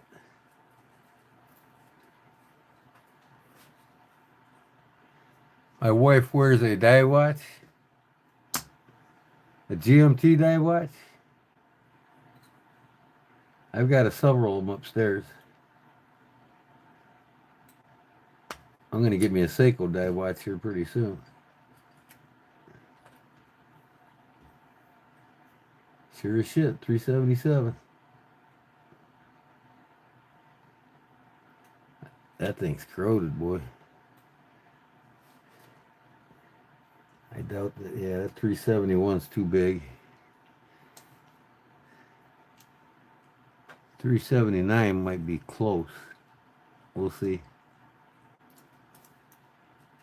This damn 379 is going to fit something before the night's over.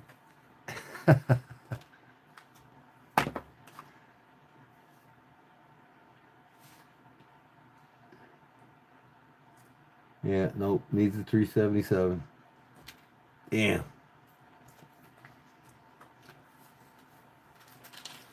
What we got here? 395. That's too big. Yeah, I'm gonna have to go get some more batteries tomorrow.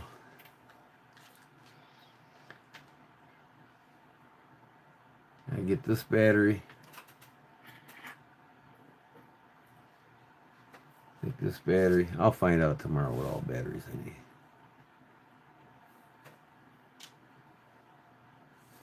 I know I need them 2 batteries. So this thing's just, look at the dirt on this thing, boy. Wow. Somebody didn't clean shit.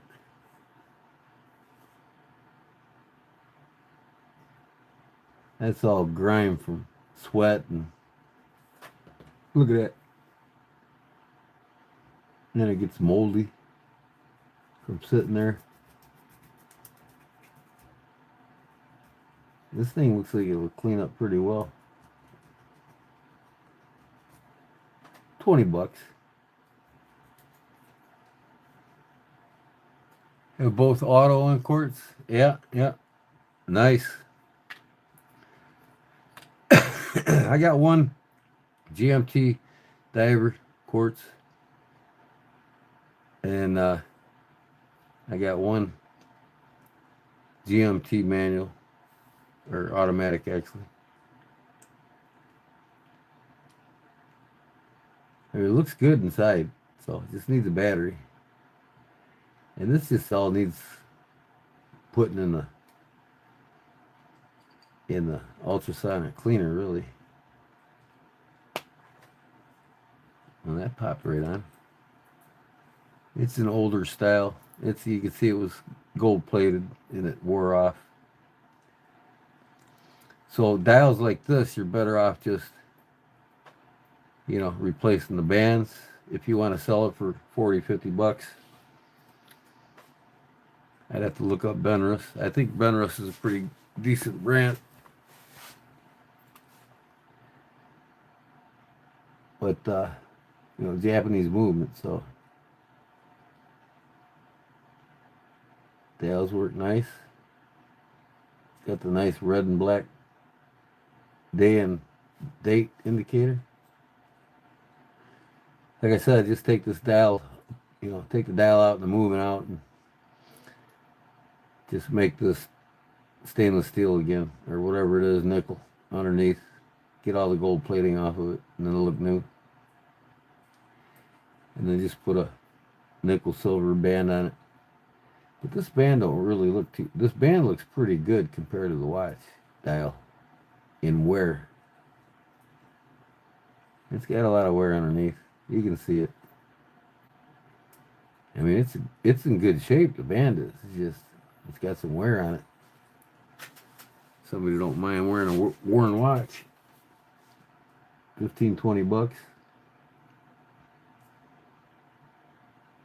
Water resistant, 100 meters. So it's really not a cheap watch, especially with a Japanese movement in it. So put a battery in it, sell it for 10 bucks. As is.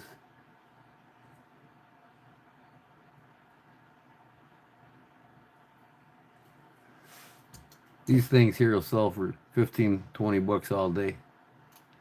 Women like these expandable, collectible Ekin watches. Yo, Kodiak, says DH. What up, bro? I like NATO bands. Me too. My favorite is the NATO bands. I got a lot of Casios upstairs with NATO bands on it that I like to wear.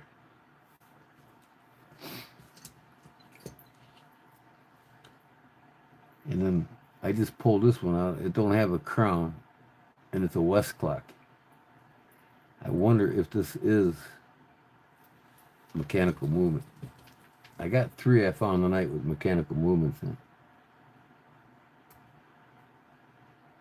Fully manual. Man, this thing's so grimed up. This would be what you call a parts watch. It don't even have a crown on it. But man, that dial looks beautiful.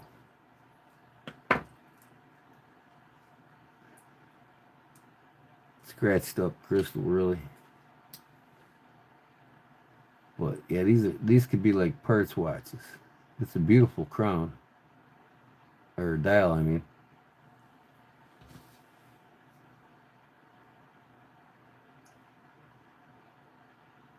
I just want to see if it's manual.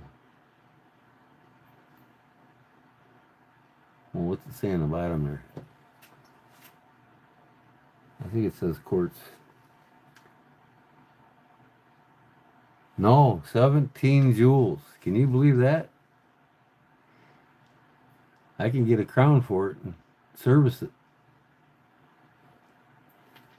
But man, this thing here, whew, seen better days. The clasp is all on one. That's a good thing. The band and the clasp, a little expandable. I could polish this crystal up. That's not glass, I don't think. It might be, but I got 50,000 grit diamond polish, so it'll make that thing look new. Man, the sides are green, but it looks like it'll shine up.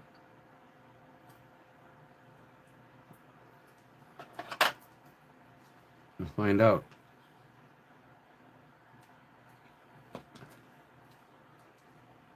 Put a little metal glow on there.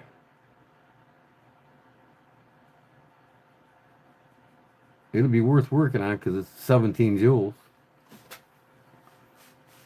But like I said, I'm not going to do these ladies' watches until I get my computerized microscope for my computer so I can see everything real close. You got to with these little watches. Man, I get a new crown for it and get it serviced. This thing will be a $50, $60 watch. Oh, it's shining up pretty good. It's got a lot of green gunk on it over the top from just age sitting. Yeah, that shines up pretty good for what it is. And this dial looks, Westclock's a pretty good brand. See if I can get it out of the case. A lot of these, they didn't put second hands on them. I guess because they're so damn small, you know. See if I can self-wind this thing and get it running. Or not self-wind, but wind it manually. Ooh, there goes something. Oh, that was over the crown. There we go. Look at that thing, man. Look at how beautiful that is.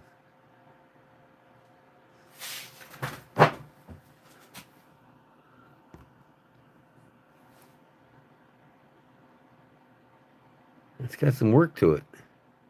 Look at right there, you can see 4 joules right now.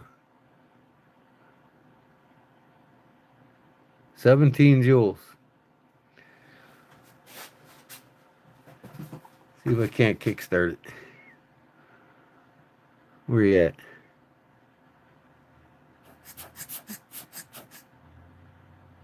There it goes. It's not frozen. That's a good sign. See how long it runs. Not long at all.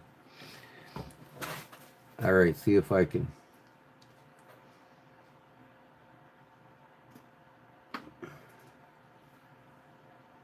See if I can manually. I better put my specs on here again.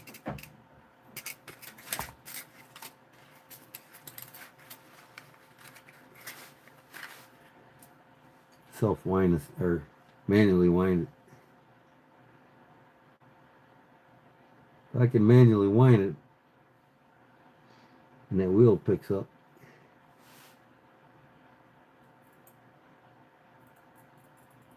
See how the spring is in it.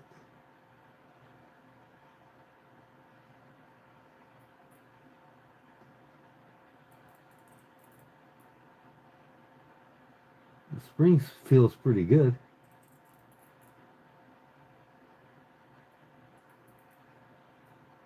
That clip don't like to catch. It's gummed up because it's old oil.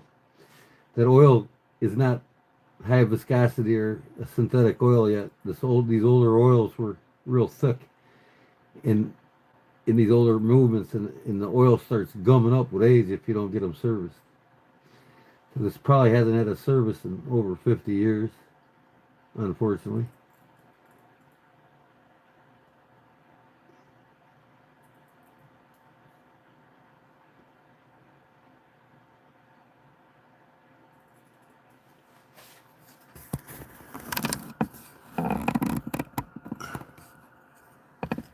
Come on, damn it. I'm manually winding this thing.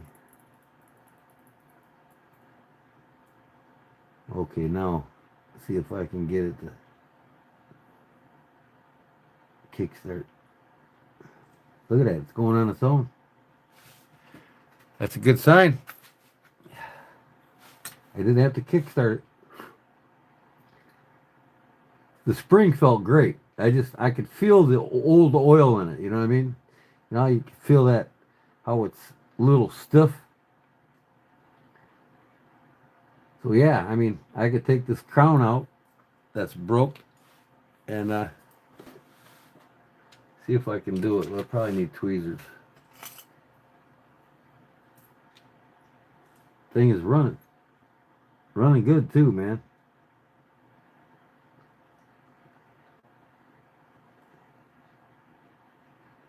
I'm sure it's off a few seconds here or there.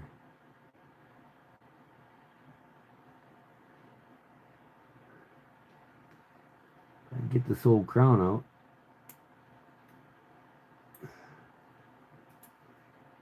Probably not without putting it on a stand. Let's see how it keeps time here.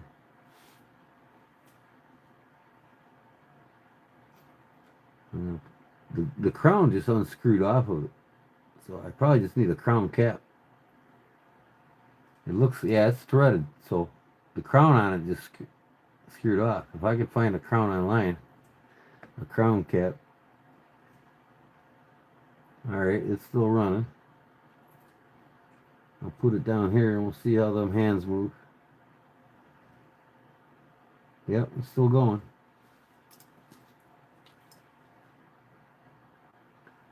We'll wait a few minutes, see where that hand goes. Definitely worth a good servicing. And the crown ain't broke. It's threaded on the end here. I can see it under the magnification. It just needs a crown cap. So if I could find a crown cap online, I can get this thing serviced, put back together. Yeah, that's all it is. Just needs a crown cap. Now this thing here goes on it, so I better not lose that. Little washer.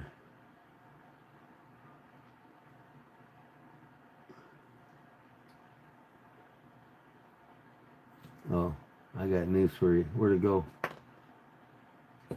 It's still running though, look at it. Where'd that washer go? I don't really need it, but cheap plastic washer. There it is. I'll put it inside this case.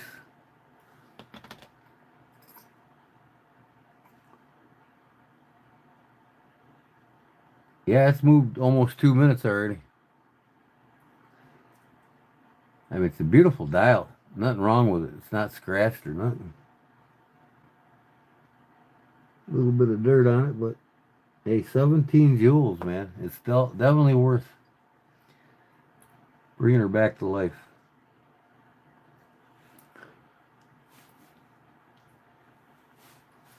Watching you work on watches. My great-grandfather worked on watches and clocks too. That's cool, Barb. Lost art of working on watches, yeah. Horology. It's, you know, not everybody's game anymore, but, you know, now with the mechanical, the automatic watches they have came out, you know, people are falling back in love with them again. What's it saying this? This thing's got something on everything. Such fine ass writing, man. If you don't have an eyeglass, you can't see this shit.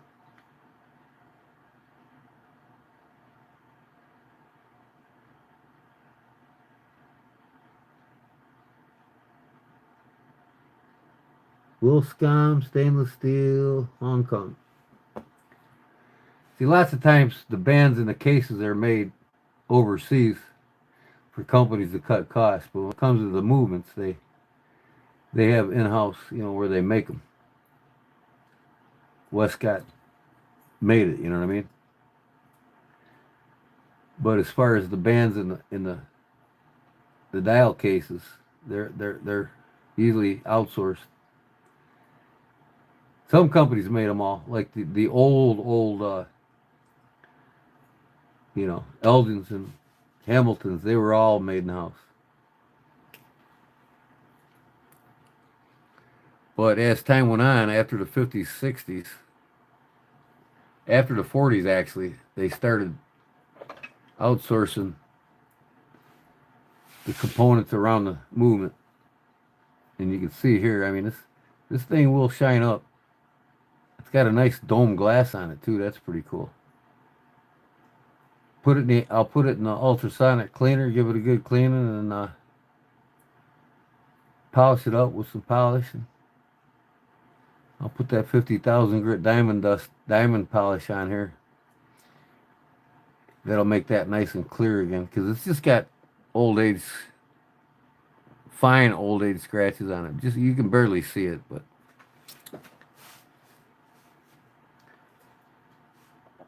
yeah, I got all kinds of horology YouTube channels that I belong to. I watch guys working on watches all the time. I probably spend a good 2-3 hours every night watching them. Watch and learn. YouTube University. Learn anything you want. I learned most of my skills from YouTube.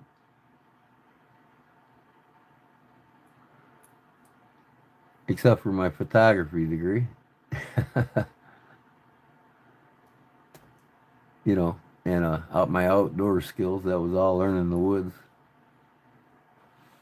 Yeah, it's a beautiful band. Beautiful dial and everything.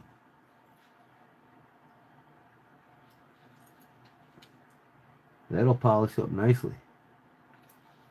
I get it running to be a $60, $70 watch, I'll tell you that. It's running now. Look at it. It's still going. Let's see where the dial is. I got it on sitting on something, but yeah, see?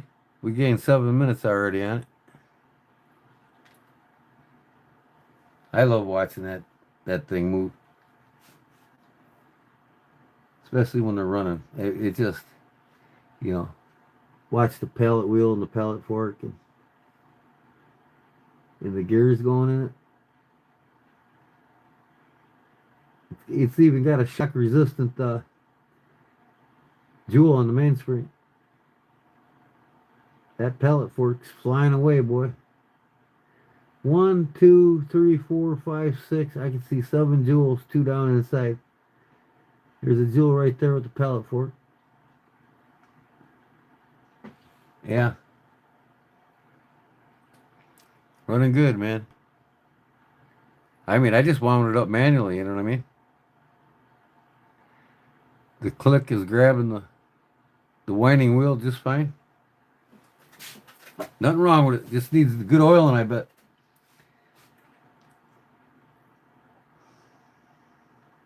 I'm not going to take the jewels out. I'm not going to attempt working on jewels or the fine things of horology yet until like this small. I mean, something this size, yeah, I can take it apart and work on it.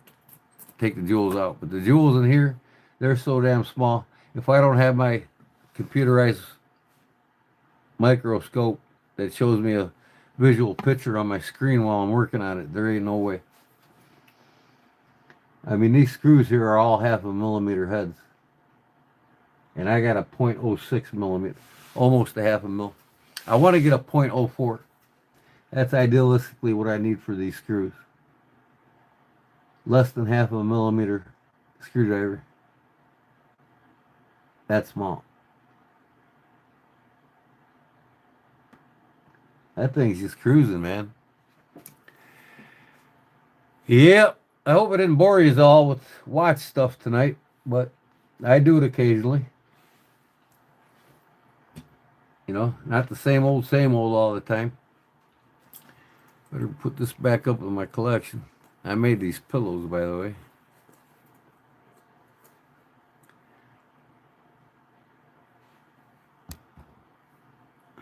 I made these pillows for my watch collection. I'm gonna get some wood, man, and build me a big watch collector's case. I want to do one like a Craftsman toolbox with 4 drawers in it. Pull the drawers out, and each one's got their own pillow. I'll be able to have 16 watches per drawer, 4 drawers. That's what I want to build. Build it while I can. Still got the tools. I mean, I'm going to go all out on it. When I build this case, all the corners are going to be a Japanese dovetail. I mean, I'm just going to do it all out. All the drawer backs will be dovetailed. All the drawer fronts will be dovetailed. And I might do the whole thing out of mahogany and rosewood. Mahogany and teak and mahogany, or I like mahogany and maple together. That's beautiful.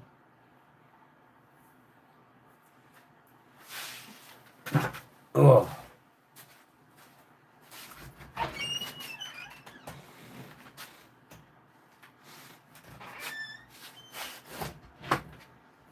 don't have one of my boxes down here. I'd show you, but I got one I made for a guitar. My guitar parts. Yeah, that thing's still moving, boy. And by the looks of it, it looks like it's probably right on. I mean, in speed. It could be a second or two, or maybe even 3 seconds fast or slow. There's an adjuster on that for adjusting the speed, but you know, without a chronograph, I have to get a chronograph. I got to get my telescope. You know, I got to get some shit.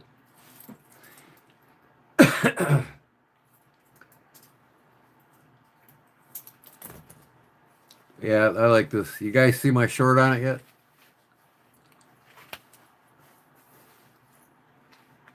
My wrist wearing pocket watch sheath. This Velcro's on. You can watch my short on it. But I gotta have my Remington bullet knife with my Remington watch, right? So I'll just put that probably in here. This sheath I made. Fits in there nicely. I made that for this IXL.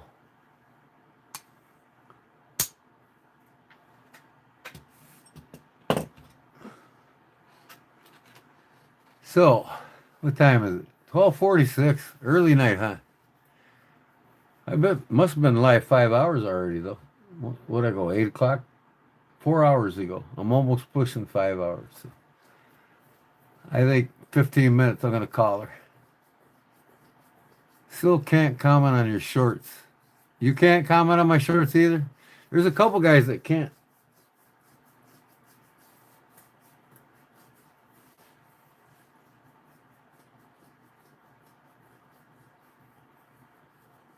Yeah.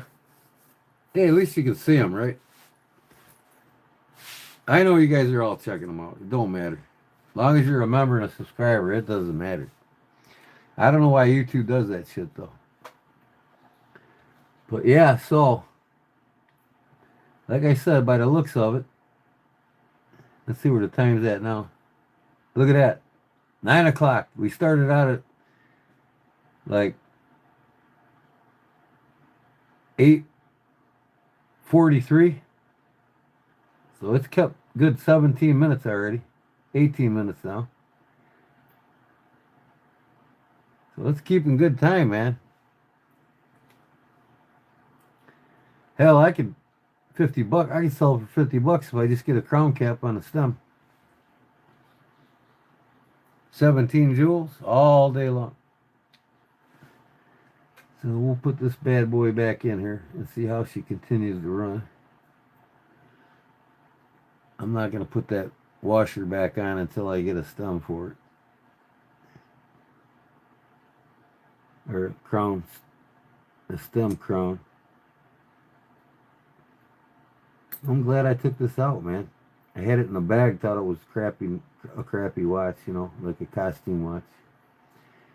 But you don't know until you take them apart and look at them. Tells you all right there. 17 jewels, man. The more jewels, the better the quality of the watch. Some quartz watches have 2-3 jewels in them.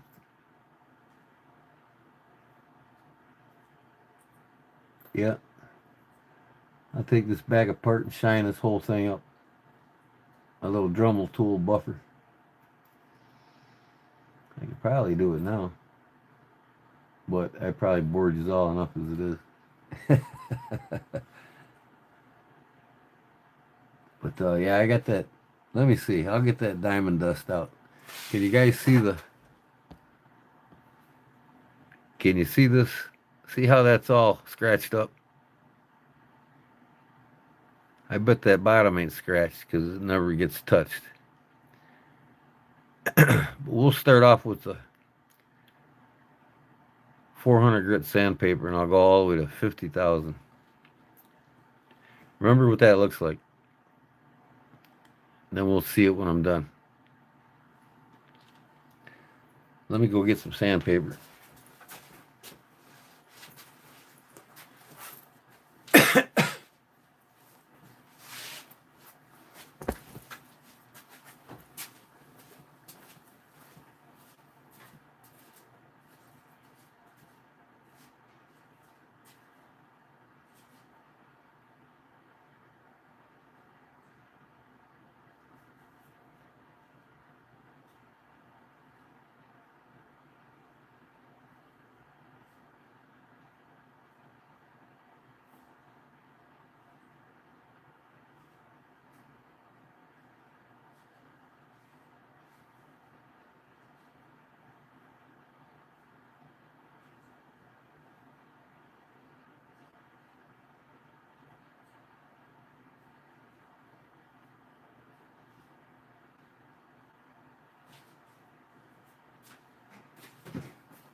Okay. I gotta get out what I have here. 800 grit. 2,000 grit. Won't take long to do this. It'll look a hell of a lot better when I'm done. 600. I'm gonna start out with this 220. And then I'll go to a 400.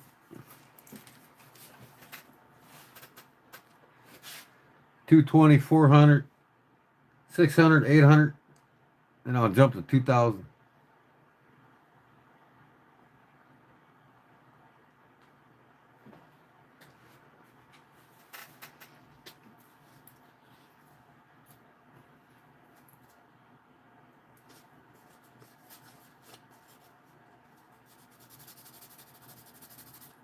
Yeah, see, that's not even glass.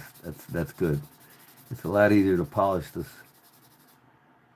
plastic crystals than the glass. It doesn't take as long. This 220 will get out the main scratches. Ooh, that's coming out. Wow.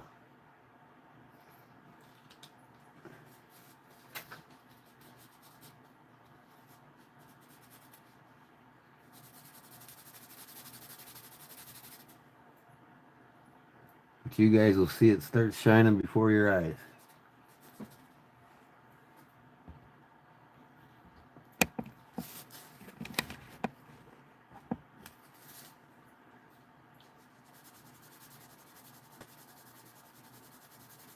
You don't want to do this unless you got the ultra fine diamond grits. I mean, unless you got 20, 30,000 grit sandpaper laying around. What I have, where's it at? Where is it at? Where is it at? Right here? No, that ain't it. I got it here somewhere. I'll find it in a second. Oh, here it is. I buy this on Amazon. Tech Diamonds Tools. It's 15,000 grit diamond paste. Let me get it out.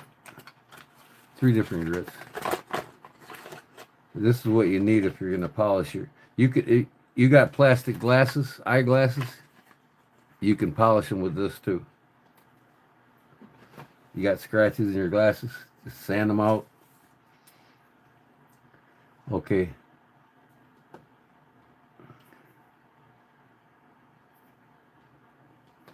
So this one I'll go with after the sandpaper. This is 5,000 grit diamond paste. This is 14,000 grit diamond paste. Then I'll finish up with 50,000. You can get this on Amazon. If you got some scratches on your watch or your eyeglasses are scratched, this works nice. especially if they're plastic. You know, I mean that diamond dust works perfect. Does work perfect on glass too. It just takes a little more oval grease. That's all. Like twice as long. All right, now I'll switch to 400 here.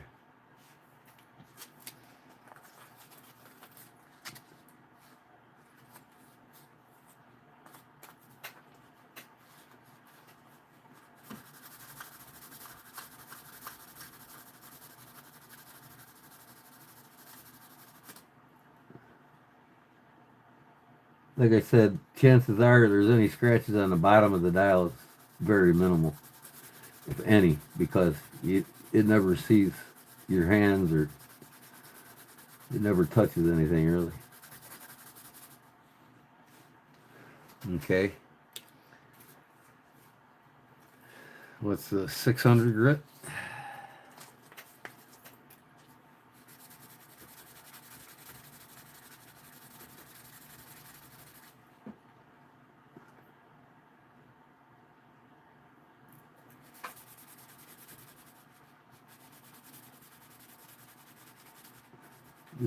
This vinyl on my table grabs this dial pretty good.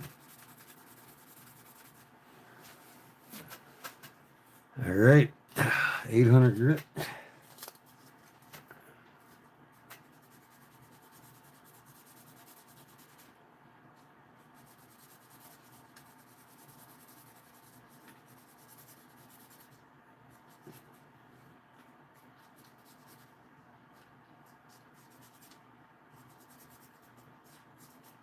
Man, it's wanting to jump around on me. Stay still.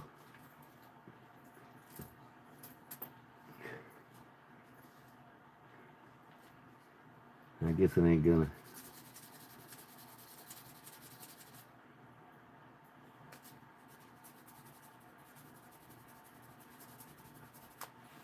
All right. What do I got? I'm gonna jump to this 2000 grit. Put a little slaver on her.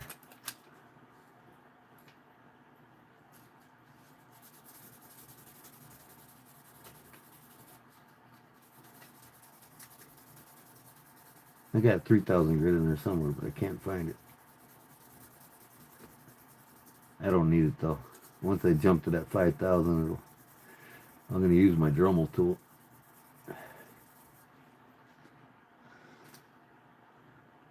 You can see it starting to shine already. Look at that.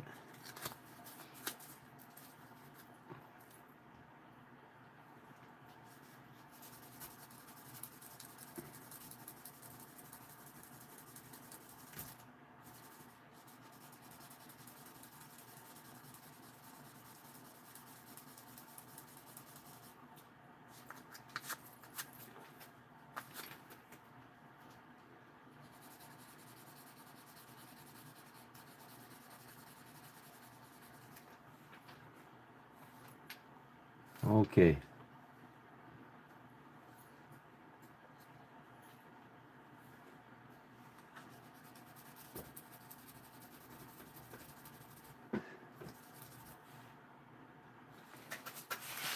Now, it's time to get the Dremel tool out.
Mouse like cheese?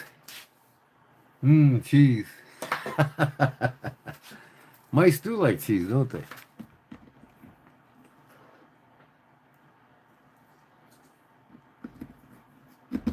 Okay.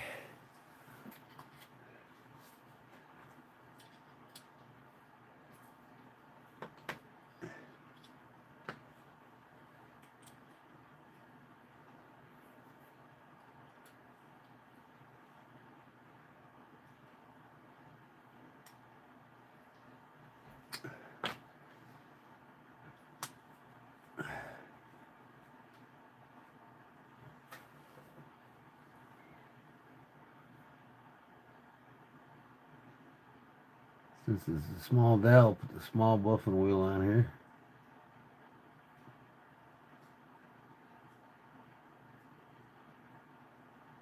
There we go.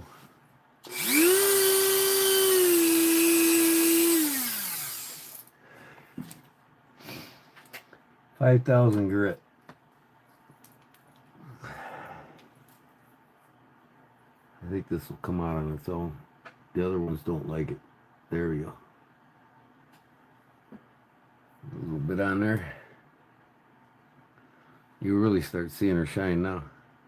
Now if I can hold on to this without losing it while I buff,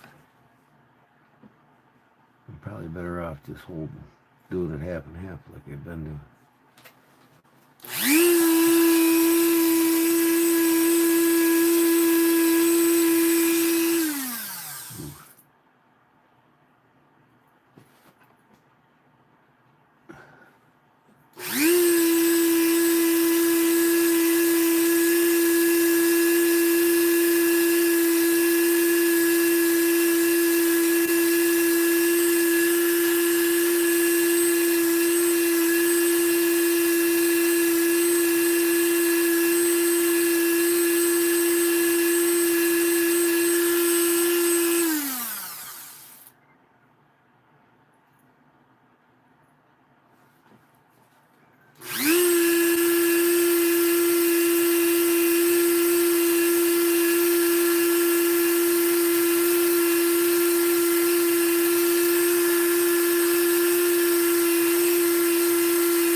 Kind of melting it. Oh man, I pushed too hard.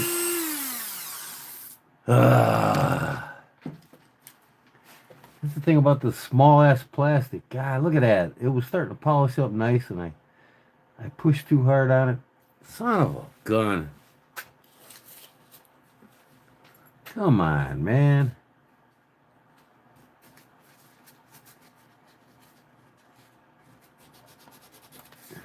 Fuck. Why? You gotta go lightly with that buffing tool, man, on this plastic. And I wasn't paying attention to that. It's starting to shine up really good too, man. I just gotta take it easy.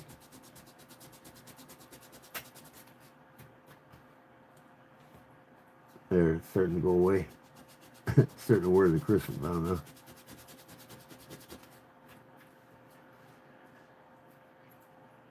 You gotta do it right, folks. Don't do as I do as I say, or either.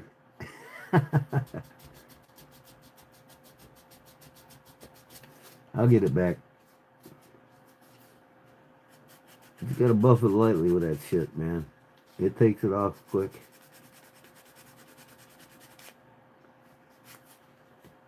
There we go.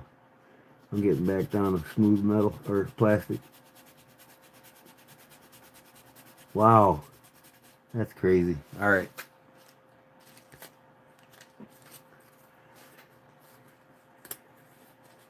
I only got to do the one spot. I don't have to do the whole thing.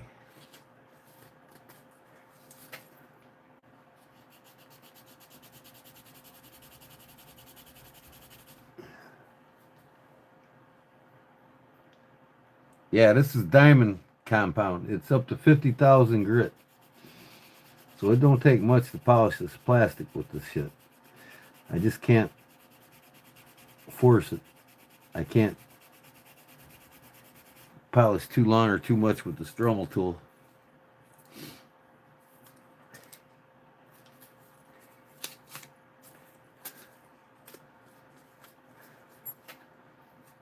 Can't force it.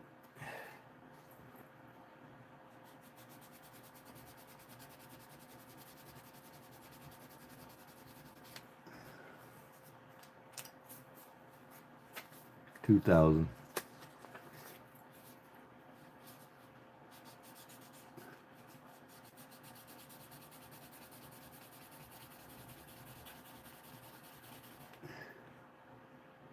Okay. Hopefully that'll do it.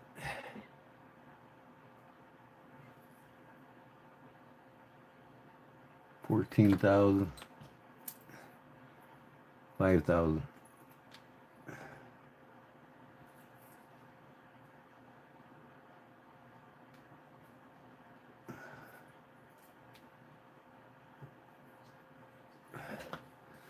In fact, I'll turn down my speed to 20 on the Dremel.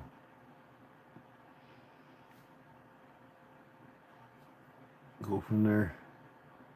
All right, this is 5,000 grit right here.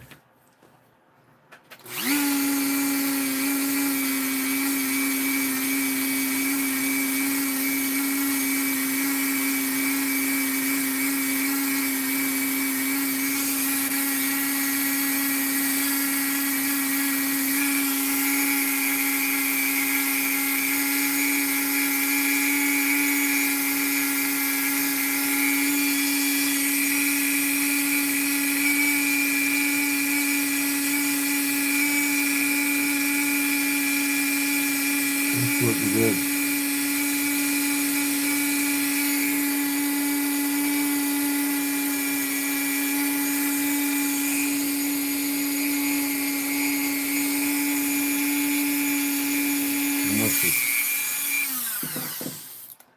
Must have got something on the inside there. Yeah, that's what that is. Okay. Now, 14,000 grit.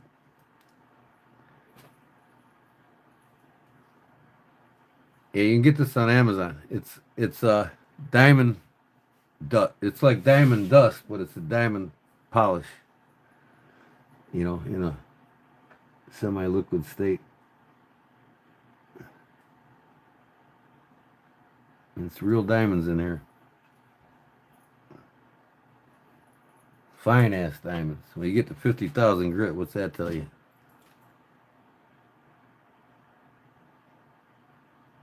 I could probably just use my finger if I wanted to.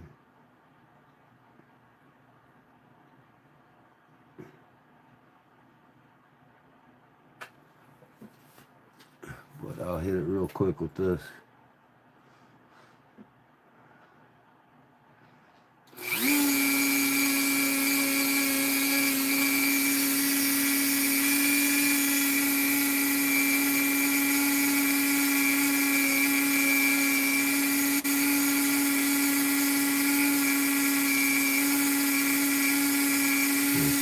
Jump on me.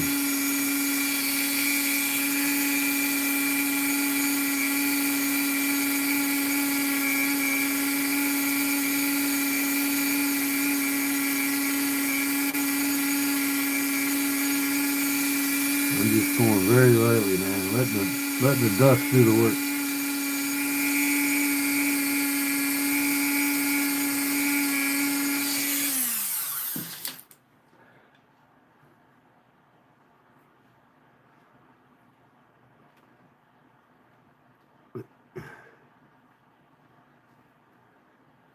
All right, let's get this 50,000 grit on here. I know one thing. I got to take it out of the back here because this dispenser don't work.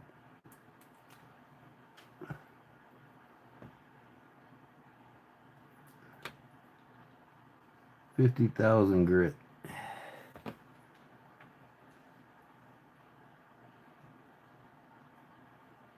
See what happens with just my finger.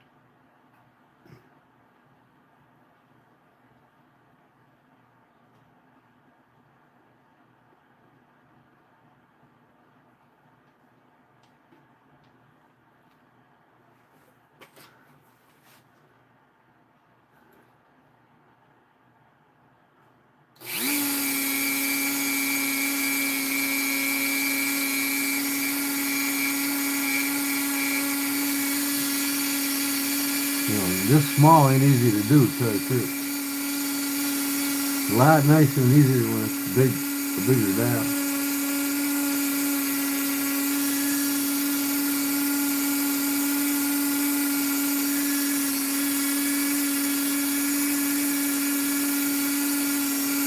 If I can hold it inside the watch, it's probably easier to polish.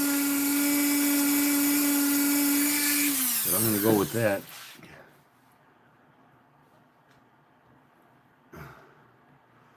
I think my fingers will do just fine on this. It's a microfiber cloth.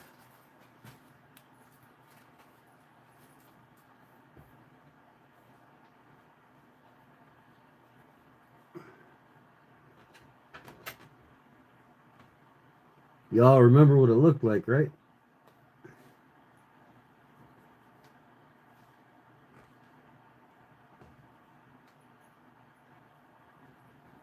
The good old EDC Hank microfiber cloth.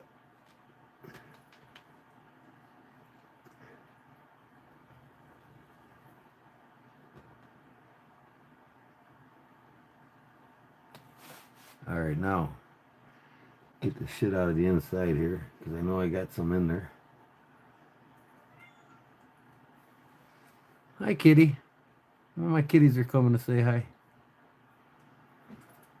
And if I get this pop back in this watch without no problems. I don't have no dial glue. Sometimes they just snap in and they're good. But I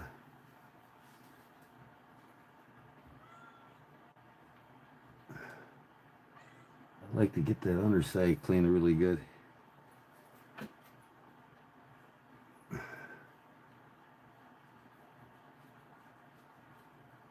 Make sure there's nothing on that underside.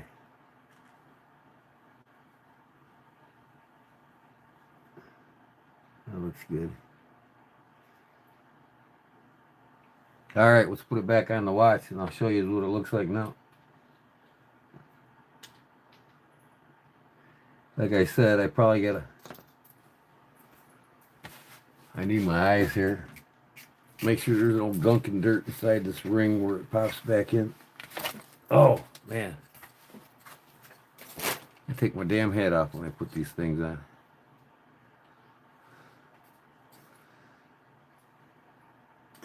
Got the old man glasses, see?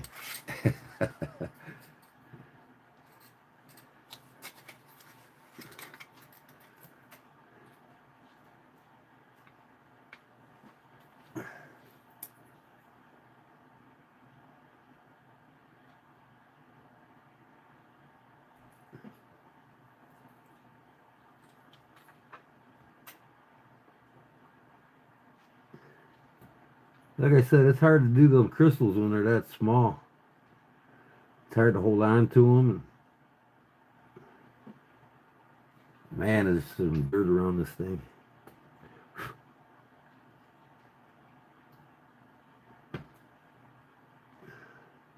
Hope it'll pop in without glue, but I'm almost certain I gotta put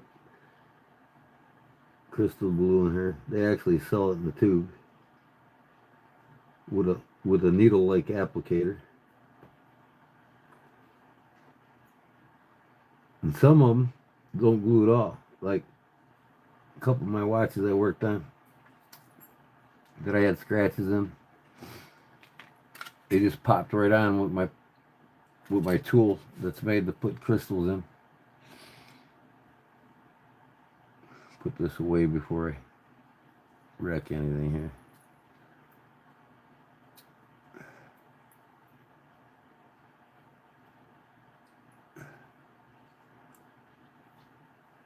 All right. I think that looks pretty good though. Get all this shit out for the most. Go over it one more time.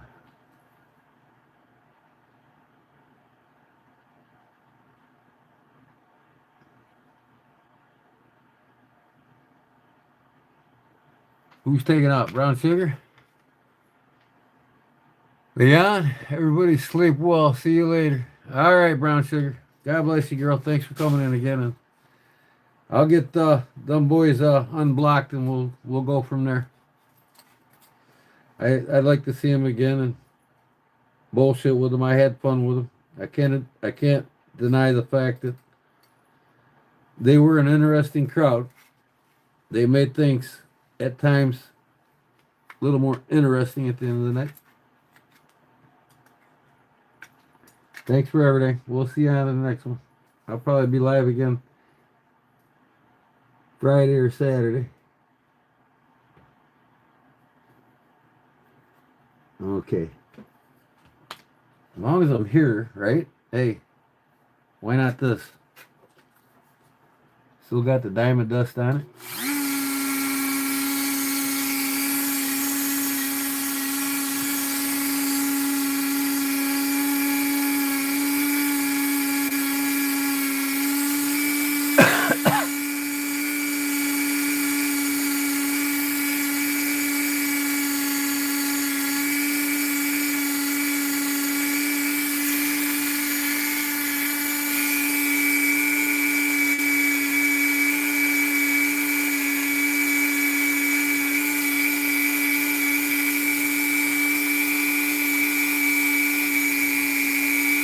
Look at that black ring.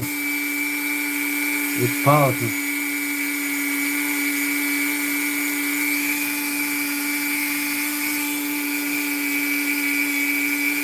There ain't no more gold plating on it, but it's polishing down to the nickel.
Okay, let's put this crystal back in here, or plastic crystal, as they say.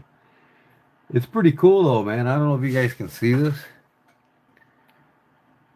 Look at the facets all the way around the outside of the crystal. And look at this crystal now, though. It ain't scratched up like it was, right?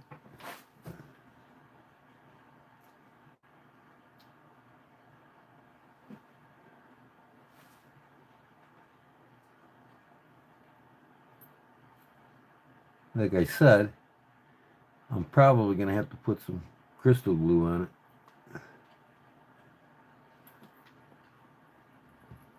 But for now, yeah, I don't think it's going to stay in without the glue. It might.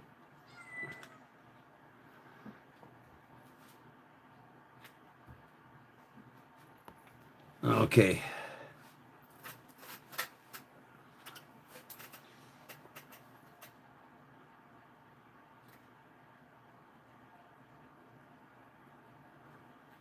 All right, guys. Remember what that crystal looked like when we started?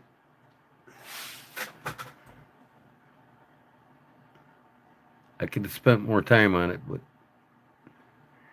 a hell of a lot better. Probably got some dirt on the inside of it, too.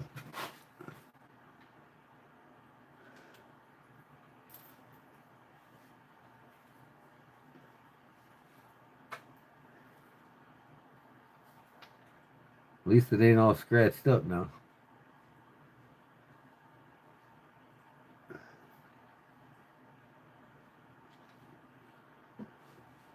It's appeared to be staying in there pretty good, but I'm not going to trust it without that glue. I got to get me a tube of that glue, but man, what a difference, huh? I love the facets though on the outside ring. Isn't that cool? But that's a hell of a lot better than it was. You could see every scratch on it when I started.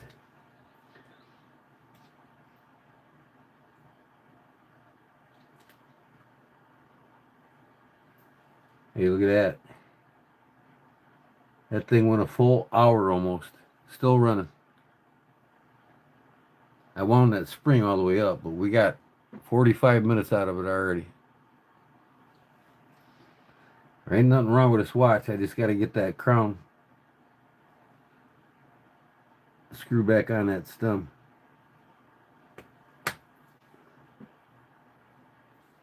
Let's see how well we can see that dial now. Isn't she beautiful? West Clark, 17 joules. Now, next time I take it apart, I'll clean that dial off really good. I can use a little soap and water Sullivan on it. I mean, you really can't see much. It's pretty clean now. But man, I love them facets on that crystal all the way around. That's cool as hell. And she shined up pretty good for what it is. It's still $50, $60 watch with 17 joules.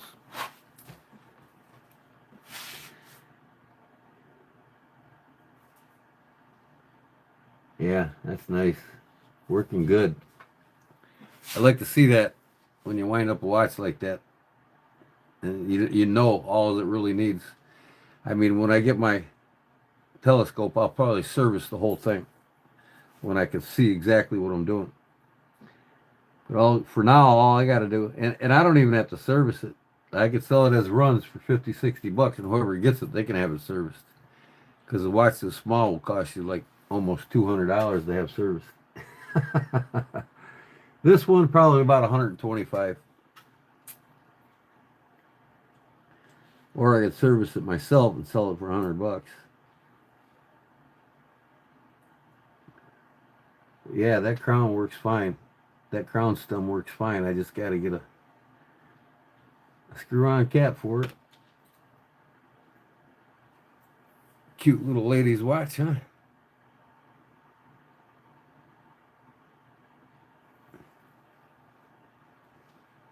I love a good mechanical watch, man. I'm getting the knife shakes from not seeing any blades, brother. Oh, there's two right here, man. Oh, where are they at? There's two right here. My new IXL. You see my new IXL? I put a half stop in it. Made in by George Westinghouse in Sheffield, England. With the white oak scales. IXL. And then I got my Rummy Bullet here. The one I like to carry and use. Locked back Remington Trapper. Medium Trapper. This is one that I use. Not one in my collection that I don't use. It's 2014 R1173 pattern. And then my brand new one today I bought. Here's the box for it. Amber Bone Peach Seed Jig Medium Stockman. And like I say, when I do buy case knives, I don't buy them online. I gotta visually inspect them. There ain't nothing wrong with this knife. So many times I've been burned buying them online. You get them and there's gaps on the handles, and you know the blades ain't centered. But here's what made me buy this one. That's the Amber Bone Peach Seed Jig, right?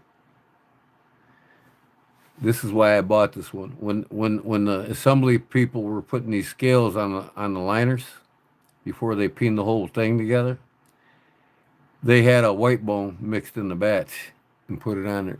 That's white bone. That ain't peach seed. So I got a half white bone, half peach seed, and that'll make this knife 10 years down the road worth twice as much as what I paid for it. I paid $84 for it. I'll get 150, 160 for this knife in 10 years just because of that. And that's where the emblem is. I mean, how can they screw that up? But they do it occasionally. I think they do it because collectors like things different, you know, not all the same.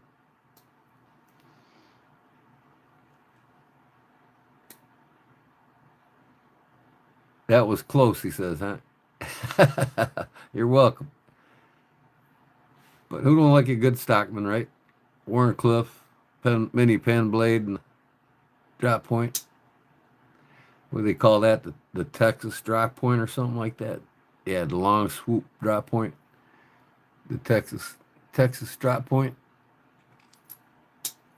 And the Warren Cliff. And the spade blade. The mini spade blade. Gotta love it. Gotta love it.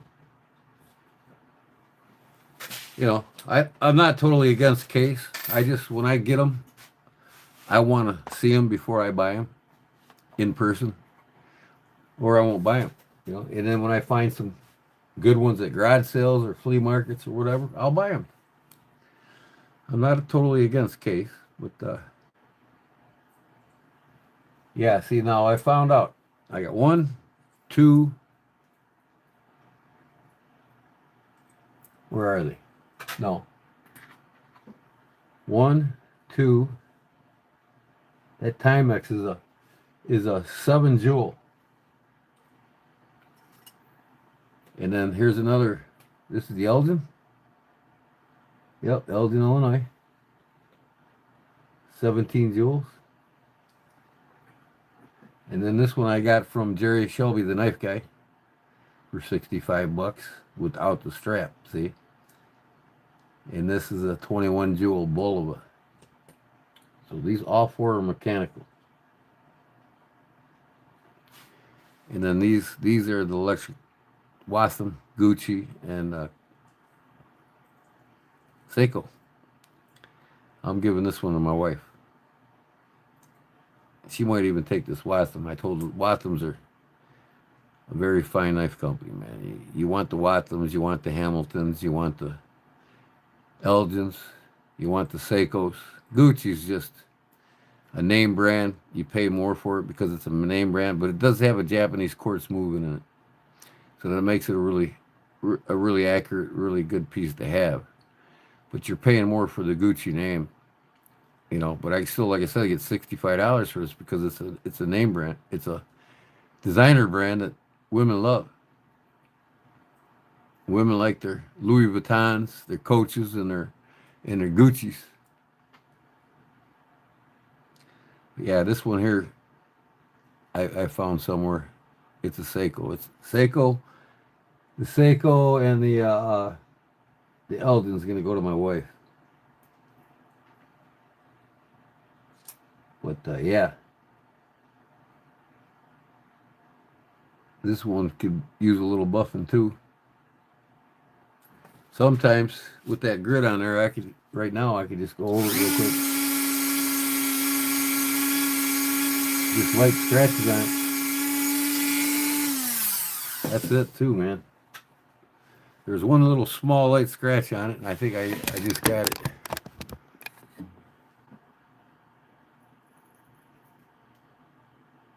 Yeah, look at that thing shine. That's that Wasm.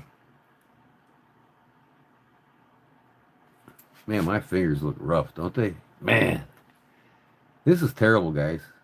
No matter how many times I wash my hands, I still get this brown callousy looking psoriasis. You know? I can't get rid of it. It's rough.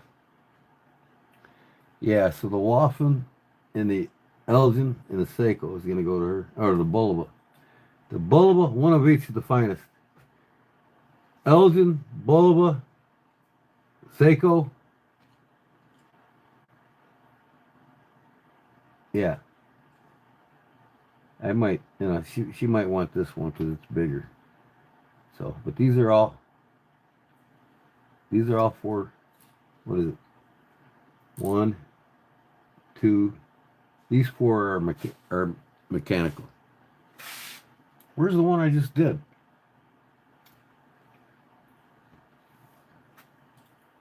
Which one did I just do? Oh, I can't find it. Is it in front of my eyes?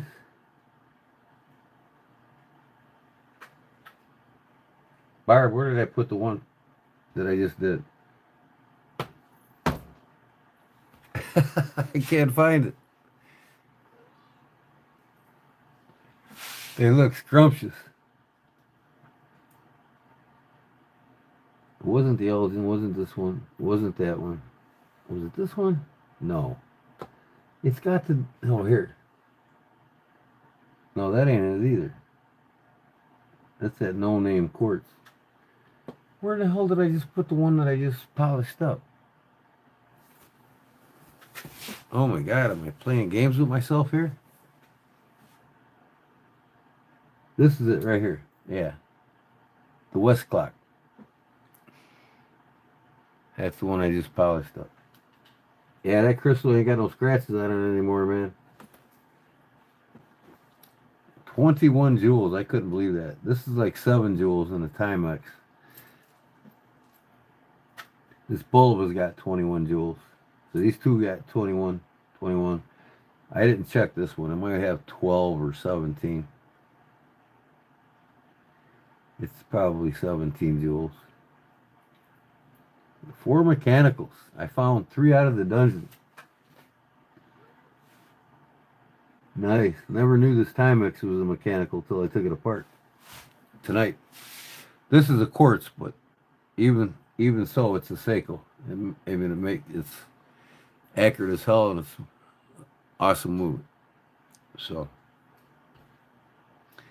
I'll see which one the wife wants. She's definitely getting this one in the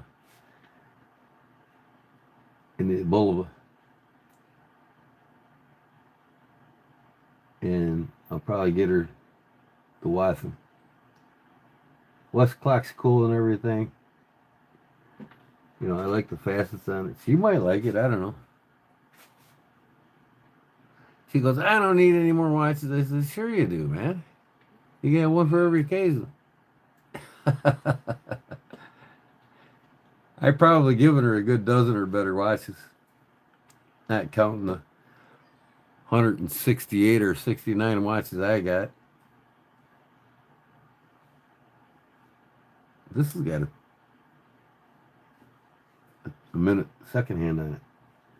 These Elkins are pretty cool, man. Women love them. You just open them, slap them on your wrist, and they're like novelty watches. Women love these things. But the name brand Gucci's, they're more sought after. Just to tell you a little bit about them. And I don't know what this is. It's a Hong Kong movement. Doesn't have no name on it. It just says quartz on the bottom. But secondhand, I mean, I'll probably sell this one for $10. But these would be 50, 60. And if I got them all serviced, they would be $110, $120. Serviced. Like I said, I bought this, just that, off of Jerry for $60. He asked me what it was worth. I said, well, I'll give you an honest price. If it's not serviced yet, 50, 60 bucks. But if it's serviced, 110. Because it'll cost me over $100 to service these if I was to pay somebody. The more exquisite a watch, the more it costs. Like a Rolex. If you take a Rolex in to get serviced, $850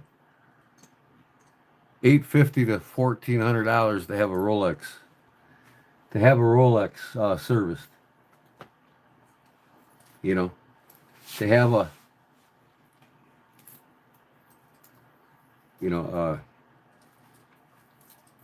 what's the other one? Tudor.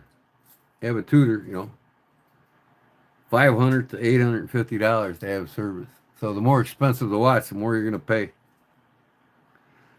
to service them. That's why I want to learn to service them myself. Okay. This one here needs a battery. A lot of these need batteries. I don't need to do it right away. But I like to keep all these women's watches together.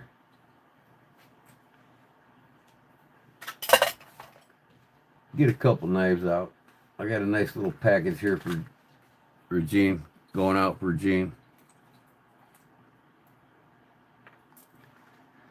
Jean Jensen.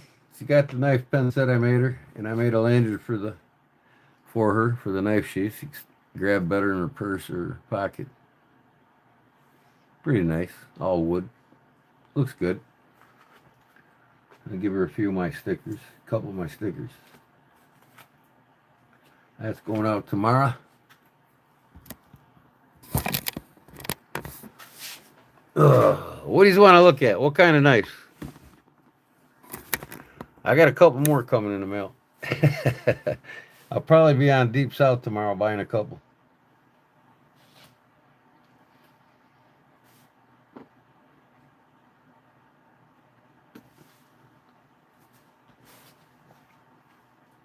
I'm going to put all this on my go table. Going out tomorrow table. I got to find out who this other two are going to.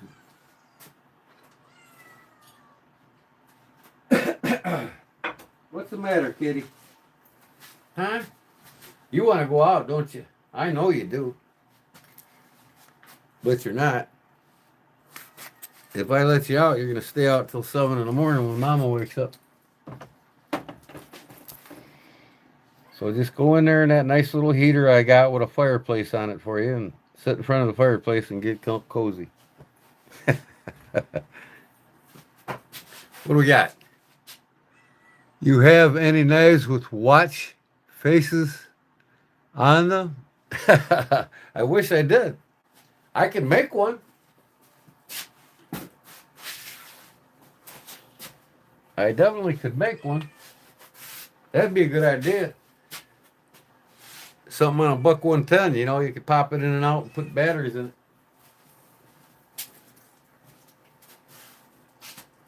Oh yeah, that'd be a good idea. I tell you what, might be onto something there, Jill.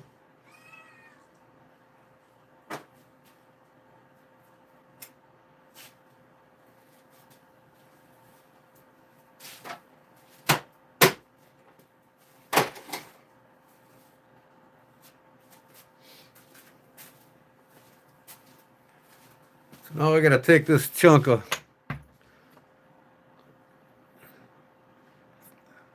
skinny it up. My burlap micarta. That's what I'm using for my spacers. So I gotta make 2 more of them out of that. And then 2 more out of this brass here. This is 2.38 millimeter brass. I got 2 in the front there. I gotta have 2 in the back and another black spacer and 2 micarta spacers. So this is my replica Woodsman, Marbles Woodsman.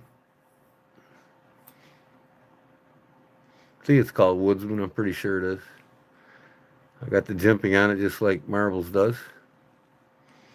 So it'll have the whitetail antler pommel on the back that's fat and round. Get that done in the next couple days and get her heat treated and put her together. No, this is 1084. All I got left is 1084, so that's what I used. But it don't matter. It'd be a nice little bushcraft knife for me to take out in my backyard and have fun with.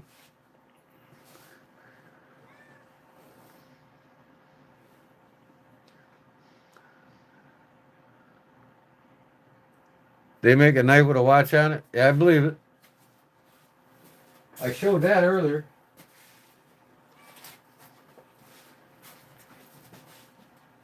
I showed this watch earlier.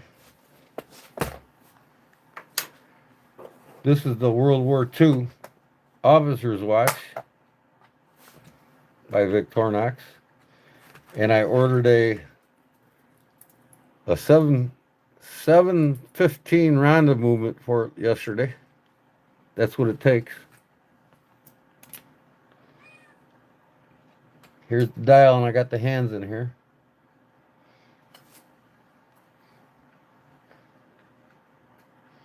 So when I get the movement in the mail, this is going back together.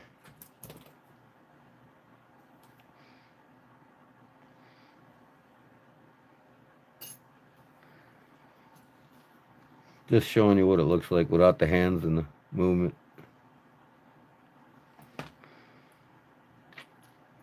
This watch right now back together will be worth about $190 when I'm done putting it back together. Victorinox Swiss Army Officer's Watch, World War II. This is what they used. It's got the 24-hour on it. I picked this up, I think, at a garage sale for like $15. So it's definitely worthy of an awesome rebuild. And I'll probably wear it a lot. More than my Bulivas and my Omegas and everything else.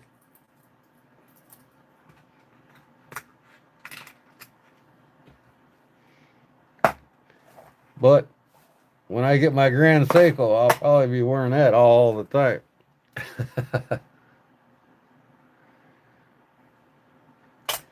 Yeah, I collect the Victorinox knives, and now I'm starting to collect the Victorinox watches.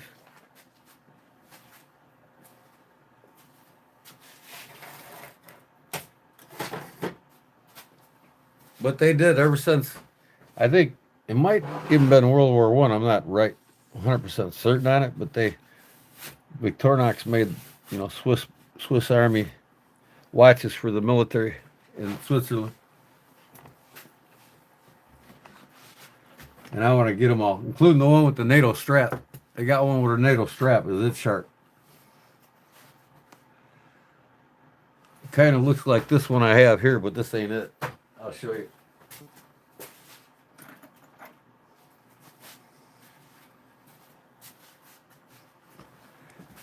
This ain't a Victorinox. It's another type of military. But I got a NATO strap for this one too. But I got to buy a new movement for it. It doesn't work worth a shit.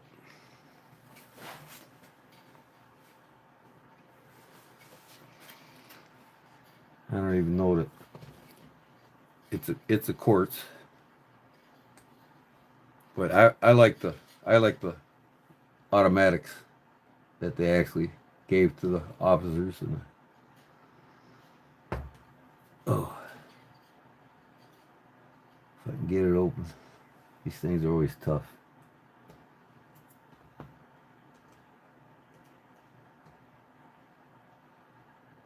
You take it out, it's probably around the movement too.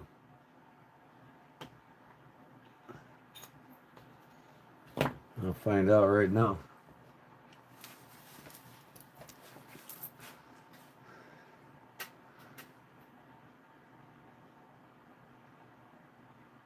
T118. Okay. I should put a battery in it, see if it runs again, because I don't remember. I think it does run. I'm not sure. I think something was sticking on it or something. It's a Gemius Army watch. It's not. It's like a cheaper model, It's like a replica of the. But it's worthy to get running. It's a chronograph. Maybe they made plastic ones for the field so they didn't have to worry about scratching them.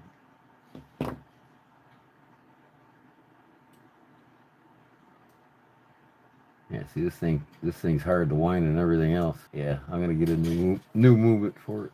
I don't know what it is. Let me see.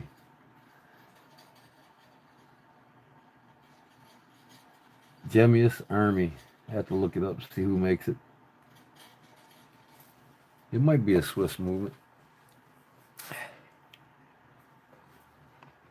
Google Vic with watch, huh? All right, let me look.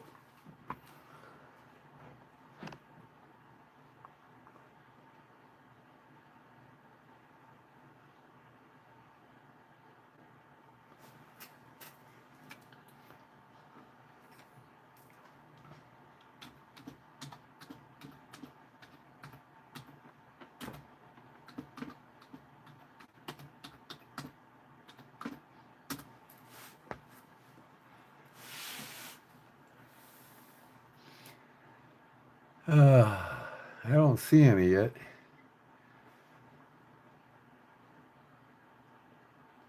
Victorinox just changed everything. The new Synergy X ALOX review.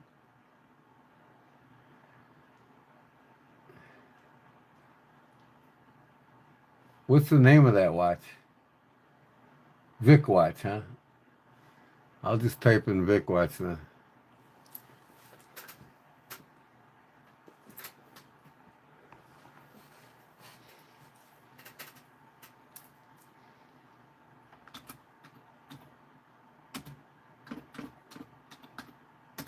Because there's lots of Vic. See, it's just giving me all Victorinox watches.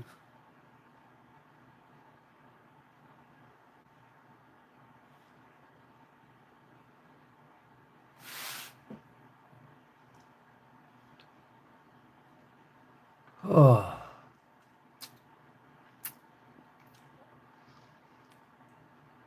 Victorinox, Inox, chronograph. That's a beautiful watch there, boy.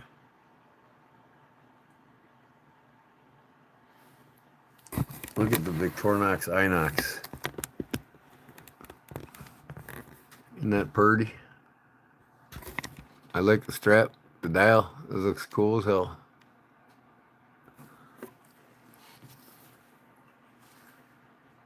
The timekeeper. All right, let me see what comes up. Victorinox timekeeper knife.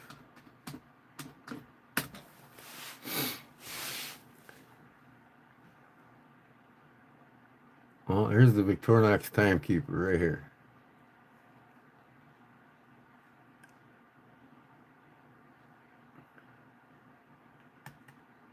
There it is. Yep, it's got a digital.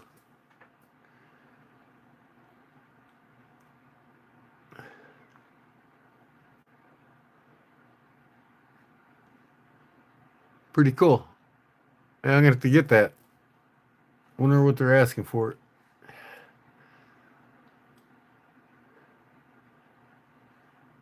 $129.99. I can buy it right now.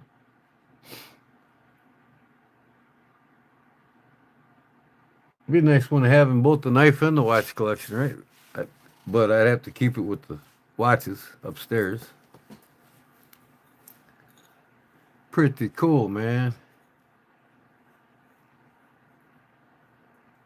That's it right there, the timekeeper. Victorinox Swiss Army timekeeper alarm. Pocket knife. Knife tool manual, very nice. The older timekeepers got like a dial. Yeah, that's what I'd rather have. Any of them mechanical? Let me see if I go to eBay. There's more of them. Oh, right here. There's one with the dial. Right there. Oh, yeah.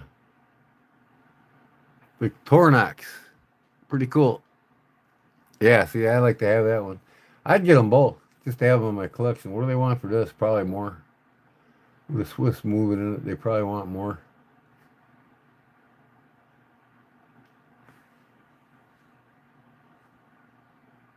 $159 and $169.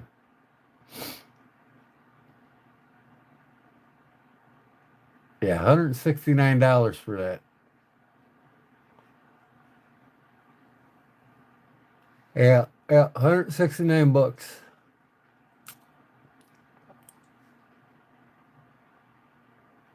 Look up the 91 timekeeper. MM 91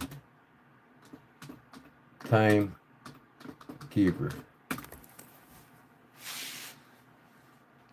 Flatware. MM91 Asco to Bangkok. What? Flight status.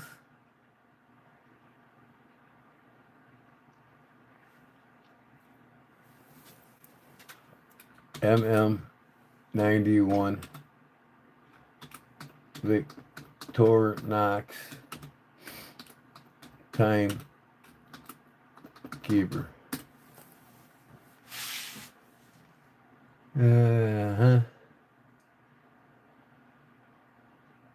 Right here.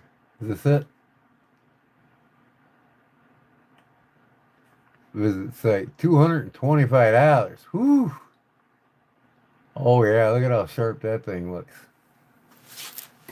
Hold on, I'll bring the picture up here. Look at that bad boy. Man.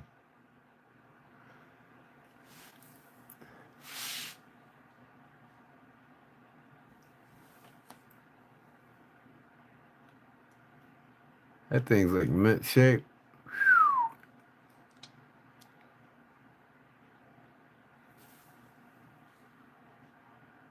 Wow.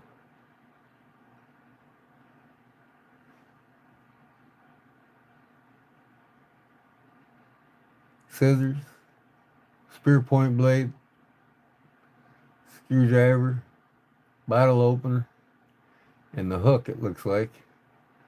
What's on the other side? Corkscrew and a toothpick. I got you. Got to go have a great night. Everyone, see you next time. All right, Leon. We'll see you, bud. It's almost dinner time where you're at. It's probably where you're going to eat. Me and the wife ate out last night. I had some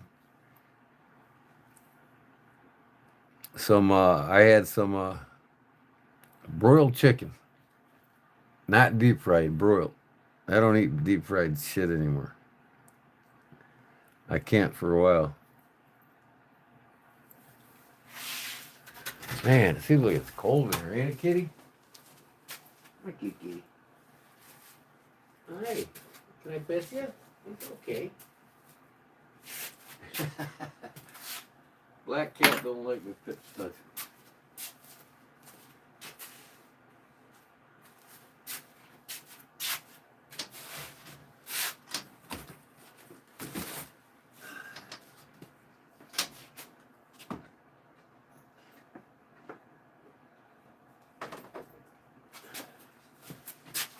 I found this the other day. I found something pretty cool here the other day in my storage. I didn't even remember I had it. I used to be a door-to-door salesman for these things.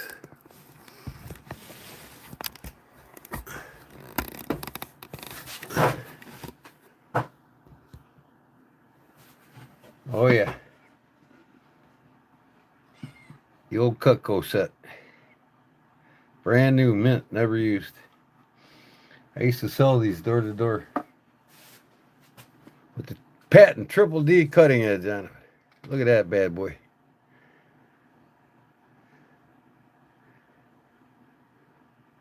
Never used.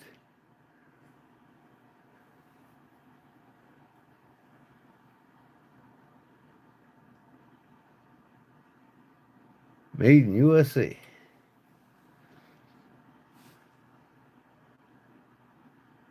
I've got a couple Bali songs. I used to have a shitload of when I was younger. I used to compete in competitions and martial arts with them. Not anymore though. My martial arts days are over. That's pretty, ain't it?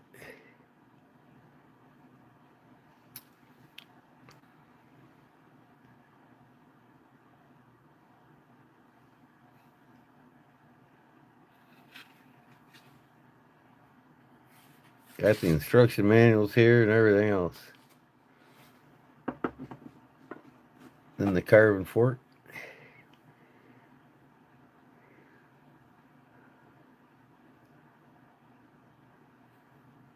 Guaranteed for the rest of your life. In your family's life. Whoever owns them.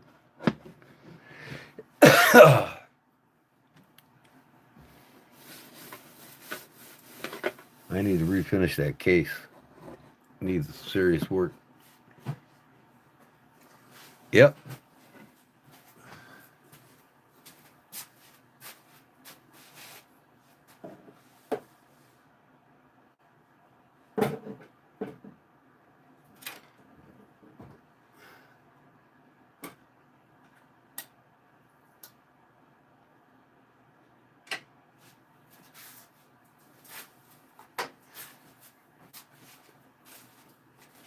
And of course, here's the one that I made. One of these days I'll make a nice sheath for it. My butcher knife. Now this is 1095 here.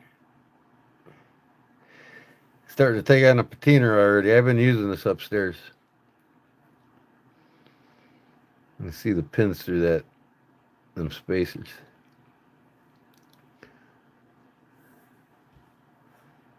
And take it back upstairs. I like using it. I love using it.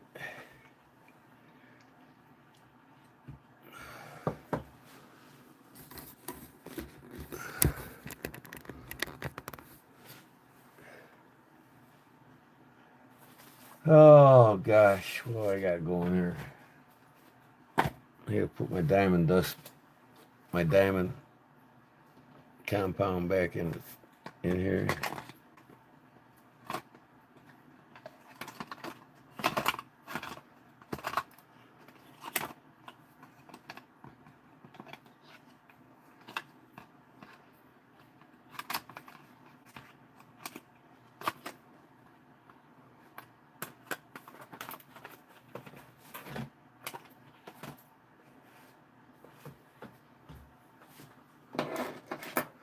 Man, I'm kind of a little cold for some reason. Man, temperature must be dropping outside.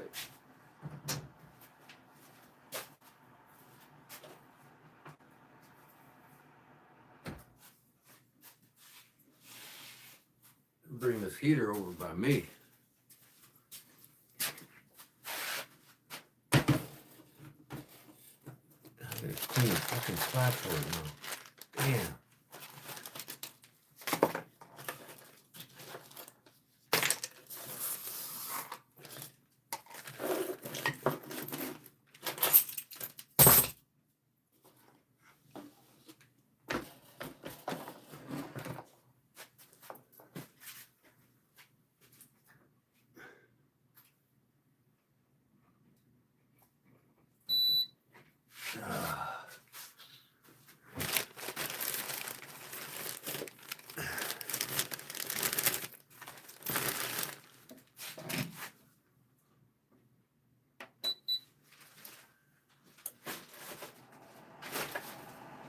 Okay.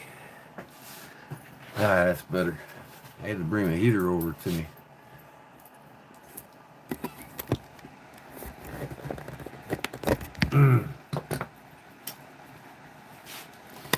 That's a nice little heater right there. I got it on 86. Let's see if I can turn the heat up a little more. Temp up. That's as high as it goes, 86 degrees. That feels good.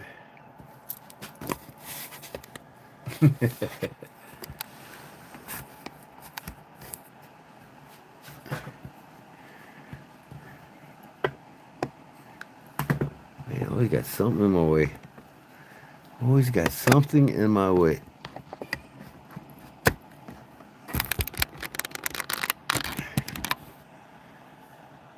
Okay, yep, this is my buy today. Need to go get my box over here and put some of my case knives in it that I got out of it.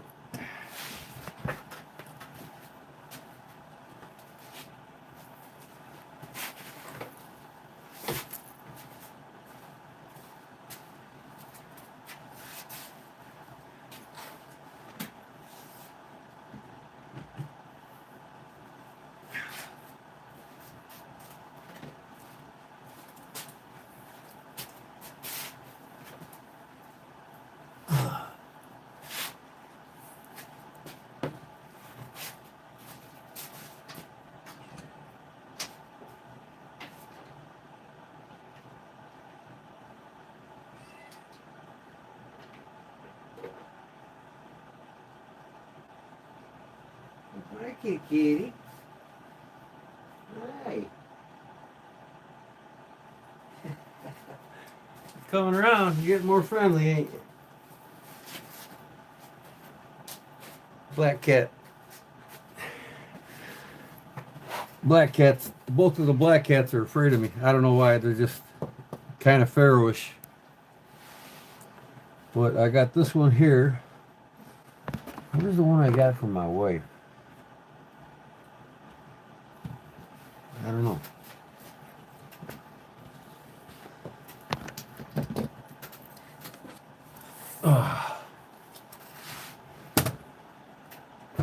I can put them in here now. Let me turn this around.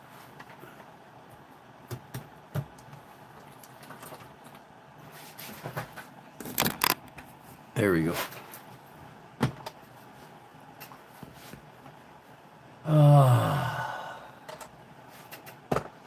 I need to clean this glass off. It's dirty. I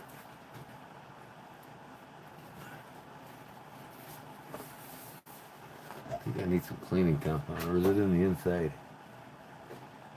No, I need some cleaning compound. Look out, kitty. Hi, baby.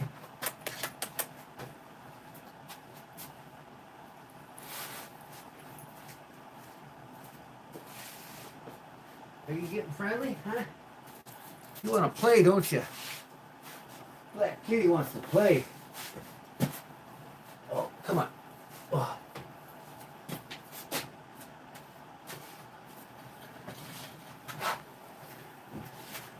What in the heck? There we go. Henry Brazard, the actress conclusional over here. Gorgeous display. I got two of these boxes, and one of them I broke the glass on it. I put too big of a knife in it, it broke. Man, that's some concentrated dirt on there. Just spray this on here and leave it on a minute.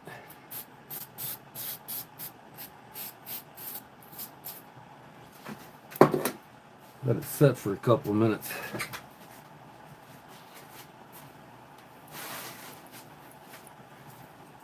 Hey, kitty, kitty, kitty. Hey, kitty, kitty, kitty.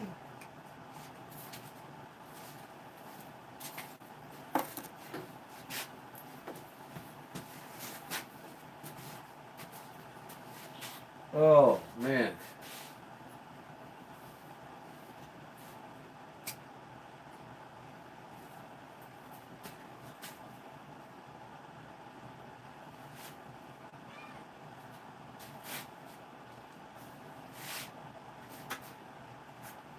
Are you playing, kitty? Kitty's running back and forth in my shop. All right.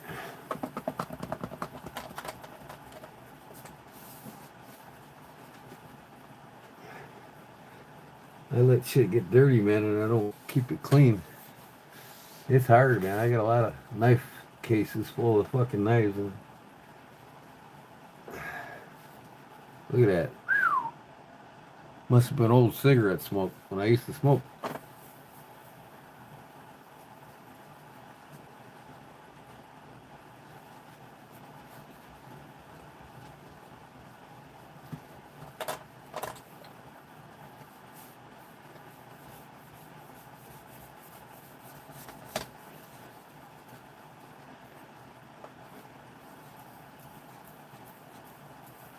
It's looking better.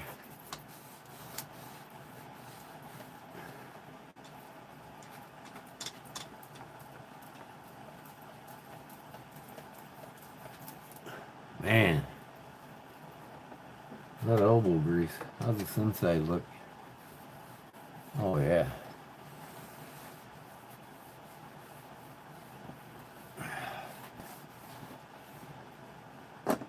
Heck of a lot better.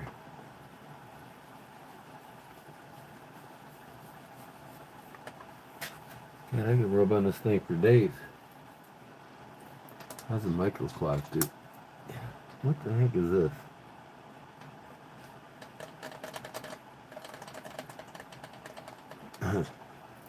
I don't know. need to get some good glass cleaner down here. Whatever. Is what it is. Okay.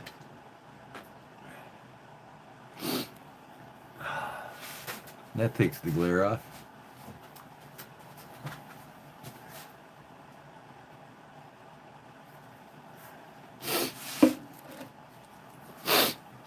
Runny nose, boy.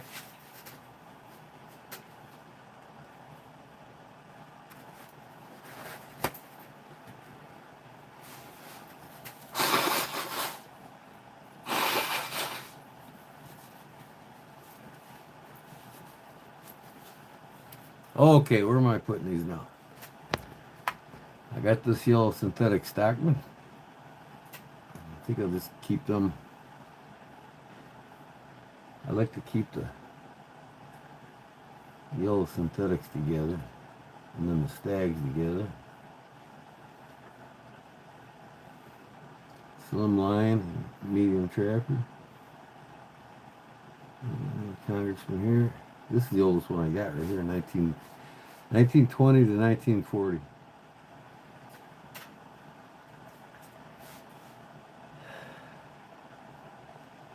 Put my barrel up here.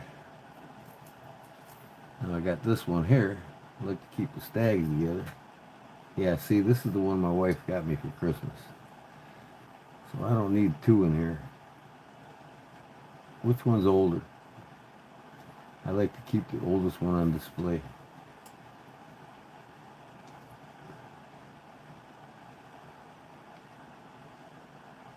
This is case with 1X. That's the new one. The case with the double X. 1, 2, 3, 4, 5, 6, 7. That's 2023. This one is 2009. So this one will stay on display. This one I'll use. This is the one my wife gave me for Christmas.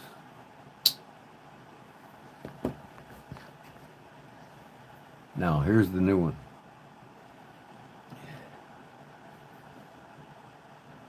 I like to keep all my Stockmans together. This one I got on sale for $50. The barn shield's missing, and somebody used it. So there's light scratches on it. I told the guy, it was in the display case. I said, they had $89 on it. I'm like, I'm not going to pay $89. I'll give you $50 for that. You got the missing shield, and somebody used it. Because I looked at it, opened it, and I'm like, somebody used this knife. And they put it back in the display. And it's got a missing shield, so I'm going to have to get a hold of the case and get that barn shield. It's the one with the barn. That's why I'm keeping it, because they don't make them anymore with the barn shield.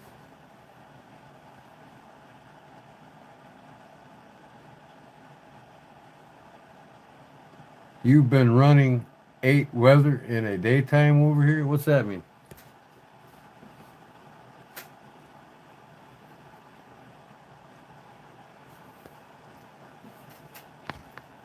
So, yeah.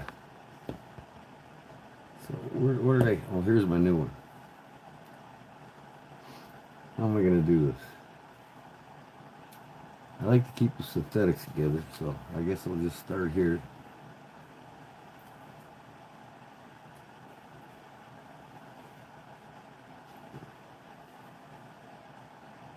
I don't know. And just put that one there. I like to keep all my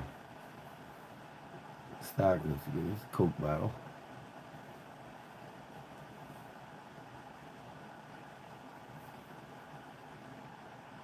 What year is this thing? I think I get this at Ace. Case double X. Yeah, this is a new one too. 1, 2, 3, 4, 5, 6. It's 2024. What's this one? Oh, this one's 1, 2, 3, 4, 5. 1, 2, 3. This is I believe this one's a No, 2002. This is 2002. I bought this one new at Ace Hardware in the town next to me. Sometimes you go in the Ace Hardwares, they've had the case knives in there so long. Some of them haven't been bought 10 years. Some I found some hasn't been bought in 20 years in Ace Hardwares. So now I'm calling up all the Ace Hardwares before I go. You guys got case knives for sale? Yes, we do. And if they do, then I go there. Like I said, you could find knives 20, 30 years old in some of these Ace Hardwares nobody's bought. You know, they don't replenish them. When one runs out, they will, but there's I always find a couple that are 10, 20 years old in every Ace Hardware I go to. One time I got one 20 years old, brand new, never touched, never opened, with the box there, 20 years old. The lady messed up ringing me up. And she, I don't know, I think it's in my other case display. Anyways, I only paid like 25 bucks for it. That knife today would be worth about $225. And I think I bought it like 3 years ago. I live south of Chicago, 1 hour jail. I'm in the country, a small town in Wilmington. There's like 5,000 people here. But I live in the outskirts of town in the country. I got 5 acres out in the country.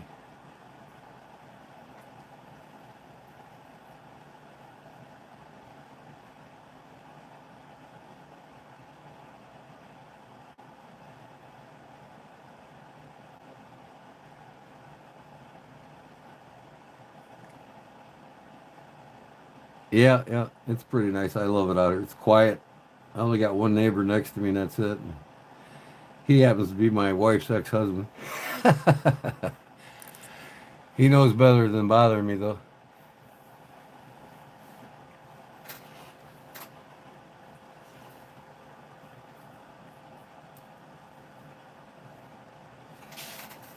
What happened to my damn computer?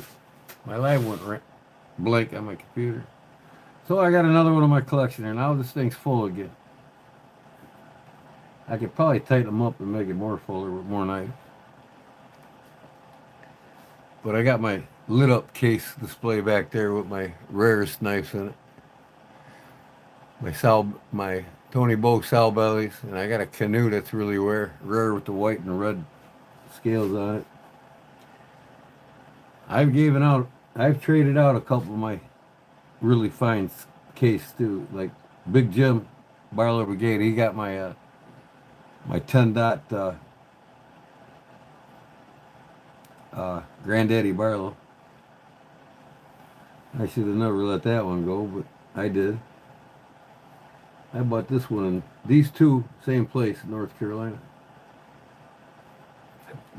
And I've got several of these that I've redone in my other display.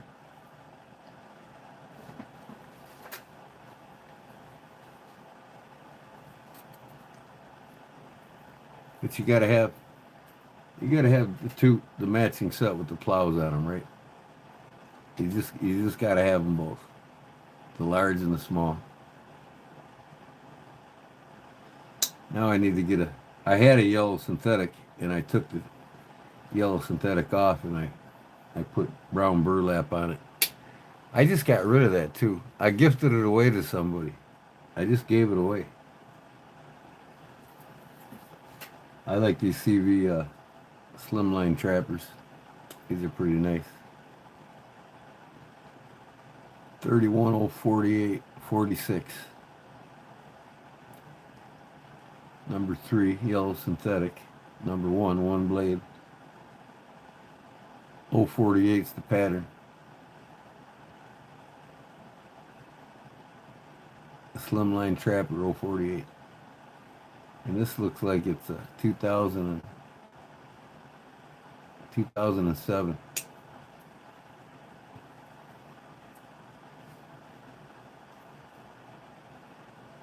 It's becoming a burden to keep all of this. I'm 65. I'm selling off a bunch of my stuff, equipment, older knives. They don't use everything, downsizing. I have too much stuff for one man to own. You ain't kidding there, brother. Oh, this ain't even a case. I bought this at truck stop for 15 bucks. It looks like a case. No badge on it. Yeah, this is Precision Blades, $15 at the truck stop. Man, listen to the snap on it. And look at that. There's no flaws in it, man. It's better than some of these cases.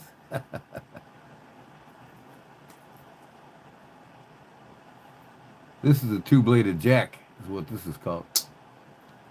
Jackknife. They only have two blades. This ain't a trapper.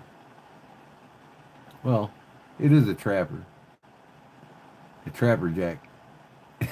No, it's a trapper. So hell, I might as well put this one in here that my wife gave me. Put two of them together, right? And this is PTC jig bone here, 100% both sides. See that? That's 100% PTC jig. This is called PTC jig, but only one side's PTC. Oh wait. That's the congressman. I'm sorry. These are both PTC jig trappers. One I got from my wife. You see, this is PTC jig on one side. No, this is PTC. Where's the one I just bought? Right here.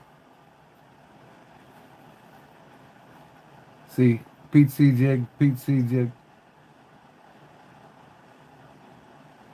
But this side, it's white bone. There ain't no PTC on it.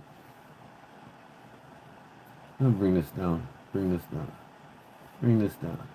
This down. That down. And we'll put that bad boy up here on top.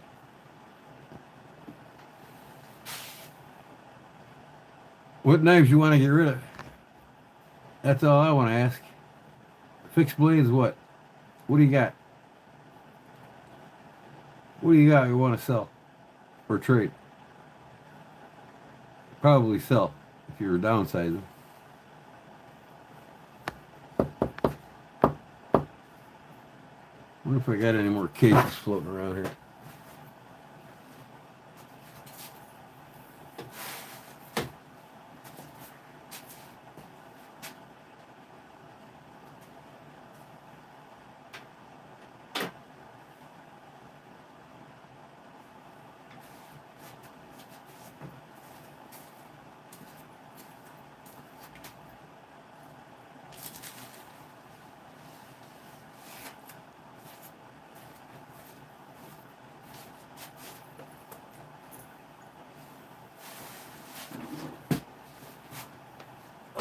Yep, I found one more. One I used for molding that sheath that Rex Grossman won off me Sunday. The trapper. So I can put these two together since they're both the maple. I forgot the name of that pattern, but it's a maple with some kind of tiger stripe pattern on it. So now that means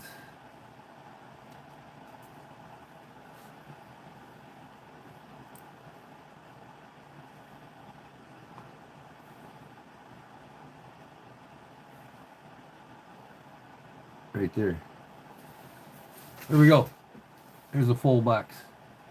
I could probably fit one more in here and one more in here, the smaller. A rattlesnake peanut.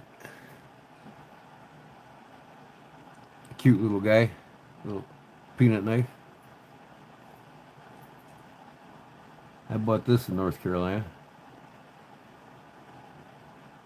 Every time I go to North Carolina, I spend at least $2,000 on knives. Fixed and folders, some of the cheaper stuff. I have just keeping all the quality. I'll take a look at what I got and we'll work some kind of deal up. Yeah, just email me. Kodiak Edge 402 at gmail.com. Send me pictures of what you got. Folders and fixed blades I like. But if you get, name brand, I'm specifically looking for German, German or or English knives. I like the English and German knives.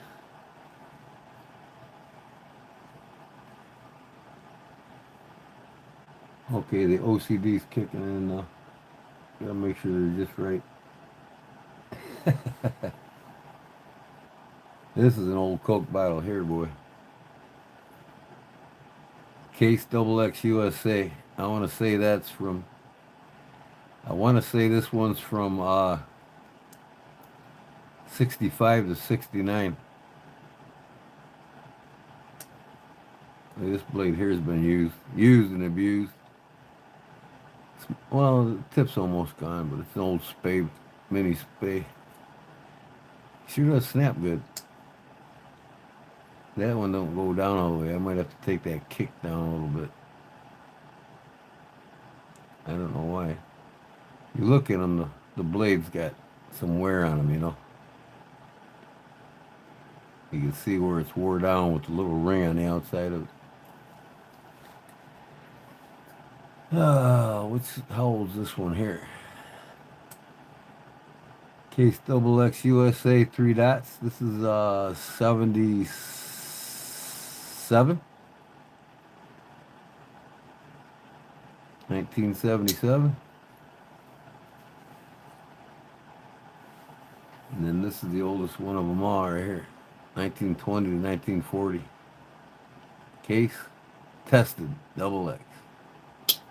Guy offered me $400 for this knife. I'm like, nah, I ain't gonna sell it. Even in the condition that's been used, you can tell, but still, it's got great snap, and it's from between the 20s and the 40s.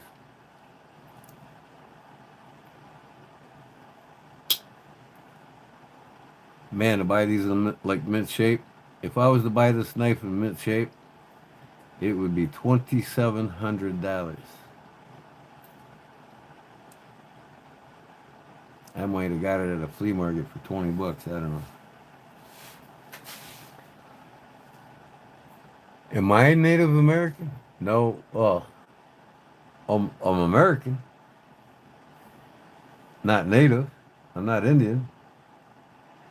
But I have Swedish, Irish, Finnish, Pennsylvania Dutch blood in me.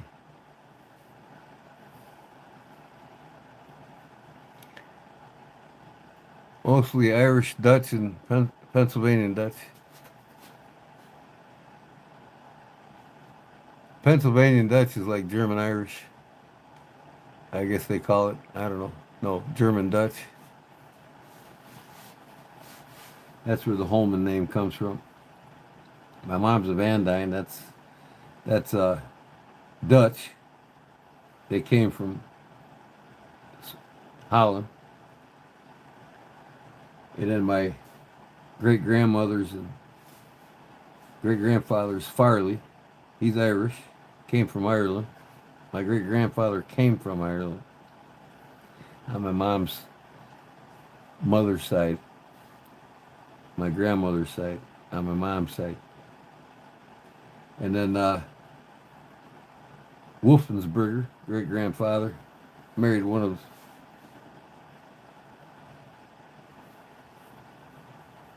my great-great-grandmothers. So he was Swedish, Finnish, somewhere around there. Bottom right, that's 1920 to 1940 case Stockman.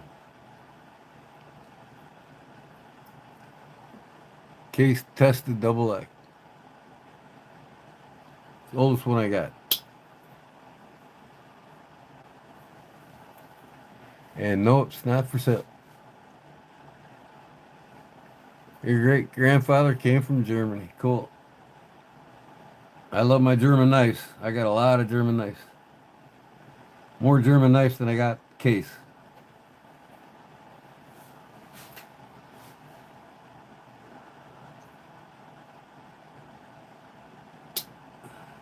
One-handed razor.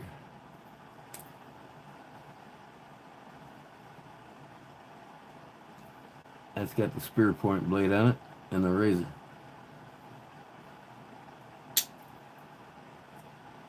And this one I bought, it's a 1, 2, 3, 4, 5, 6, 2024.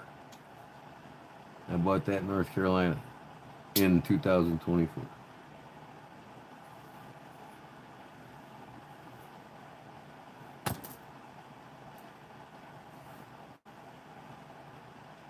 And keep these yellow ones together. Yeah, and then this one is just 2 X's, so that would be 2018.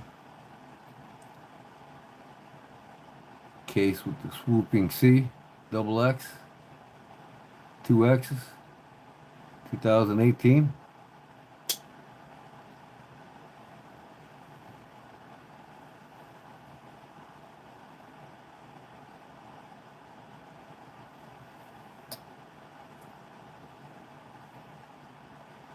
Yeah, see, these two I bought at Ace Hardware. I know I did.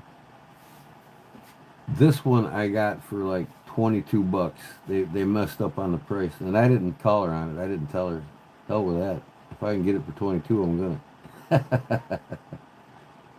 But they've been sitting in there. 3 X's and 2 X's. They've been sitting in there together since then. You know, they were brought into the Ace in 2017. No. Yeah, I think that's 2017. This is 2018.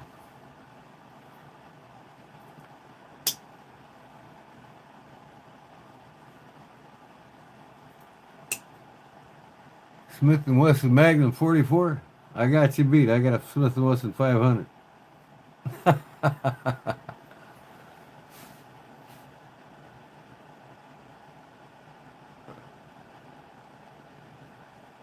I already said what this is. 1920 to 1940. It could be anywhere from.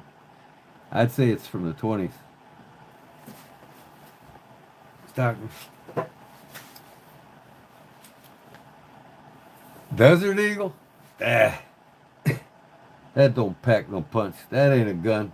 That Smith & Wesson 500's a gun. They're both 50 cal though, so they both pack a punch. Left side, this is the old farmhand Stockman. It had the farmhouse badge on it, and I bought it like almost half off because the badge was missing. So I got to contact Case and get a badge for it, a shield.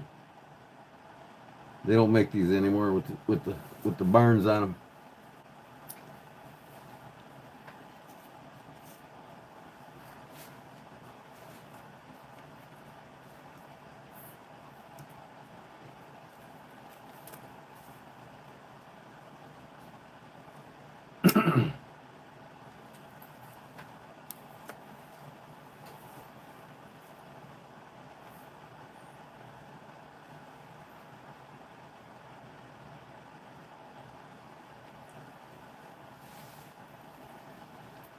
So I guess I can hang this back up on the wall now that it's looking good. Everything's pretty much filled. I had one spot open, so now that I bought this knife today, it's taken up. I'm probably going to buy a couple on Deep South Cutlery tonight. Not Case, though. They got a couple nice German ones they got in. I'm probably going to get one of them. Maybe 2. Well, I can go hang this back up on the wall now. See if that pen, this thing always likes to slide around because it's so skinny. Yeah, see, look. I'm better off putting that thing on the bottom. It's just too skinny. Doesn't want to stay. Maybe up top here.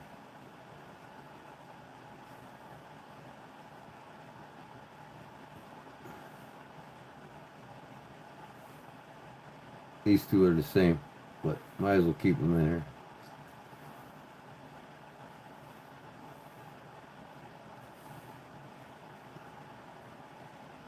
Here's how you know if you got a knife before the 80s. If you guys don't know this, you see this classic S on the case. And you got the S on the case on here. Well, after the 70s, it's a short, fat S. See it? But anything before the 70s, it was a tall S. See the difference in the S's? So if you want a vintage case knife, and you know if you're looking at something before the... Actually, I think it was before... I think it was 65, 69 they went to the tall S. Or the short, fat S. But up until 65, they were tall S's. There's a tall S on that one. This should have a tall S. See, that's... Here's the newer one, and here's the older one. That's before the 65. Tall S and short S. They were shorter and wider as they got newer after 65. Before 65, they were all tall.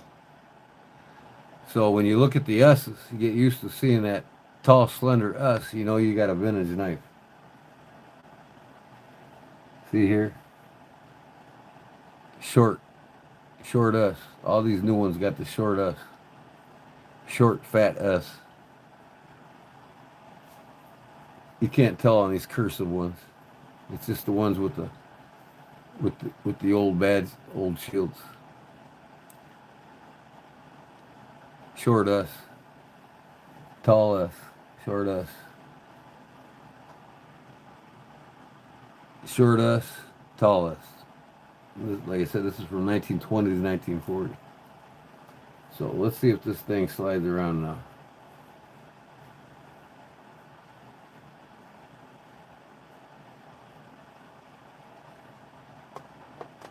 Oh, it's pushing on it on the top. I can see that.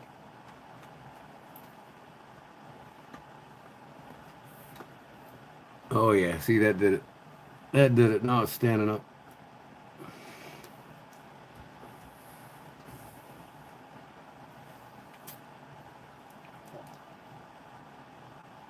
That's only a partial of my collection.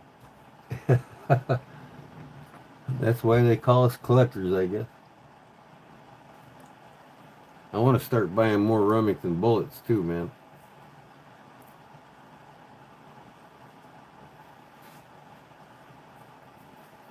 The only knife by Remington that was never subbed out overseas. Remington will never allow them bullets to be made anywhere but America.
Been a long time since I looked in these folders. I got some I need to put in. What's in this thing here?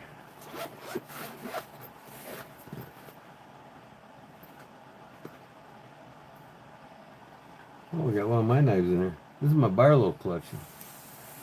Excluding the case Barlow that you've seen in the other one. Yeah, this is the Barlow I made right here. This is my custom Barlow that I make. Half stop. It's got ironwood on it. Beautiful ironwood. I did a pinched bolster and fluted. I carved the spine in the back, the spring. Put an arrowhead on the blade right here. That's my Barlow. Got the Kodiak Edge on the blade.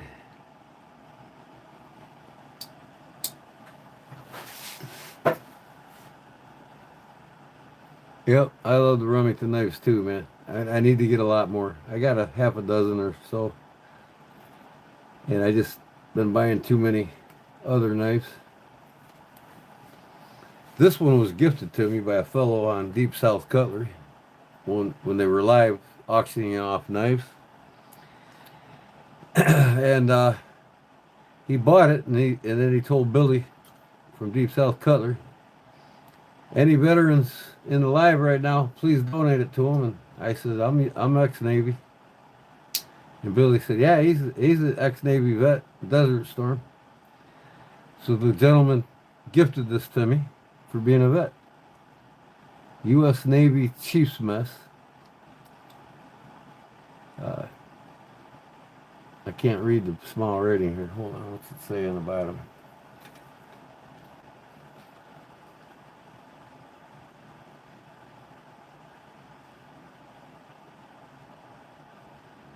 Deck plate, leadership, ask the chief.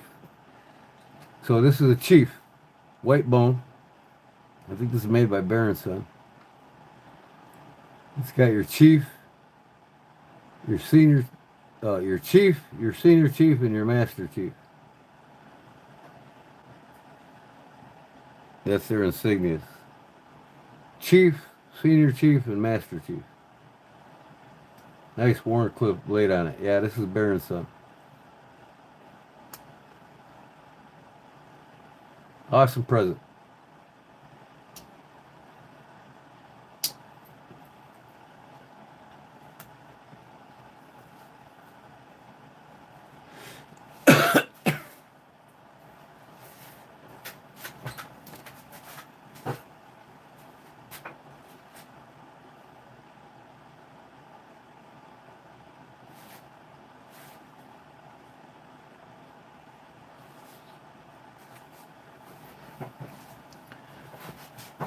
This one here is a novelty knife Big Jim gave me in a trade. We traded a bunch of oddball knives. Novelty Knife Company. Master Barlow. Don't tread on me. It's a honker. It's like a Granddaddy Barlow. Made in China. Novelty Knife Company. I thought it was unique, so I just kept it in my collection.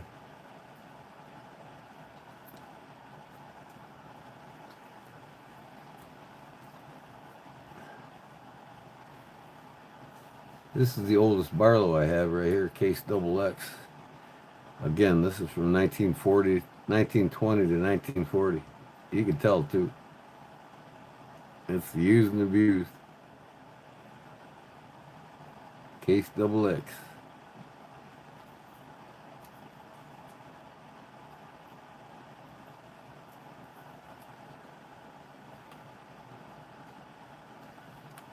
This one here is the one, this is the Imperial, the cheap one with the synthetic and the clamshells on it. So I took it all apart.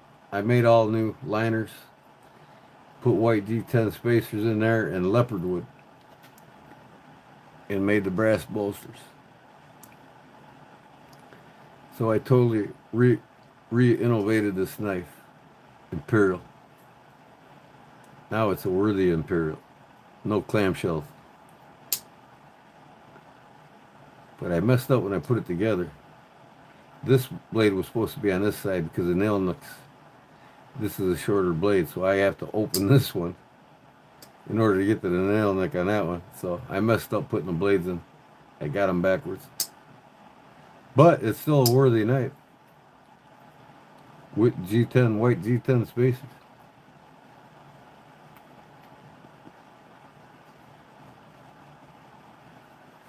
This one here at Boker, Germany, I took it apart and put it back together. It was all filthy. Cleaned it up. It was a rust bucket. You couldn't even open it. $4.95. Now you can.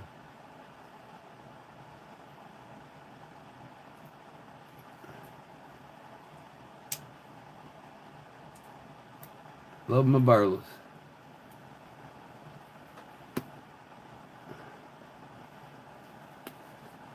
This one here is from England, Sheffield, England. Chris Johnson. Says it on the blade, Chris Johnson, Ursula, Sheffield, England.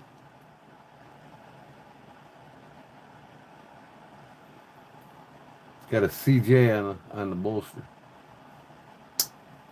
That's a unique one. I bought at a garage sale last year for like $5.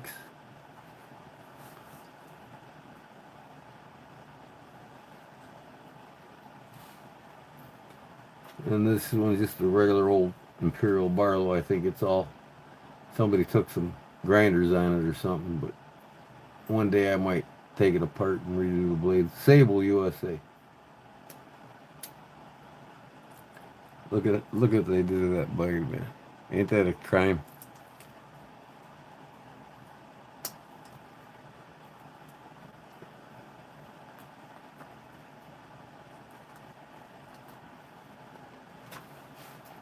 This one's pretty cool here. This is clamshell, but I like the looks of it. Mark Twain. Like the kind of knife you used in the movie, Mark Twain. Huckleberry Finn and Mark Twain. They showed this Barlow knife in it.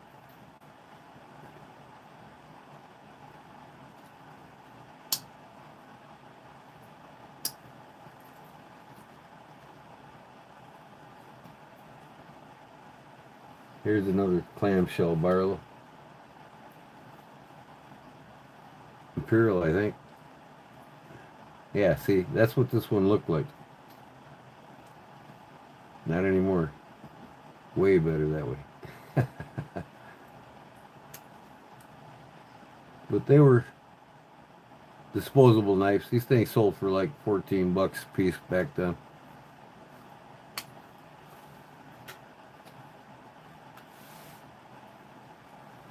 Here's another one I took apart. I did a video on it too. Restored the whole thing. It was a complete rust bucket. Complete. You couldn't even open it. Colonial Province, USA.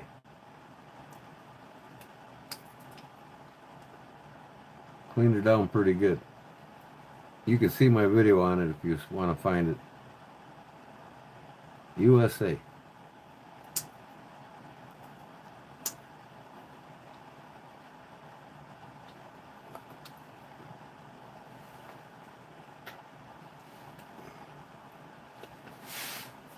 Oh, this one here, just another Barlow with the bolsters wearing down on it. You can see the bronze and the nickel underneath the nickel silver. Nickel silver, there goes copper. Nickel silver, copper, and bronze. Certain metals you got to use for the other metals to stick to it. Colonial Province, USA. It was all rusty when I got it. So I made the best of it. I'm going to take off. Good night, everyone. Night, Gordon. All right, Barb. Thanks, girl. I appreciate it. God bless you. We'll see you next couple days. I just picked this one up on eBay for $50, I think. The Charade. I was upset though. I thought that was just dirt and it wasn't. I got home, it's like wore off. The charade, I got a lot of charade knives over there. Scrimshaw. But it's the Charade USA. Other than that, the blades are mint shape. You know, never used. They just wore that down somehow. I don't know how they did that.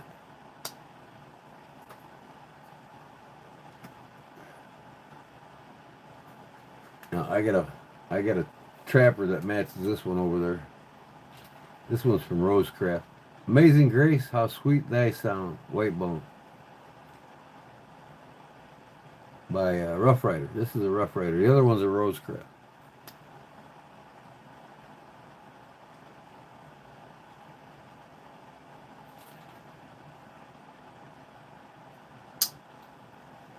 Nice little snap to it. Built pretty nice. Two left. Next one's a Rosecraft. Now I got the shield somewhere. It fell out of it. I got to put it back in. Shield came out of the damn thing. What? Yellow bone. Some type of yellow jig bone.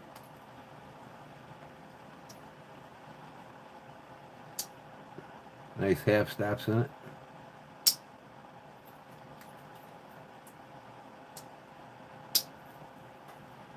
Last but not least, is that a case? I'm not sure. It might be a Rosecraft. Number 17 of 600 made. Baron Son. That's a Baron Son, USA. That's probably my best one in here. Number 17 of 600 made. That's a pretty low number. Look at the fat stag on that thing, man.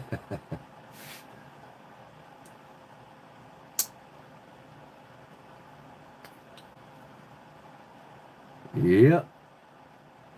Pretty nice. Oh, there ain't no room to put anything in this one. But the other slips I got room. That's my little Barlow collection.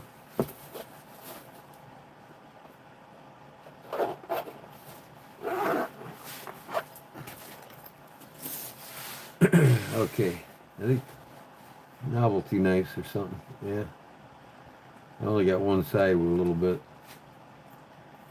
This one right here is a Hopalong Cassidy. The old Hopalong Cassidy knife. It had a bill, but it's not on it now. And it's a project knife. I gotta clean her up yet. It came like this. What? Old three-bladed dogleg jack. Or a scout, whatever you want to call it.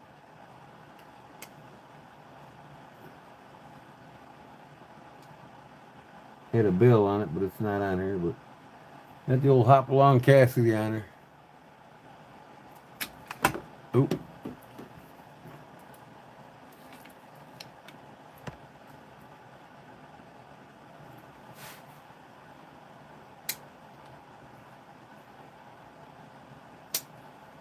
That's a good snap, boy. Who makes this? Hammer brand, USA. I'll be darned.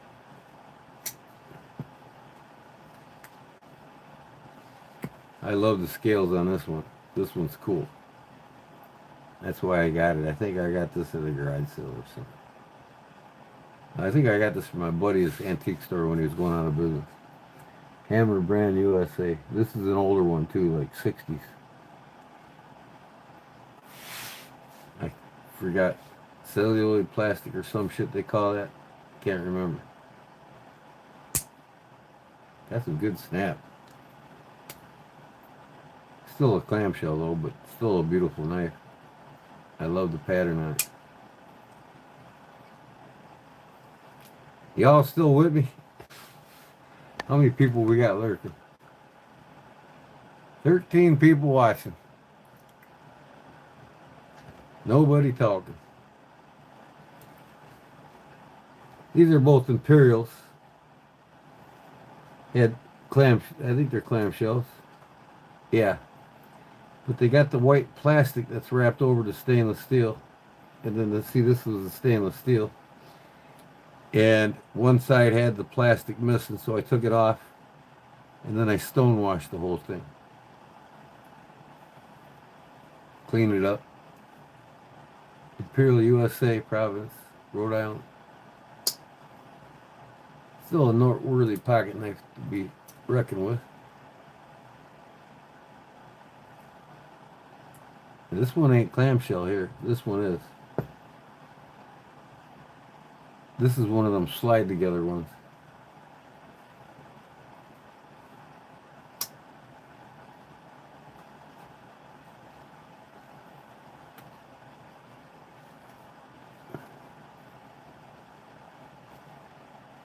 And see, this is like the same knife.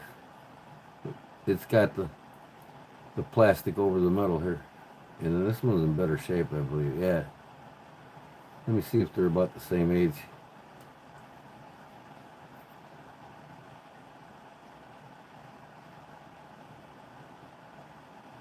I'm pretty sure they're the same age. That's got a smaller crown on it than that one, but the letters are identical. So they both might be from the 70s.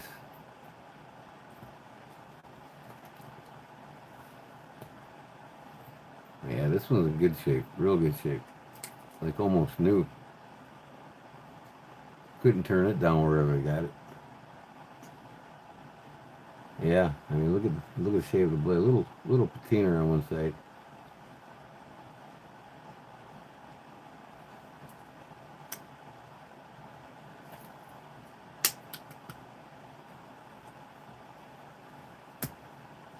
And then these two ain't much. Them are both made in China.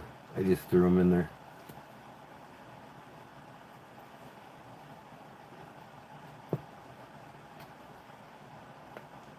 I gotta get more for this side. I got more I can put in there, but a lot of my folders I got in another display.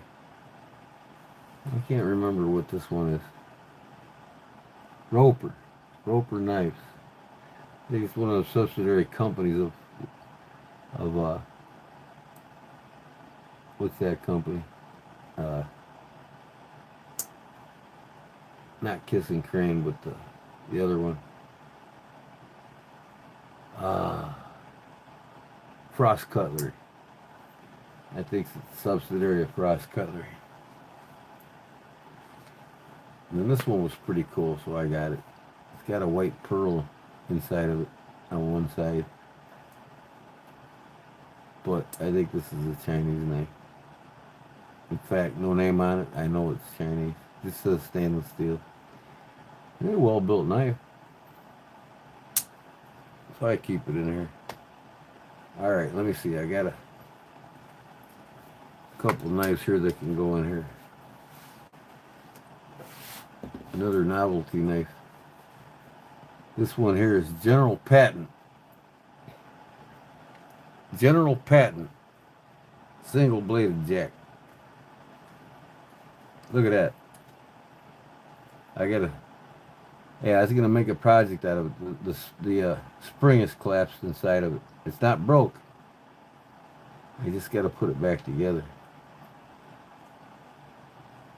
Let me see if I can do it this way. I don't think I can get that to move. Would have that spring to come up.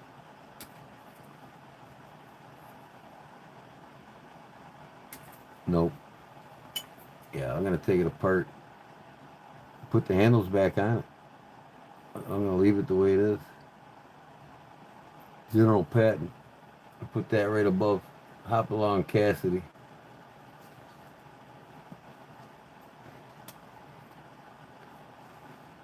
Konnichiwa, Japan. Konnichiwa. Anvil Knife Company. Forgot I had this thing. The Anvil Knife Company. I think that's a U.S. company. Ooh, is that stiff? Wow.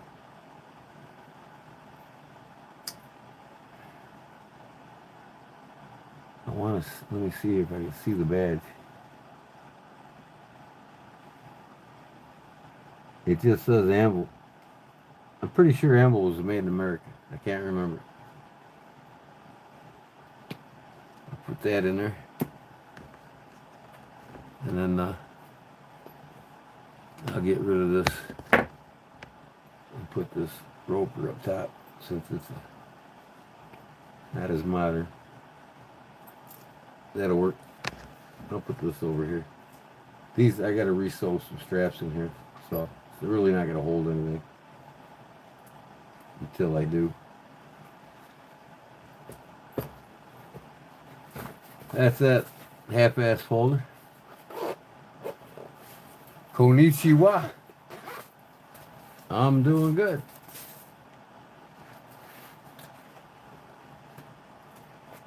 And I got some Scouts and electrician knives in here. I was gonna put this other couple knives I got in here in there. I ain't got nothing on this side. I need to put some more knives in it. Electrician knife. I'm sure this came out of here. For some reason I took it out. Here's one that I put brown burlap my card on.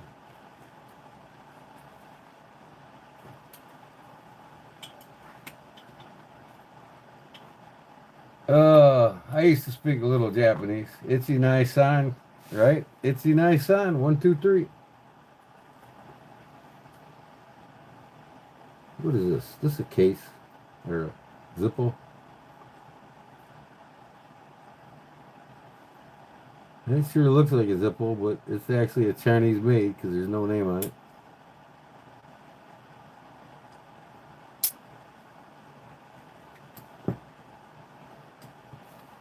I got some more Scout knives over here in my... I should bring them and put them in here.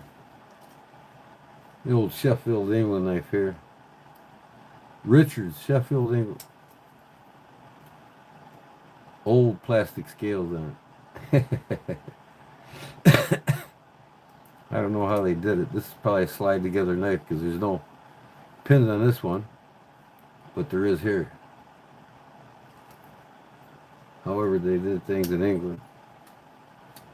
I'll put that in here.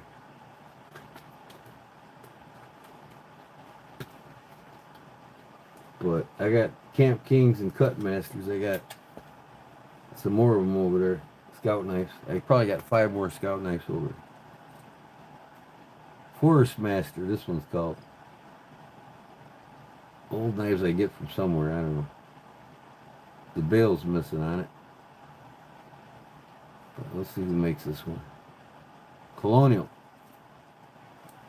Look at the old time reamer. Hey, you know it's old there. Got the bottle opener and a can opener still.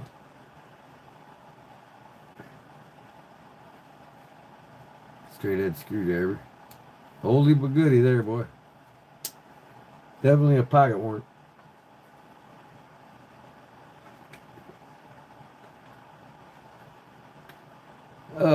Three hands. Itchy nice son. 1, 2, 3.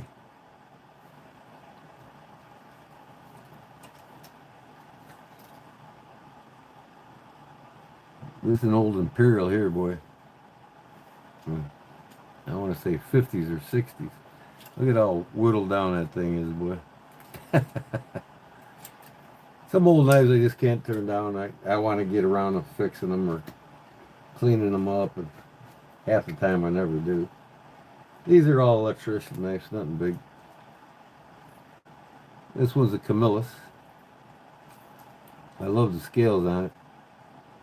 It kind of looks like dragging my Carter or some shit. Pretty crazy.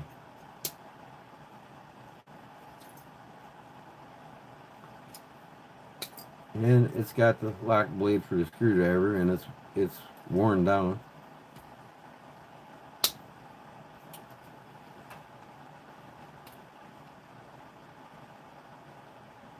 Arigato.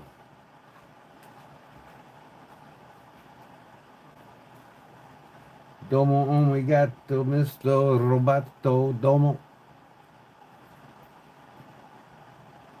Domo arigato, Mr. Roboto, domo. Big Clan and Son. The reason why I speak a little Japanese is because I was in Shorei Goju Shogote Academy, Japanese Okinawan Karate for 43 years.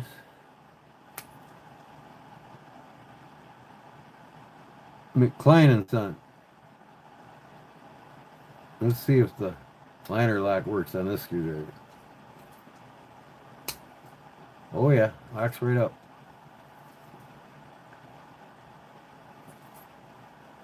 Still in good shape. Klein and Sons.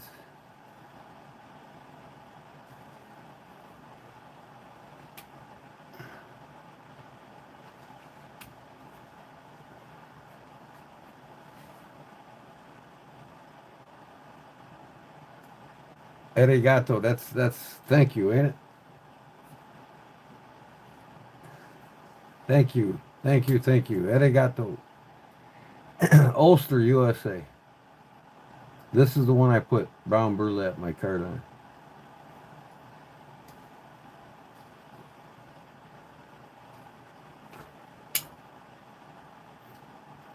She locks up solid.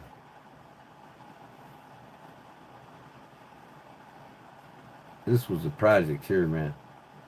Painting this thing back together and everything else.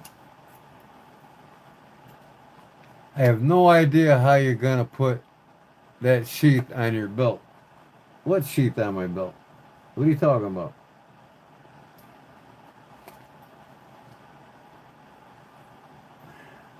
True Value. Master Mechanic.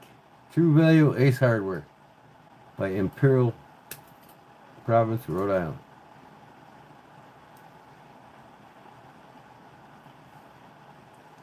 This is good. This one's in good shape. Let's see how that liner lock works on that screwdriver.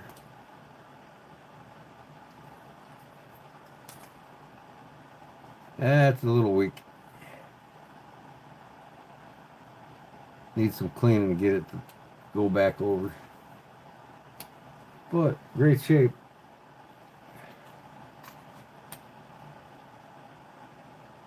That carrying case is a sheath. This carrying case? Why would you want this to be a sheath, man? This is where you display your knives from. What do I got? 2 of these things? True Value? I'll be damned. Look at that. 2 of them. I don't know where I got them in a pair at. This one lock up.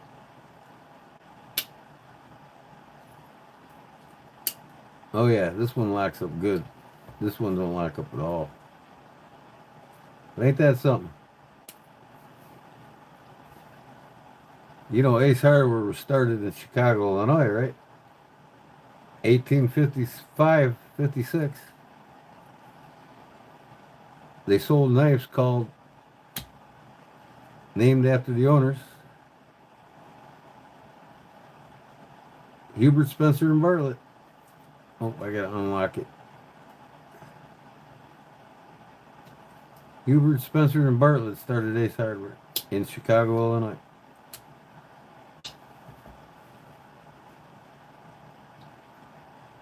Both got great snap, man.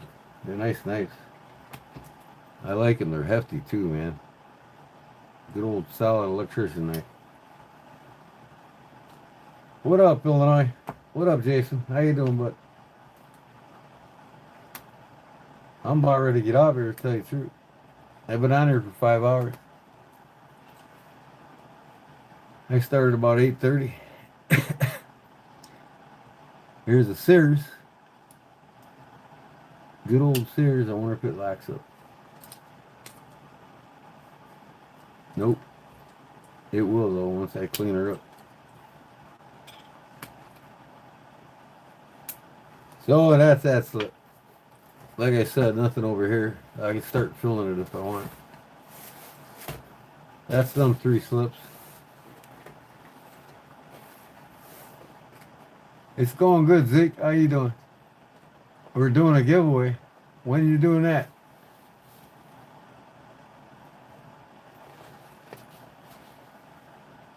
What? Were you the one that was doing the giveaway with 500 subs? Somebody mentioned that today on one of their videos.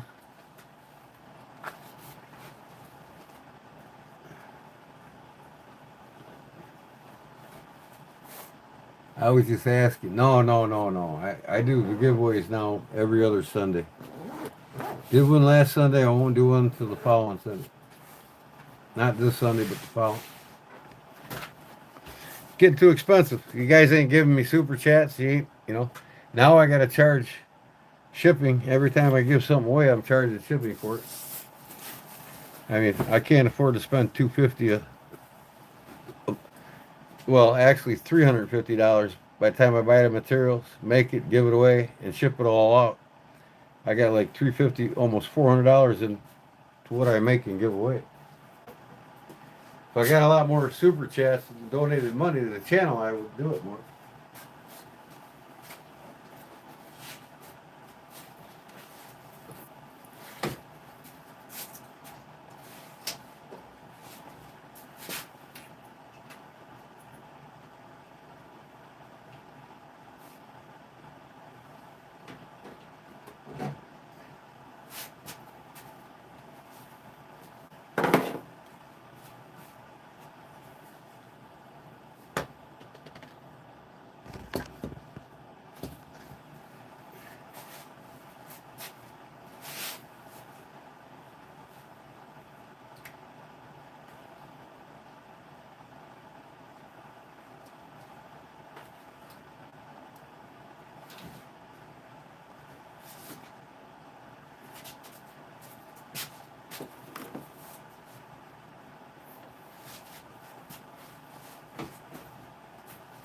Yeah, I gotta get some more Remington bullet knives.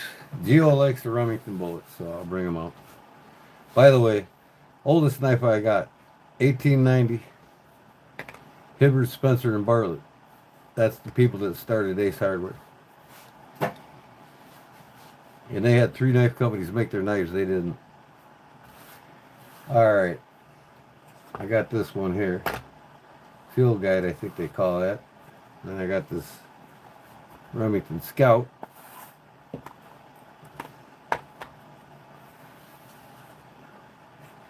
And here's a big trapper.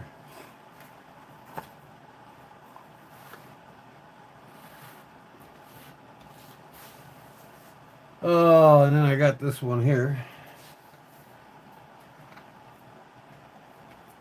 Remington, Madison, North Carolina. That's when they changed their tank stamp. I made this lanyard and put on there. But, yeah, this is a big boy here.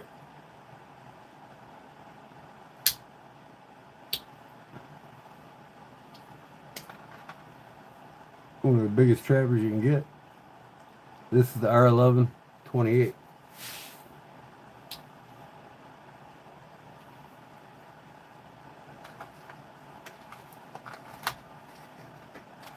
R11 28. I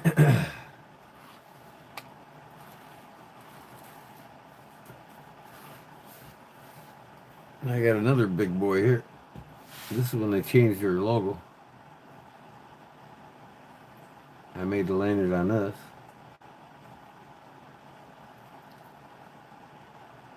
R11 28 is it? No, what is this one? Huh, doesn't say the model on it.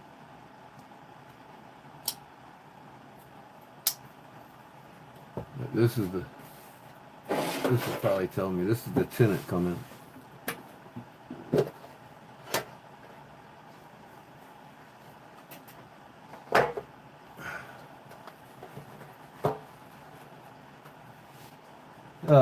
This is high carbon 0176C steel, nickel silver bolsters and bullet shield.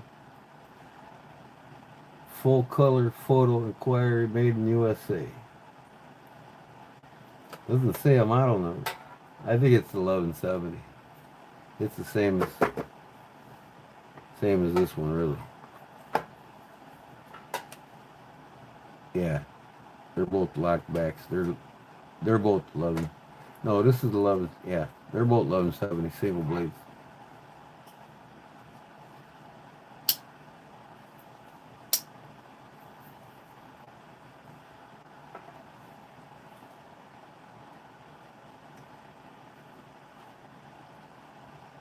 No, the Trappers ain't for sale. Not my collection. What's going on here now?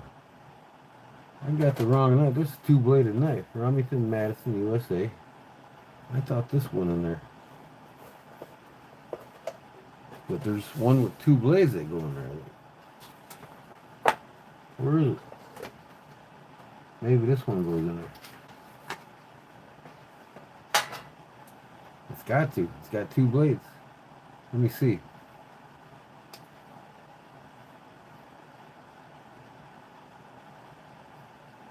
What do I have with two blades? What the hell? Here's a 10. Look at anniversary. 25 years. Two blades. Yeah, so this goes in there. That's what I thought.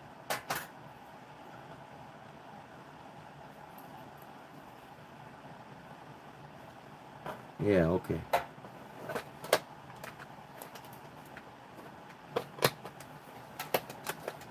Kind of collapsed. I just leave it sit up like that.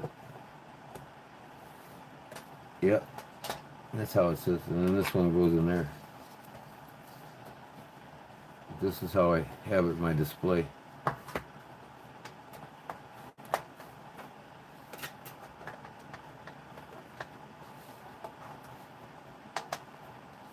That lid doesn't want to fit on the bottom side of this. I don't. Maybe because there's a lip. Yeah, I just hold it like this. I'll put it back in there like that. So yeah, this one definitely goes over here, and this one definitely goes here. This is when they changed the tank stamp. Yeah, see? This one goes in single blade. R1170. So what's this saying? R1170? No, this is R1306. What's this one say? R4356. Let me see if I got them right. I don't like putting them on the wrong box. R4356.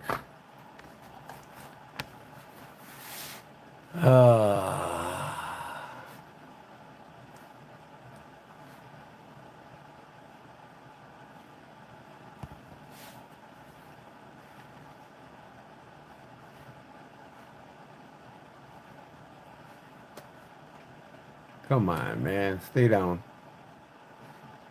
What are you doing? There we go.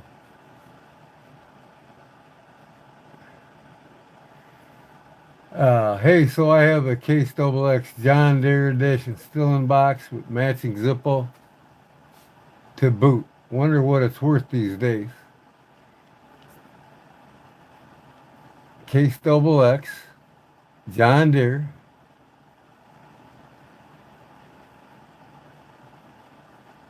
edition, still in box, matching Zippo to boot. Wonder what it's worth. Well, it's not that old, being that Zippo took over the company and made the knives made their Zippos with the knives at one time or another. So the set could be worth about 125, 150 bucks.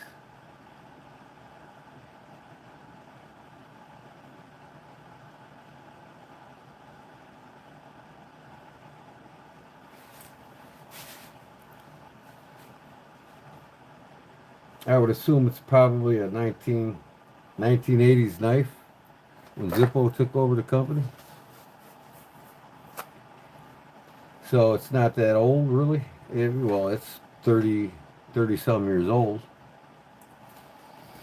But I would say the knife's worth at least 125 to 150 bucks.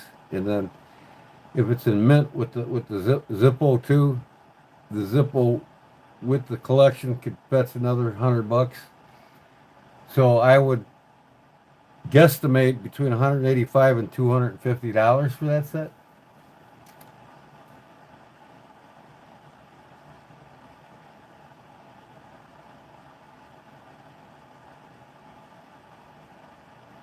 It's called a spay blade. It's the farmer's knife for spaying animals. Yeah, whether it's hogs or cattle. Mostly they spayed the cattle with them, and they had a curved tip on them, so they wouldn't poke the damn cow and end up having the cow kick them. So it was basically formatted around castrating cows, and they also used them for hogs as well, depending on the farmer and what they wanted to use it for.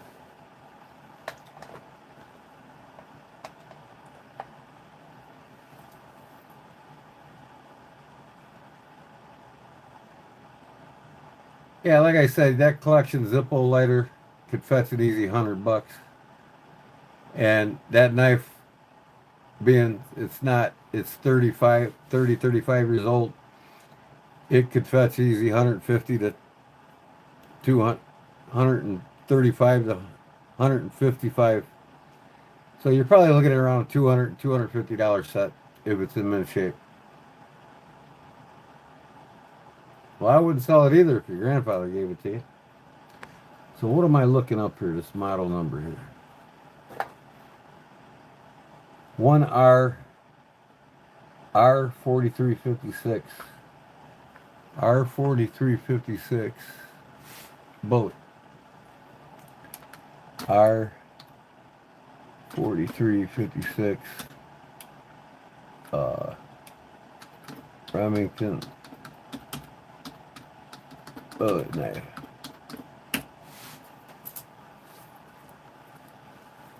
Okay.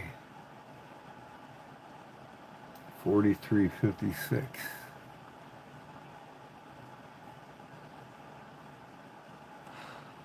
Uh-huh.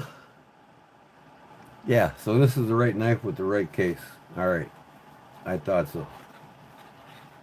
A little bit of paperwork with it. R4356 Bush Pilot. This is called the Bush Pilot. It's a pretty honker. It's like an oversized scout knife.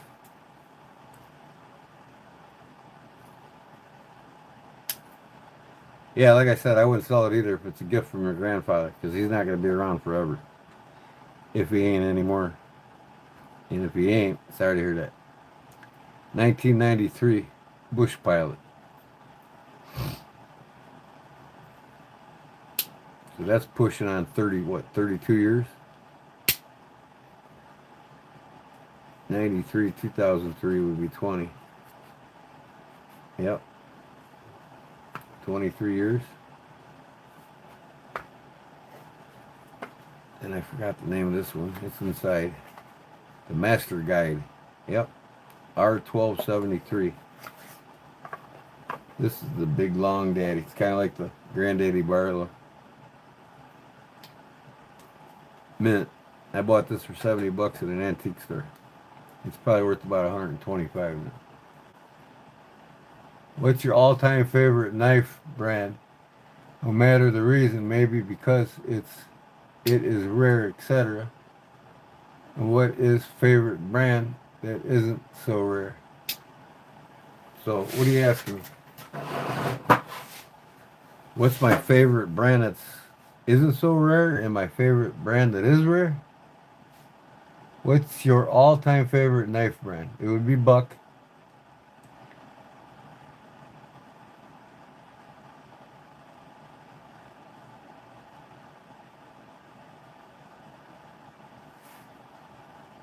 And my favorite brand that isn't so rare. I would say my favorite company, number one, would probably be Buck. But I love Charade too, because of their vast variety There's lots of great ones, man. I mean, I love Schrade, you know, Buck. Case is my least favorite, to tell you the truth. Uh,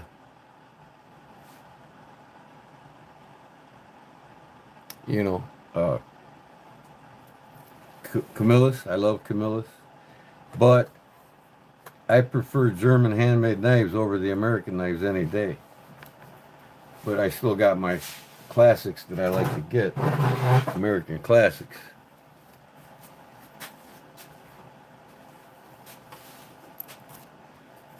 And put these away.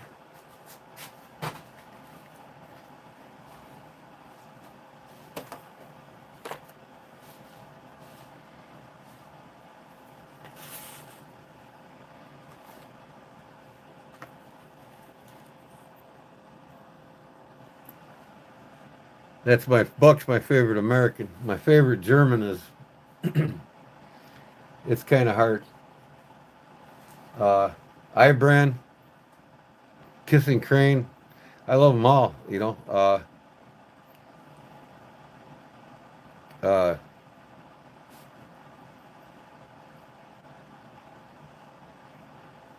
what's the other one? I forgot. I forgot the damn name. Hold on.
Now, when it comes to traditional folding knives, I prefer the German-made ones the most.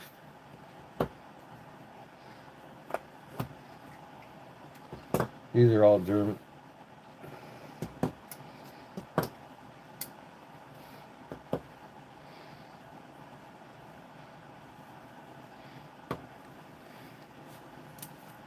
Holy cow, you're lighting up my live with questions here, ain't you?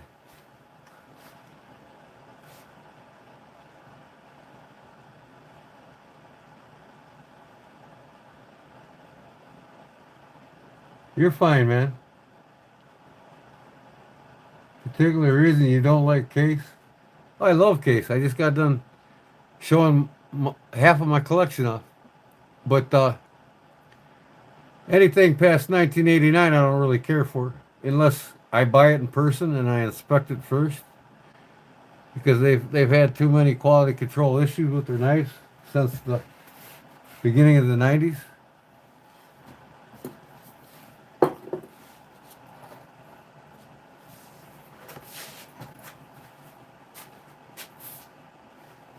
You know, and when it comes to folding knives, Case don't touch these companies. They just don't. In quality control, and they're all handmade. Whereas case knives are stamped out of steel. They're, and God knows what half the steel is. But when you get these, you know what they are.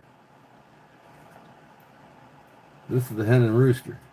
I mean, look at how beautiful that thing is. I mean, that thing just glows. Sheffield, or Zolian, Germany.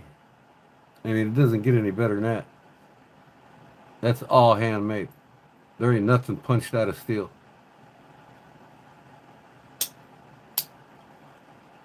There's over 200 steps in most of your German manufactured handmade knives. This is a brown mule they call. KC37 steel from Germany. You got the brown mule on it.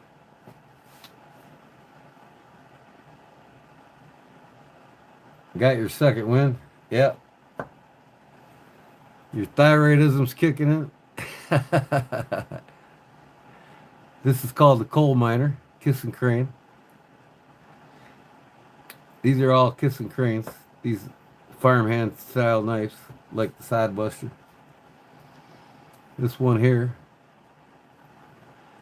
kiss and crane. This is called corn squeezins. Bootleggers Premium Mountain Delicacy Corn Squeezers 200 proof whiskey, triple X distilled spirits. See, these are all made by Kiss and Crane in Germany. This one here is an I brand, made in Germany as well. It's the Karl Schleppner Hammer Forged, Zolian, Germany. I brand. Got the I on it.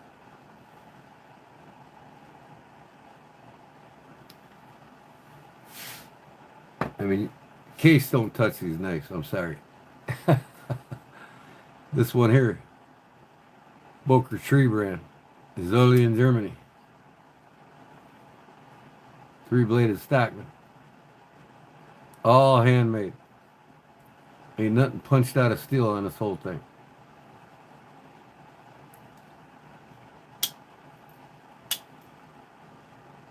Premium stock knife, 8066 model.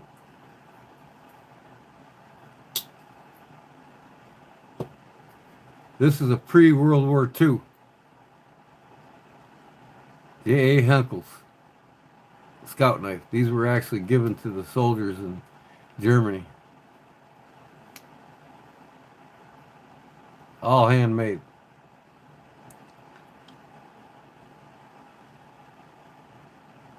This is when, after 1954, Henkel stopped making knives.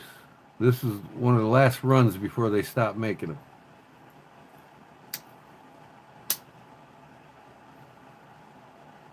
Kissing Crane, Germany, yeah. This one's Hen and Rooster. I've got Kissing Cranes too. This one is here, Zolian, Germany. This is Hubertus.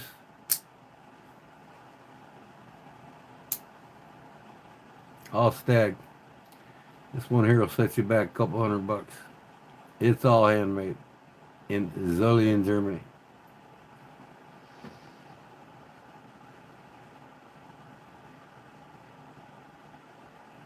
Rossfree, Germany.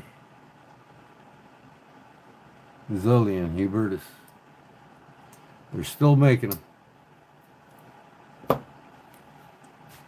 I want to show you this one. This is 1890. This is American. Made by Camillus Knife Company for Hibbert, Spencer, and Bartlett. They started the Ace Hardware chain. This is the oldest pocket knife I got. 1890.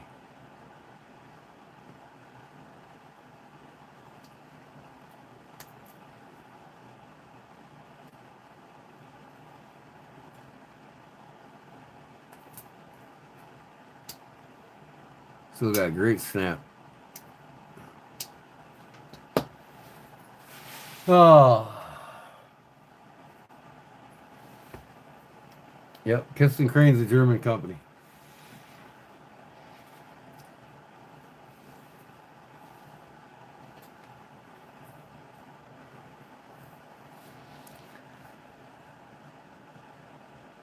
Oh.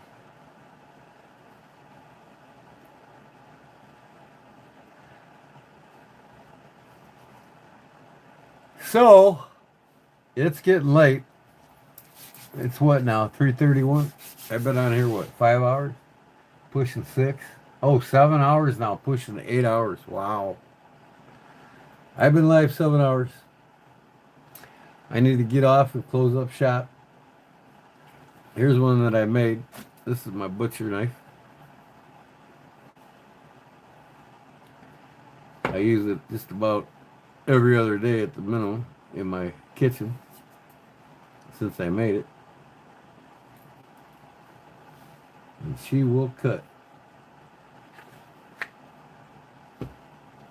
But, yeah.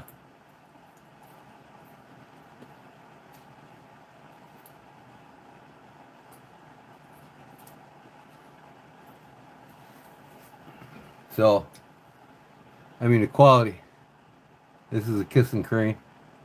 These three are Kiss and Crane.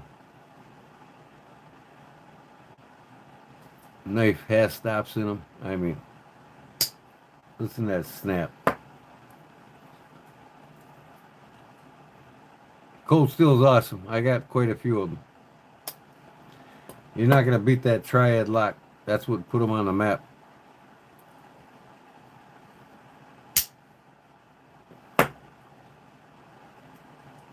Hi, Brent.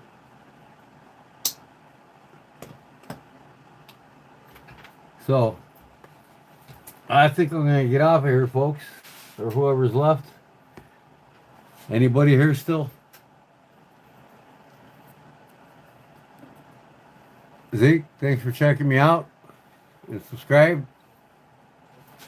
I have giveaways like every other Sunday.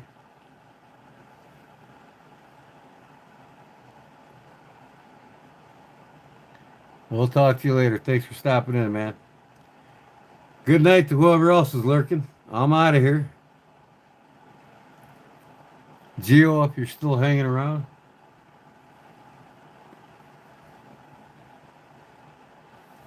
So, yeah, you never know what I'm going to make and give away, whether it's from leather or a knife or I hand carve things out of wood and give it away. Do all kinds of things. This is my Remy that I use. Bullet knife.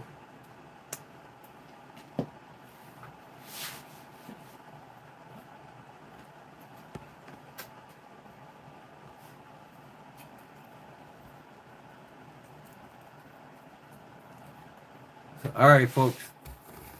I'm going to hit... Oh, here's another German knife I got up on my stand here. American Bald Eagle, made in Germany. Boker Tree brand. Collector Series, number 1604. Stockman, wooden handles. And over here in the slip, I got a Rose Craft Blades Appellation Jack.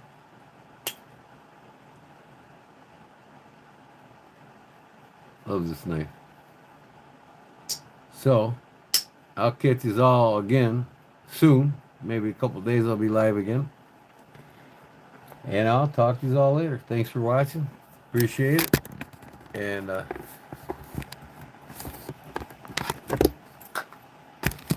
we'll see you on the next one, all right? Peace. God bless. Thanks for coming in.